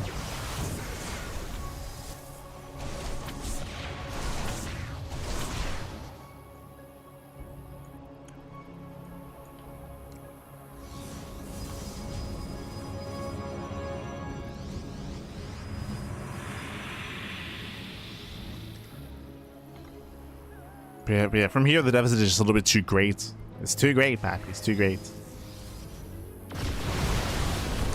As now we have Archons, now we have a superior composition, a little bit more complex as well. Collapsing of the Immortals, GG gets called, and Art, he will take a 2-0 lead in the series. GG. GG, well played. Honestly, a really impressive defense, winding it back. I will say that I thought that Art was dead when he was trying to defend his 4th base. If you recall, I'm referring to the moment when we had the Immortal moving out, the War Prisms all with reinforcements. We were pushing towards that low ground expand. There was like 2 batteries on the low ground, and Art, he was down in supply. He was down in army supply. He was down in upgrades as well. Like, things were looking rough, but he was able to kind of make use of his buildings. He was able to tank shots and buy time, able to take some better engagements and slowly be patient and wait for more warpins, more reinforcements. Sniped the warpism, of course, as well at the beginning, and was able to barely hold on. GG, well played. An impressive defense there from Art to survive the aggression, and that leads us into the ace match. We're going to be loading into game 3, going to be loading into Tourmaline. Let's go. Into potentially the final game of the series, as spawning in the bottom hand corner of Tourmaline, we have the red Protoss player, the red Protoss himself, representing Quasar, leading the series 2-0. 2-0, and 1 game away from claiming the series. It is Art. And spawning in the right hand corner, we have his opponent. We have the Italian Protoss player, the Italian Protoss, the blue Protoss, representing the Platinum Heroes. It is Ducklings. Here we go. We are getting into game number 3 here. Again, the pressure is on. Once again, I will say that Ducklings, he did actually have a really strong kind of peak in that last game. He had a really strong moment where he was up in upgrades, up in supply. He had a greater start. Also, I say greater start, sorry. He had like a big window of opportunity to make use of, but unfortunately that window did eventually close, right? He was taking a little bit too long to collapse on top of the army, to make use of his forces, and to trade, and to get on top of the 3rd base. He settled for pushing into the 4th, and in the end, Art bought enough time for more warpins, more reinforcements, did not trade, and did persevere. Crazy. GG. GG, well played. As we're getting into game 3, and do we actually spice things up early on? So far, 2 gate opener from both players once again. Probes are moving out, but looking to early scout. No proxies this series, Pappy. Not yet. It's European PvP. True. Smurge.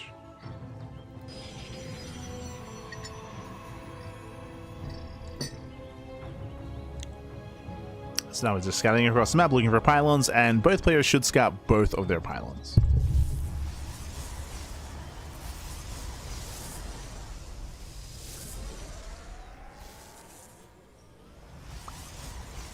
Should be able to scout.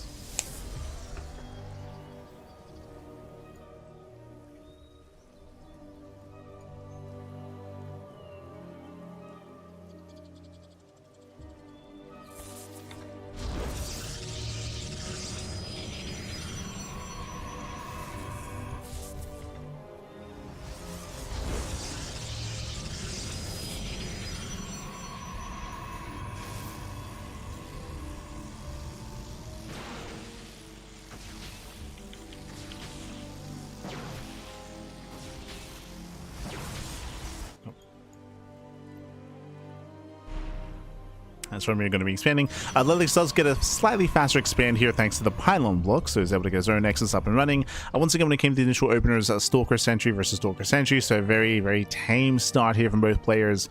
We're going to be applying a little bit of pressure, having some kind of presence on the map, but for the most part, scouting. Right? It's all about scouting, all about those hallucinations. That is what is mainly available here. And Twilight counts a follow-up out of our 2 players as well. So far, so good. Art's one advantage here is the, I want to say, higher Stalker count. Yep, does have a slightly higher Stalker count. And he can maybe try to leverage that as he has more DPS. Oh. Can he pick up some of the sentries or even the battery? Pokes in. Does that really got any shit? He commits. Yeah, he gets 1. He gets 1, 2, up to 3 sentries. Does he get all 3? He does. Yeah, massive pickups here. 3 sentries go down. The battery will defend against anything further. But despite that, nice damage. 3 sentries and 3 probes as well. Very strong start for Art. Oof. Again, that was the advantage of going for a very fast 2nd and 3rd Stalker.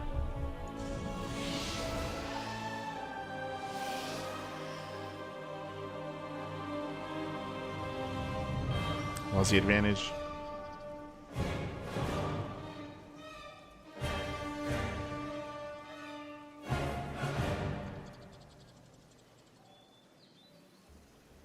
Likewise, hallucination getting into the main base, confirming that only blink is on the way. Back at home, we do see Art is taking up a little bit further, going into blink and also a safety robo before expanding. So Art playing it safe. So is Ducklings, just a little bit later. A little bit later. No, Adepts shade into the main base. That should not have happened. Getting 1, 2, up to 3 probe kills again. 2 Adepts, 1-shot probes. A 1-shot back. Oh, 4 probe kills in total. Shades into the natural. Gets 5, 6? No. Yeah, 5 probes. 5 probes go down. Very nice damage here by Art. Again, that should not have happened.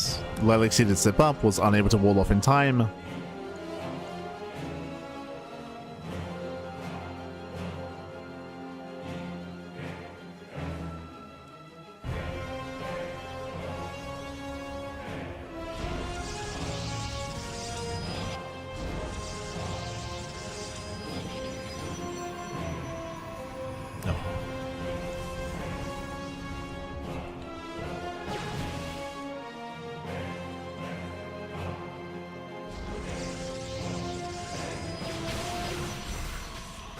Ducklings does break forward. Sandy gets punished for the blink. Alright, we'll give chase.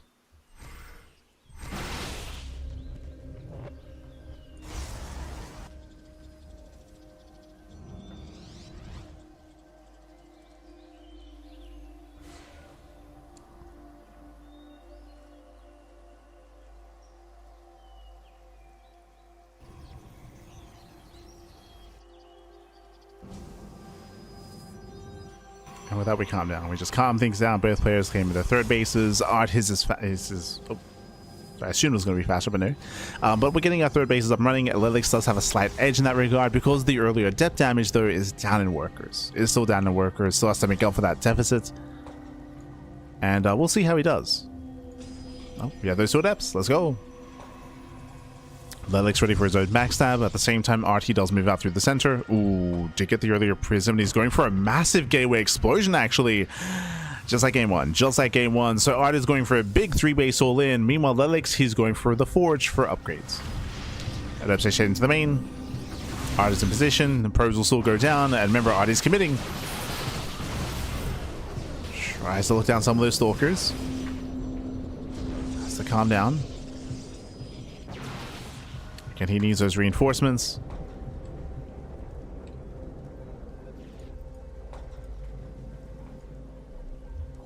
Now pulling back.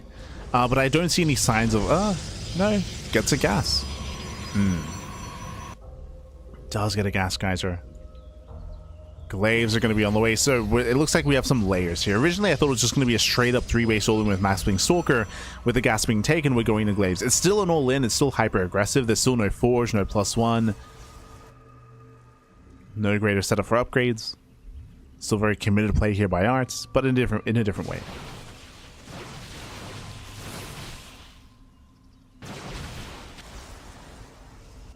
Here's some pokes into the main. Alright, for now, he's respecting the immortal count. Recognizing that he cannot break this position. Adepts do drop into the main. And probes are going to go down. Nice figure with the pylon and the stalker. Alright, just picking away at Lelix. No target firing in the main. And Art is getting a little bit too overzealous here. We're going to calm down. There we go. He's going to calm down, shades into the natural, gets more probe kills. 6 probes going down.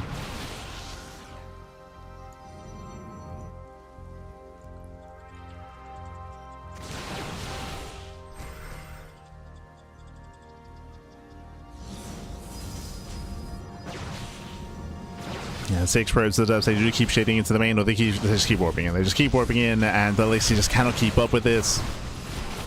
Losing far too much. Alright, he does catch the immortals. He gets 1. Yeah, 1 immortal goes down. Massive pickoff down to 3. 3 immortals left. The dubs stay shading to the natural. More probes going down. Lelix, he's distracted. He's distracted, Pappy. Oof. 13 workers go down in total. Are now claiming a 4th, getting further ahead. I will say that the main army still has a little potential here for Lelix just because of the higher immortal counts, but it's becoming less and less important as Lelix, sorry, as Art just surpasses that supply. As we have more adepts warping in, joining the main army. They built a tank. Both players, they pass by each other, okay?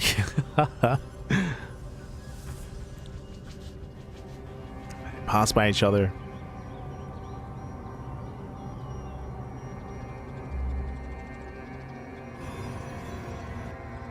The warpins, they continue. Art is the first to engage. Lelix, he's still yet to really go in. The immortals, they get locked down. He gets 2. Wow, he gets 2 immortals. Massive force fields. Locks down the army, catching up 2 more immortals. Adepts a shade in, getting some more mineral lines, and with that, Art has done it. Art, he has done it. He has broken Lelix.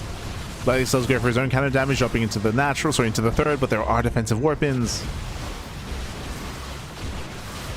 There are defensive warpins. Art, he has to be careful to be flanked. Pulls away. Pulls away, diving on the final immortal. We'll clean it up. And with that, Art, again, he's just snowballing out of control, busting into the mineral lines. 19 probe kills, more warpins into the main as well. Ay, ay, ay. He's all over him, Pappy. It's all over him. GG gets called, and Art, he will claim the series 3-0. GG. GG, well played. Congratulations. RT will claim the series. Again, Ducklings, he was able to hold his own, and even in the previous game did have a little bit greater standing, but here, just some early losses here for Ducklings, losing a bunch of workers, and time again, whether it was up shading into the bases or dropping into the bases, we saw so much economic damage being dealt. So even though Ducklings had the better upgrades, even though he had immortals and +1, the army never really built up, and he never could think about a fourth base as he was losing so many workers throughout the course of that game. GG. GG, well played. A very impressive harassment there by Art to just pick away at Ducklings, pick away at the seams, and eventually snowball out of control. GG.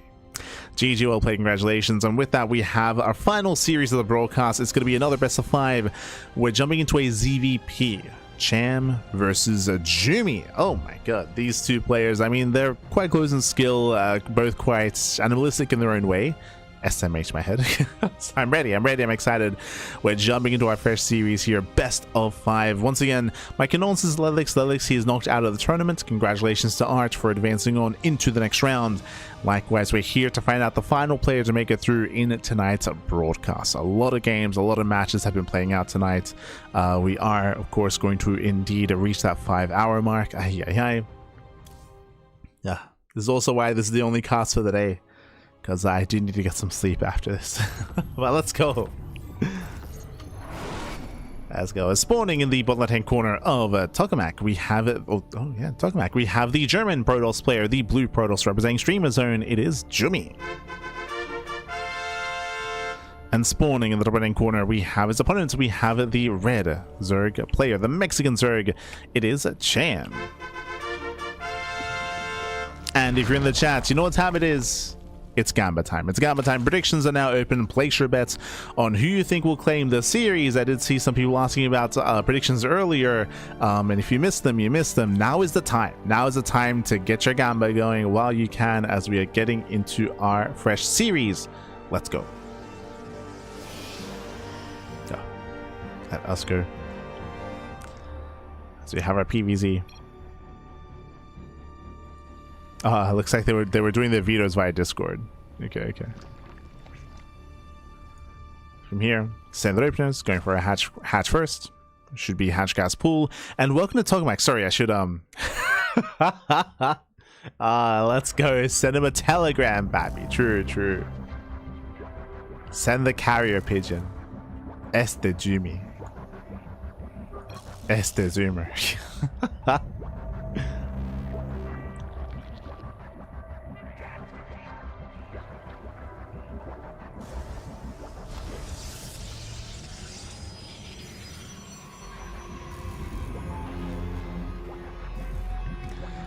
As again, from here, we are going to be opening up. When it comes to Champ Start, sorry, I almost got ahead of myself. Welcome to Tokamak. Tokamak is one of the older maps from a previous map pool, actually. So if you're a little bit newer to StarCraft, you might not be familiar. It's relatively recent, though, from like, what, a year ago, 2 years ago, since we had Tokamak. I want to say beginning of last year. But the reasoning for that is because this tournament does feature an extended map pool. So we do actually add some older maps. How they decided, players vote. Players, they vote on what maps they want. They voted on Tokamak. I want to say they voted on Submarine, and there were 3 maps. There were 3 maps added. Tokamak, Submarine, and I want to say it was another larger map from recent times. No, wait, sorry, a smaller map. Beckett Industries, that's it. Submarine, Beckett Industries, and Tokamak. I believe those were the 3 maps added to this tournament, to the map pool, if I recall correctly. I mean, it should just be on the Wikipedia page. Hold on. Let's see. Yes, Beckett Industries, Submarine, and Tokamak. There you go. All relatively modern maps. I mean, when I say modern maps, I mean like, 2020 onwards. For the last 6 years.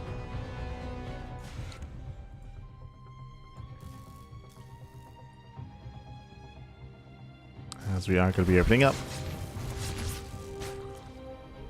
Jumi does fit in the shade. It is going to be a Stargate opener down to Jumi. Everything's looking normal so far. Everything's looking standard. Stargate opener into the 3rd, into Twilight Council.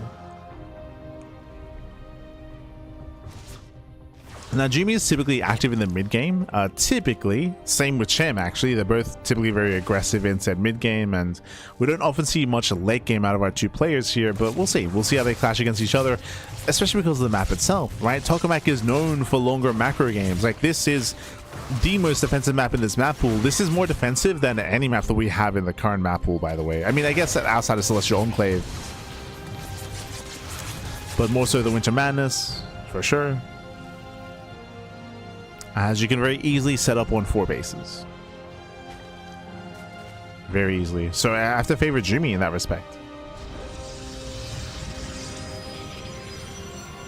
We'll see if we can defend. Wings they poke in, they collapse on the Nexus.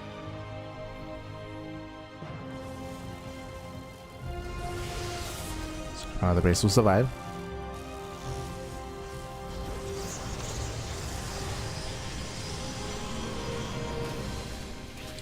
What happens if only one person bets their points? Asking for a friend. Well, if you win, you keep your points. If you lose, lost to the ether, Pat. Lost to the ether. Aye, aye, aye.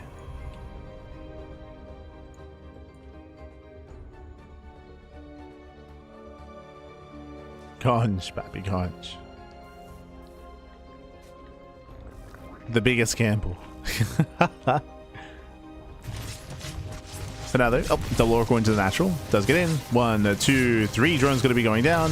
Oh, getting up to 5. Oh my god. Yeah, 5, 6 drone kills. Very nice pickups here. Does lose one of the oracles, so there's a bit of a back and forth here for Jimmy, as he does still lose some of his high-tech units. Gets Revelation off. It is going to be the faster lair. No Evo chamber. Sorry, we do see a later Evo chamber here, so it looks like a more of a roach heavy style. Assuming this won't be +1 melee and +1 range instead. Yep, there we go. We are making that assumption. So more of a roach heavy style. This can lead into Roach Hydra. Meanwhile, Jimmy, did he scout the Roach Warren? He did. Okay, he's aware of the Roach Warren. Despite that, he's going for a charge follow-up. Interesting.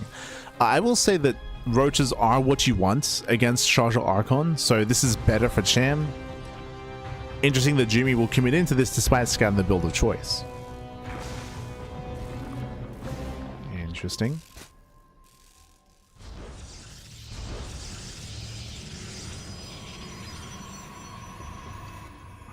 But yeah, that's the case in regards to channel points. That's the case even if, say, we get like 10 people predicting, but they all predict for one person to win, then they just get their channel points back, right? If there's no one opposing. There's no one opposing said result.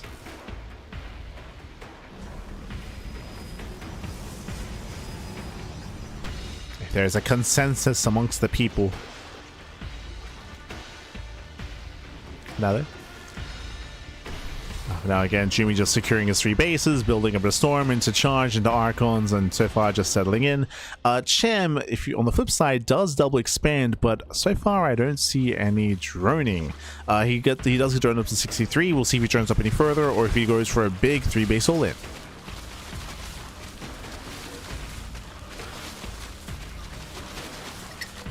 Hatcheries are done. I don't see drones. I do not see workers. Cham is all or nothing. He's going to rally everything across the map. And as I mentioned earlier, charge lots are not good defensively against this kind of army. Zealots a struggle. Storm, we'll see how many there are going to be. We're going to be very heavily reliant on storms to buy time.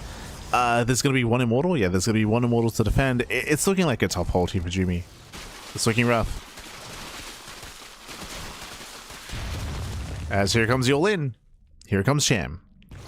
As Jimmy's even taking up in towards the fleet beacon. He's being so greedy, baby. Aye, aye, aye. Does throw down a wall of cannons and shield batteries. Is that going to be enough? We're here to find out. As Cham can even just bypass this and just head straight for the natural. Shows the storm. Storm is ready. He's got at least 4. There's the first storm. We got 3 more storms behind this, at least.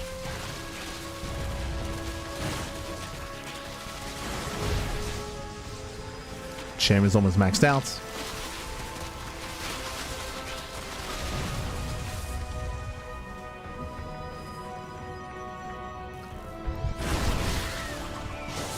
Oof. Yeah, second, third storm. There's a 4th, and I believe that's all the storms. Yeah, that's every single storm. With that, Cham, he overwhelms, he snowballs out of control, takes down all the Archons, takes down the Immortals as well. And again, Jimmy was just being too greedy. He was being too greedy, taking up a little bit too much, and not recognizing the all-in in time. To the point where he fought without any of the stack defense either, fighting out here in between the bases. Jamie commits in. I say that. Would you have some more warpins? Okay. Jimmy, can he hold on? Does warp in more zealots. 14 drones going. The zealot run by. Okay. 14 drones. Very nice. This delays reinforcements as well. Delays reinforcements. Weakens the economy. 24 drones going down in total. That's insane damage. These zealots, they pop off. And Cham. Can he still do this? Yes, he still can, but it's getting messy. It's getting a little bit messier. Now from 1 immortal, we built up to 3. 3 immortals. Tempest is on the way as well. Cham is on the timer. He's got to end it soon. He does need to end it. Coming in for the surround. Storm does zone. That was the only storm. Yeah, Roach is a collapse on in, coming from behind. He gets 1, he gets 2. Yeah, 1, 2 immortals going down. Still massive pickoffs. Takes down the immortals. And sure, there's a Tempest out, but it's only 1 Tempest. Only 1 Tempest here. The Roaches should still overwhelm. I say that, that's a brutal storm. But last there is no standing army, and he's done it. Yeah, he's done it. He's gone into the mineral line. I had some hopium pipe. Oh, the vials! Oh my god. Crazy vials. I had some hopium pappy. Cham collapses on the expansion, takes down the 3rd, and there's no recovery from here. Not like this. Not like this, pappy. And again, it all began with the initial openers. If you remember, I mentioned how Jumi going into charge as a build of choice. So when he scouted the Roach one was crazy, just because it's not ideal defensively against Roach heavy aggression. That is where Blink Stalkers do excel.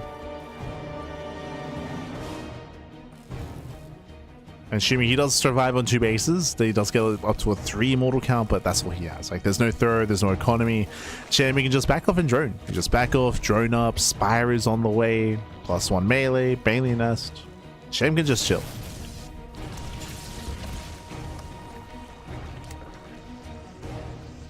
Cham, he can just calm down.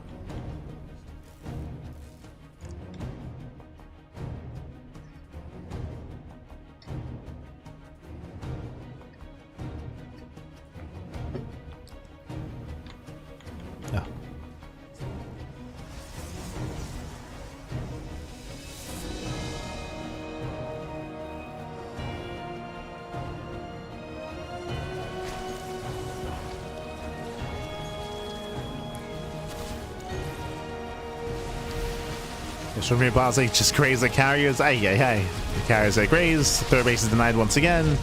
And, I mean, there should not be a world here where Jumi does establish a 3rd base. Like, no shot.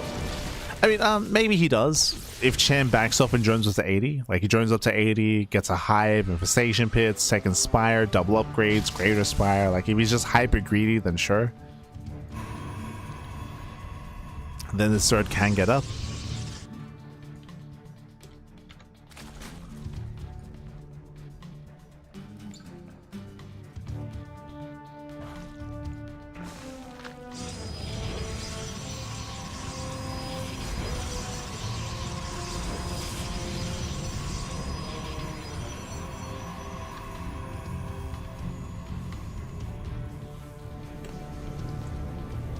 Technically a chance. But with all this time, Cham is building up a greater army, right? Corruptor production has begun, +1 fire attack, +2 melee. Do you have the pits? There is still no infestation pit. That's the one criticism here of Cham, is we can afford a pits, but and Jimmy knows he's dead. He's been dead for quite some time. So yo, no rush 20? Por favor? No shot. Nah. Don't say yes, Cham. You wish. Funnily enough, if Cham were to be hyper passive and wait 8 minutes, then Jimmy will recover 100%.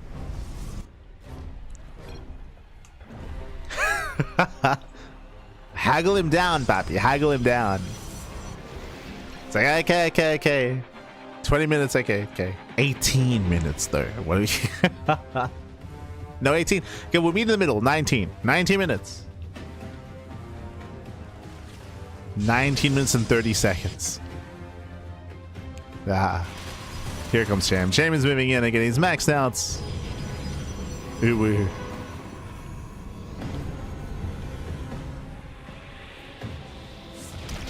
So we have some storms available. 3 Eye Templar, 3 storms at least.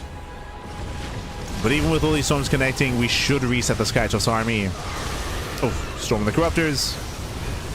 Banelings, they crash in. Massive connections. Mothership goes down. And with that, the entire army just crumbles. Everything just melts. It all falls apart here. Down to 2 Void Rays and a Tempest.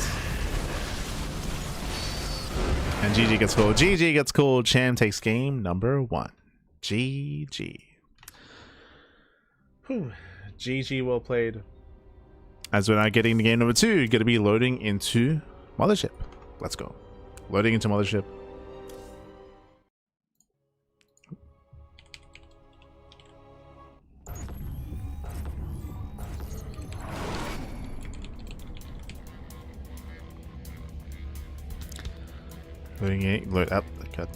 Loading into game 2, and again we'll see how things do adjust over time. A spawning in the bottom side here at Mothership, we have the blue Protoss player, we have the German Protoss representing Streamer Zone down in the series. Can they bounce back and make a series out of this? As this is a best of 5, plenty of games ahead of us. It is Jumi.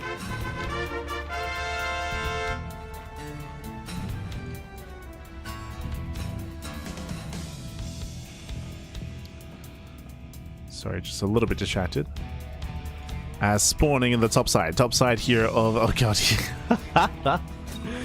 going for a very early gas and pool timing. We have the Mexican Zerg player, himself, the red Zerg. It is Cham. Let's go. Let us go. So again, hyper aggression out of Cham, going for a delayed expansion into early gas, into early link speed, into an early link flood. This can turn into a roach rush or a bane bust. There are different variations of all in here that Cham can go for. The first overlord does luckily enough scout the southern half of the map, and we'll find Jumi immediately. Oh boy,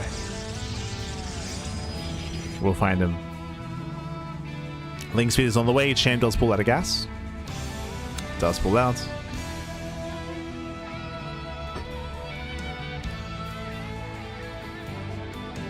So no Bane Blast, no Roaches, just a Link Flood. We just be flooded Lings. Meanwhile, Jumi, no Probe Scout?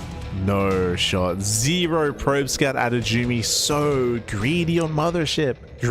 The trend of greed continues in this series. He was greedy on Tokamak, greedy here on Mothership as well.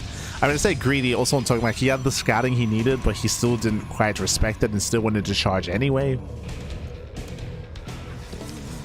Into charge the Archon. Meanwhile, here we go. Cham is rallying across. What does Cham want? The pylon. If Cham can kill this pylon, he can end the game. He can just straight up end the game. And there we go. The pylon is under fire. Boys should be pulled. And it's gonna be close. Can he kill the pylon? Can he get it? He can. Yeah, 100%. Pylon goes down. Depowers everything. Zero zealots, 0 anything else. We just commit to the fight. Oof. That's 5 probes. That's 5 probes going down. 2 more probes are very low on HP. Link speed kicks in, and Cham is still flooding. He's still flooding across the map. Oof. Yeah, still flooding across. So once again, depowers the wall. Ah, no. And GG gets called. Jumi caught with his pants down. The pants were down, and Cham takes a 2-0 lead in the series. GG. GG, well played again. Jumi, no probe scouting, no vision, no awareness. So Jumi was playing blind, just playing standard. Then bam, suddenly Lings did arrive. Of course, there is an RNG factor, so there's a chance that even if Jumi probe scouted, he wouldn't find Cham, but there'd be a chance at least to confirm what was going on, to realize and recognize the build of choice, and to prepare defensively. Alas, wasn't quite the case. Jumi just blindly opening up and not being aware. And that was game. That was game then and there. With that, we're now getting to game number 3. We're hoping for a back and forth, but the pressure is now suddenly on Jumi. Pressure is on.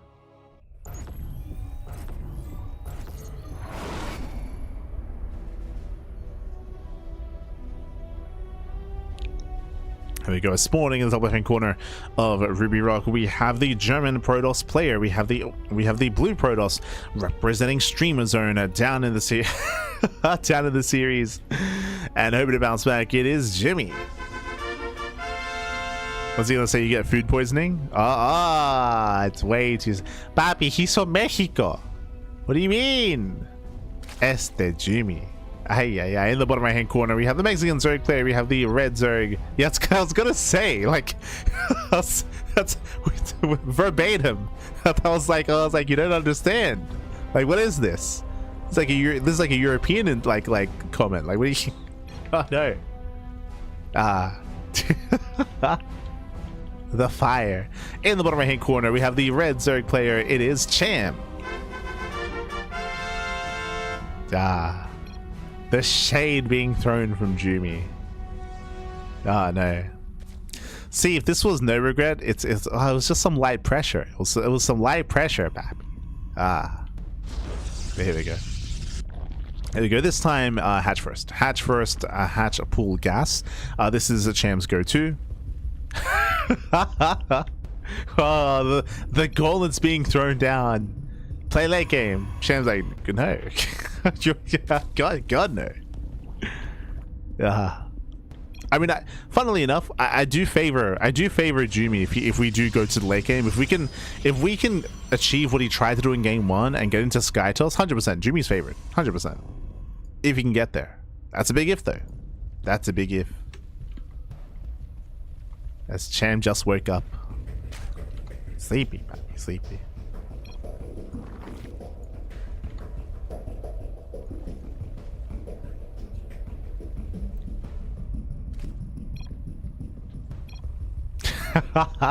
Oh, he's in the D-Gen sleep schedule. True.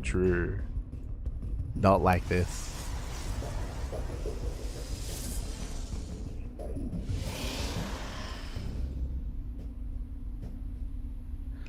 Jimmy molding like a fine wine. I mean, this is very tame. Like this is just bants. There's no molding here. It's a light-hearted banter.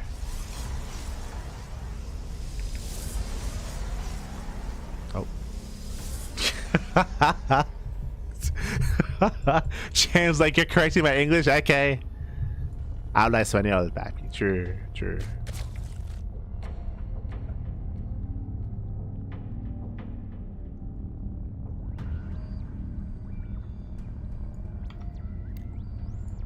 Yeah.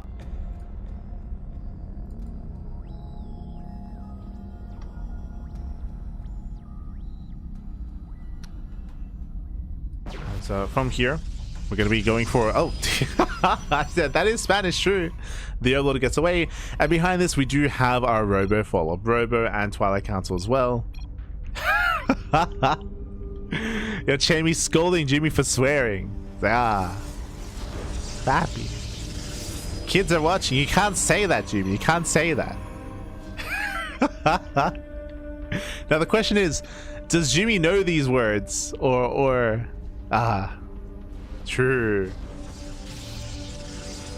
I learned from Pablo. Does he mean Pablo?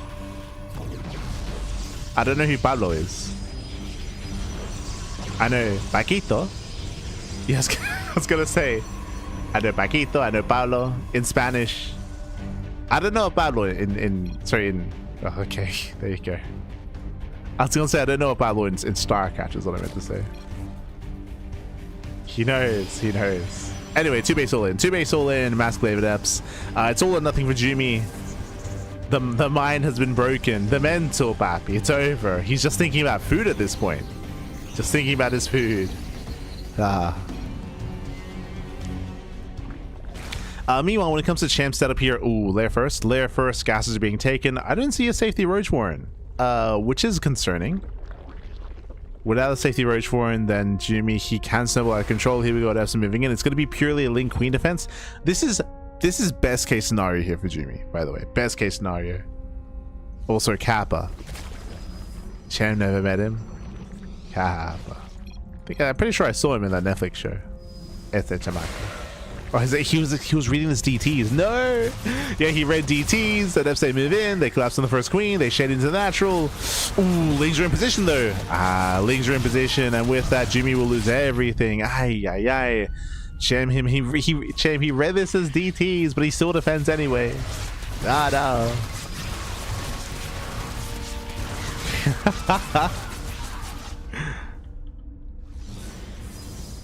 Yeah, smurge, papi, smurge. As we collapse on the adepts. This is an overextension out of Cham, by the way. Oh. Yes, Cham, he does trade at least somewhat against the adepts. He's going to be careful. 16 more links on the way. But as time goes on, it's getting better and better for Cham. Cham is getting a 4th expansion up and running. Queens, they push forward. Oh, one of them is low. One of them is low.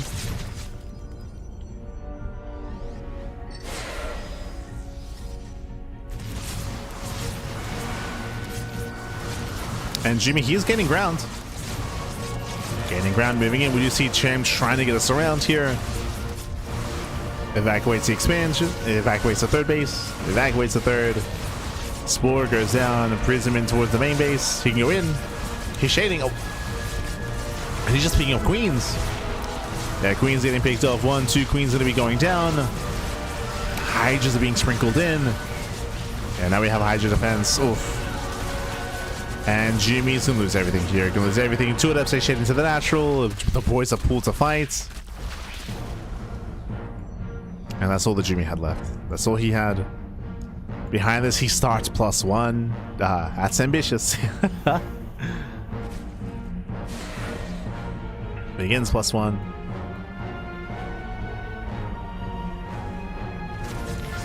Oh. It does threaten to dive into the natural. To the 3rd. And as Cham is building up more Hydras, he can soon counterattack. The goal here would be to catch out the Prism. If he can catch the Prism, then he can just commit. He wants that War Prism. Oh, nice target firing. 3, 4, 5, 6 drones going down. This is getting a little bit out of hand. But Cham just making sure there's no expand. There's no Nexus.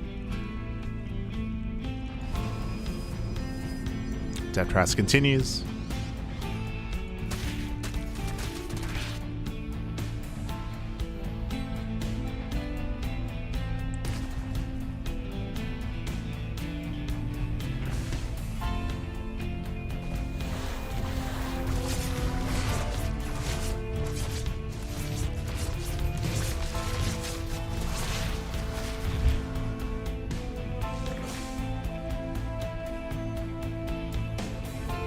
And now it's go time. Now it's going to be go time. There's the recall back home.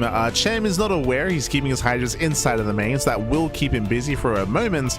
But Cham is not droning. Cham is not droning. He's getting his Bane nest. He's going for a Linger, Bane, Hydra timing or all in.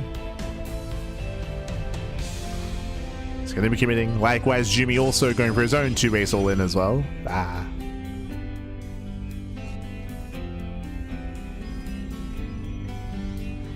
And depending on the force fields, depending on the Baneling connections, this could go either way. Honestly, there's a world where if we can... there's only 2 sentries. If we had a higher force field count and higher sentry count, then maybe. Bearing in mind, there's no Ravagers. If we had, like, what, 5, 6 sentries, we could just force field, slice up this army, and actually take some decent fights. But not enough force fields. Banelings, they crash in. Oof, brutal connections. Oh my god, massive connections on the adepts. The Banelings pop off. Those are the only force fields. I think there's maybe 1 force field left. Yeah, 1 more remaining. And with that, Cham will collapse on the army, cleans everything up, and there's nothing remaining here for Jimmy. No rush 20? Kappa.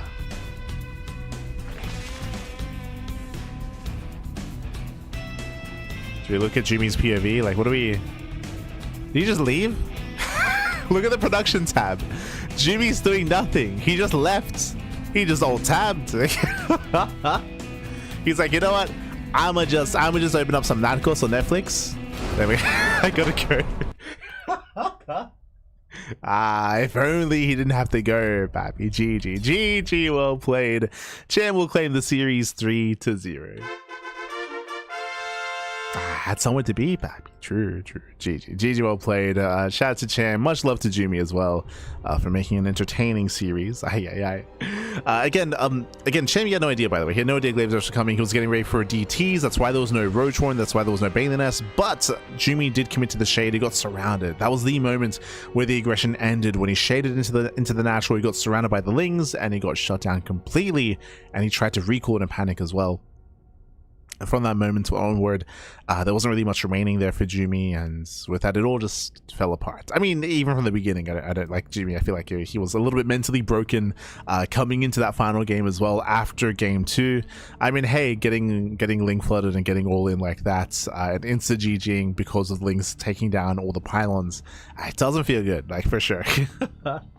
Game 2 was brutal. Game 1 was a little bit more back and forth, but still hyper greed out of Jumi. Game 2, greed was punished, and yeah, game 3, Jumi he just aped it up. GG. GG, well played. With that, congratulations here to Chim. You will claim the series, and Jumi is out of the OSC mid-season playoffs. GG. GG, well played. Jumi, he is out. And with that, that does conclude our broadcast for the day. 5-hour cast, papi. Ay. 5 hours. Intense broadcast days. Let's catch up on the brag. Let's catch up on everything that's been going on. Let's go. Okay. Now, there haven't been any updates on the Wikipedia page, but obviously games have occurred. Percival versus Max Pax, that'll be occurring next week, I believe, so that is on the horizon. We have Solar versus Showtime also occurring next week. ByuN versus Shameless, we did cover this series. ByuN did take down Shameless 2-0 to advance on to the next round, and we have Cura versus Skilless also next week as well. So plenty of very high profile matches will be on the horizon. Scrolling down a little bit further, we have Lambo versus Aragfire still ongoing when it goes up against Goblin. Chan versus Jumi, we just covered that.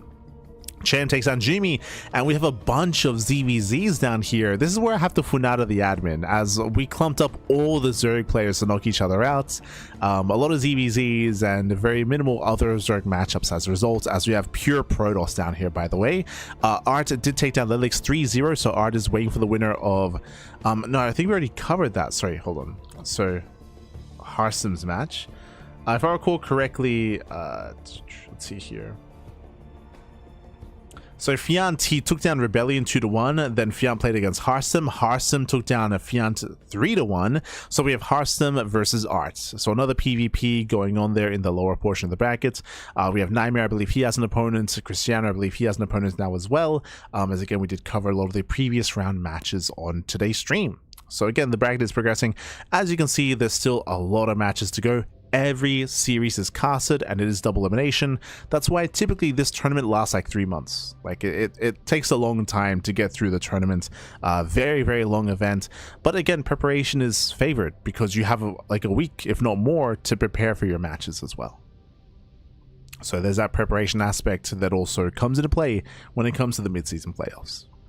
So best of luck. Coming into this event, I would say that the top players, of course, I mean, they're still up here. Solar, Showtime, Max Pax, Percival, ByuN, Cure, Skilless. Like, we got some big heavy hitters up here. Wish them all the best.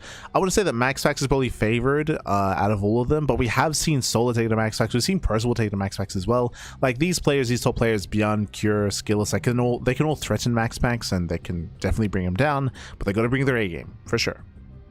They got to bring their A game. Otherwise, we are going to be wrapping up here for the day. When it comes to our weekly schedule, bam, as you can see here, originally we were going to be casting on Monday. As you can see, I think Setsuna did bring it up earlier, how Monday was strangely empty, and it wasn't going to be empty, but something did come up, and I was not available. I'm probably going to be discussing it a little bit later on in the week, most likely on Friday. On Friday, I'll go a little bit into why we've been casting a little bit less over the past 2 weeks of time. We'll be going into it. For now, though, we are going to be wrapping up our day broadcast of Tuesday. We do not have a cast this evening, and we don't have a cast tomorrow morning either. Tomorrow morning is Picasso Cup. We usually cast it live, but we are unavailable tomorrow morning, so no coverage of Picasso Cup from the CranKy Ducklings. We'll be live with Kung Fu Cup Wednesday evening.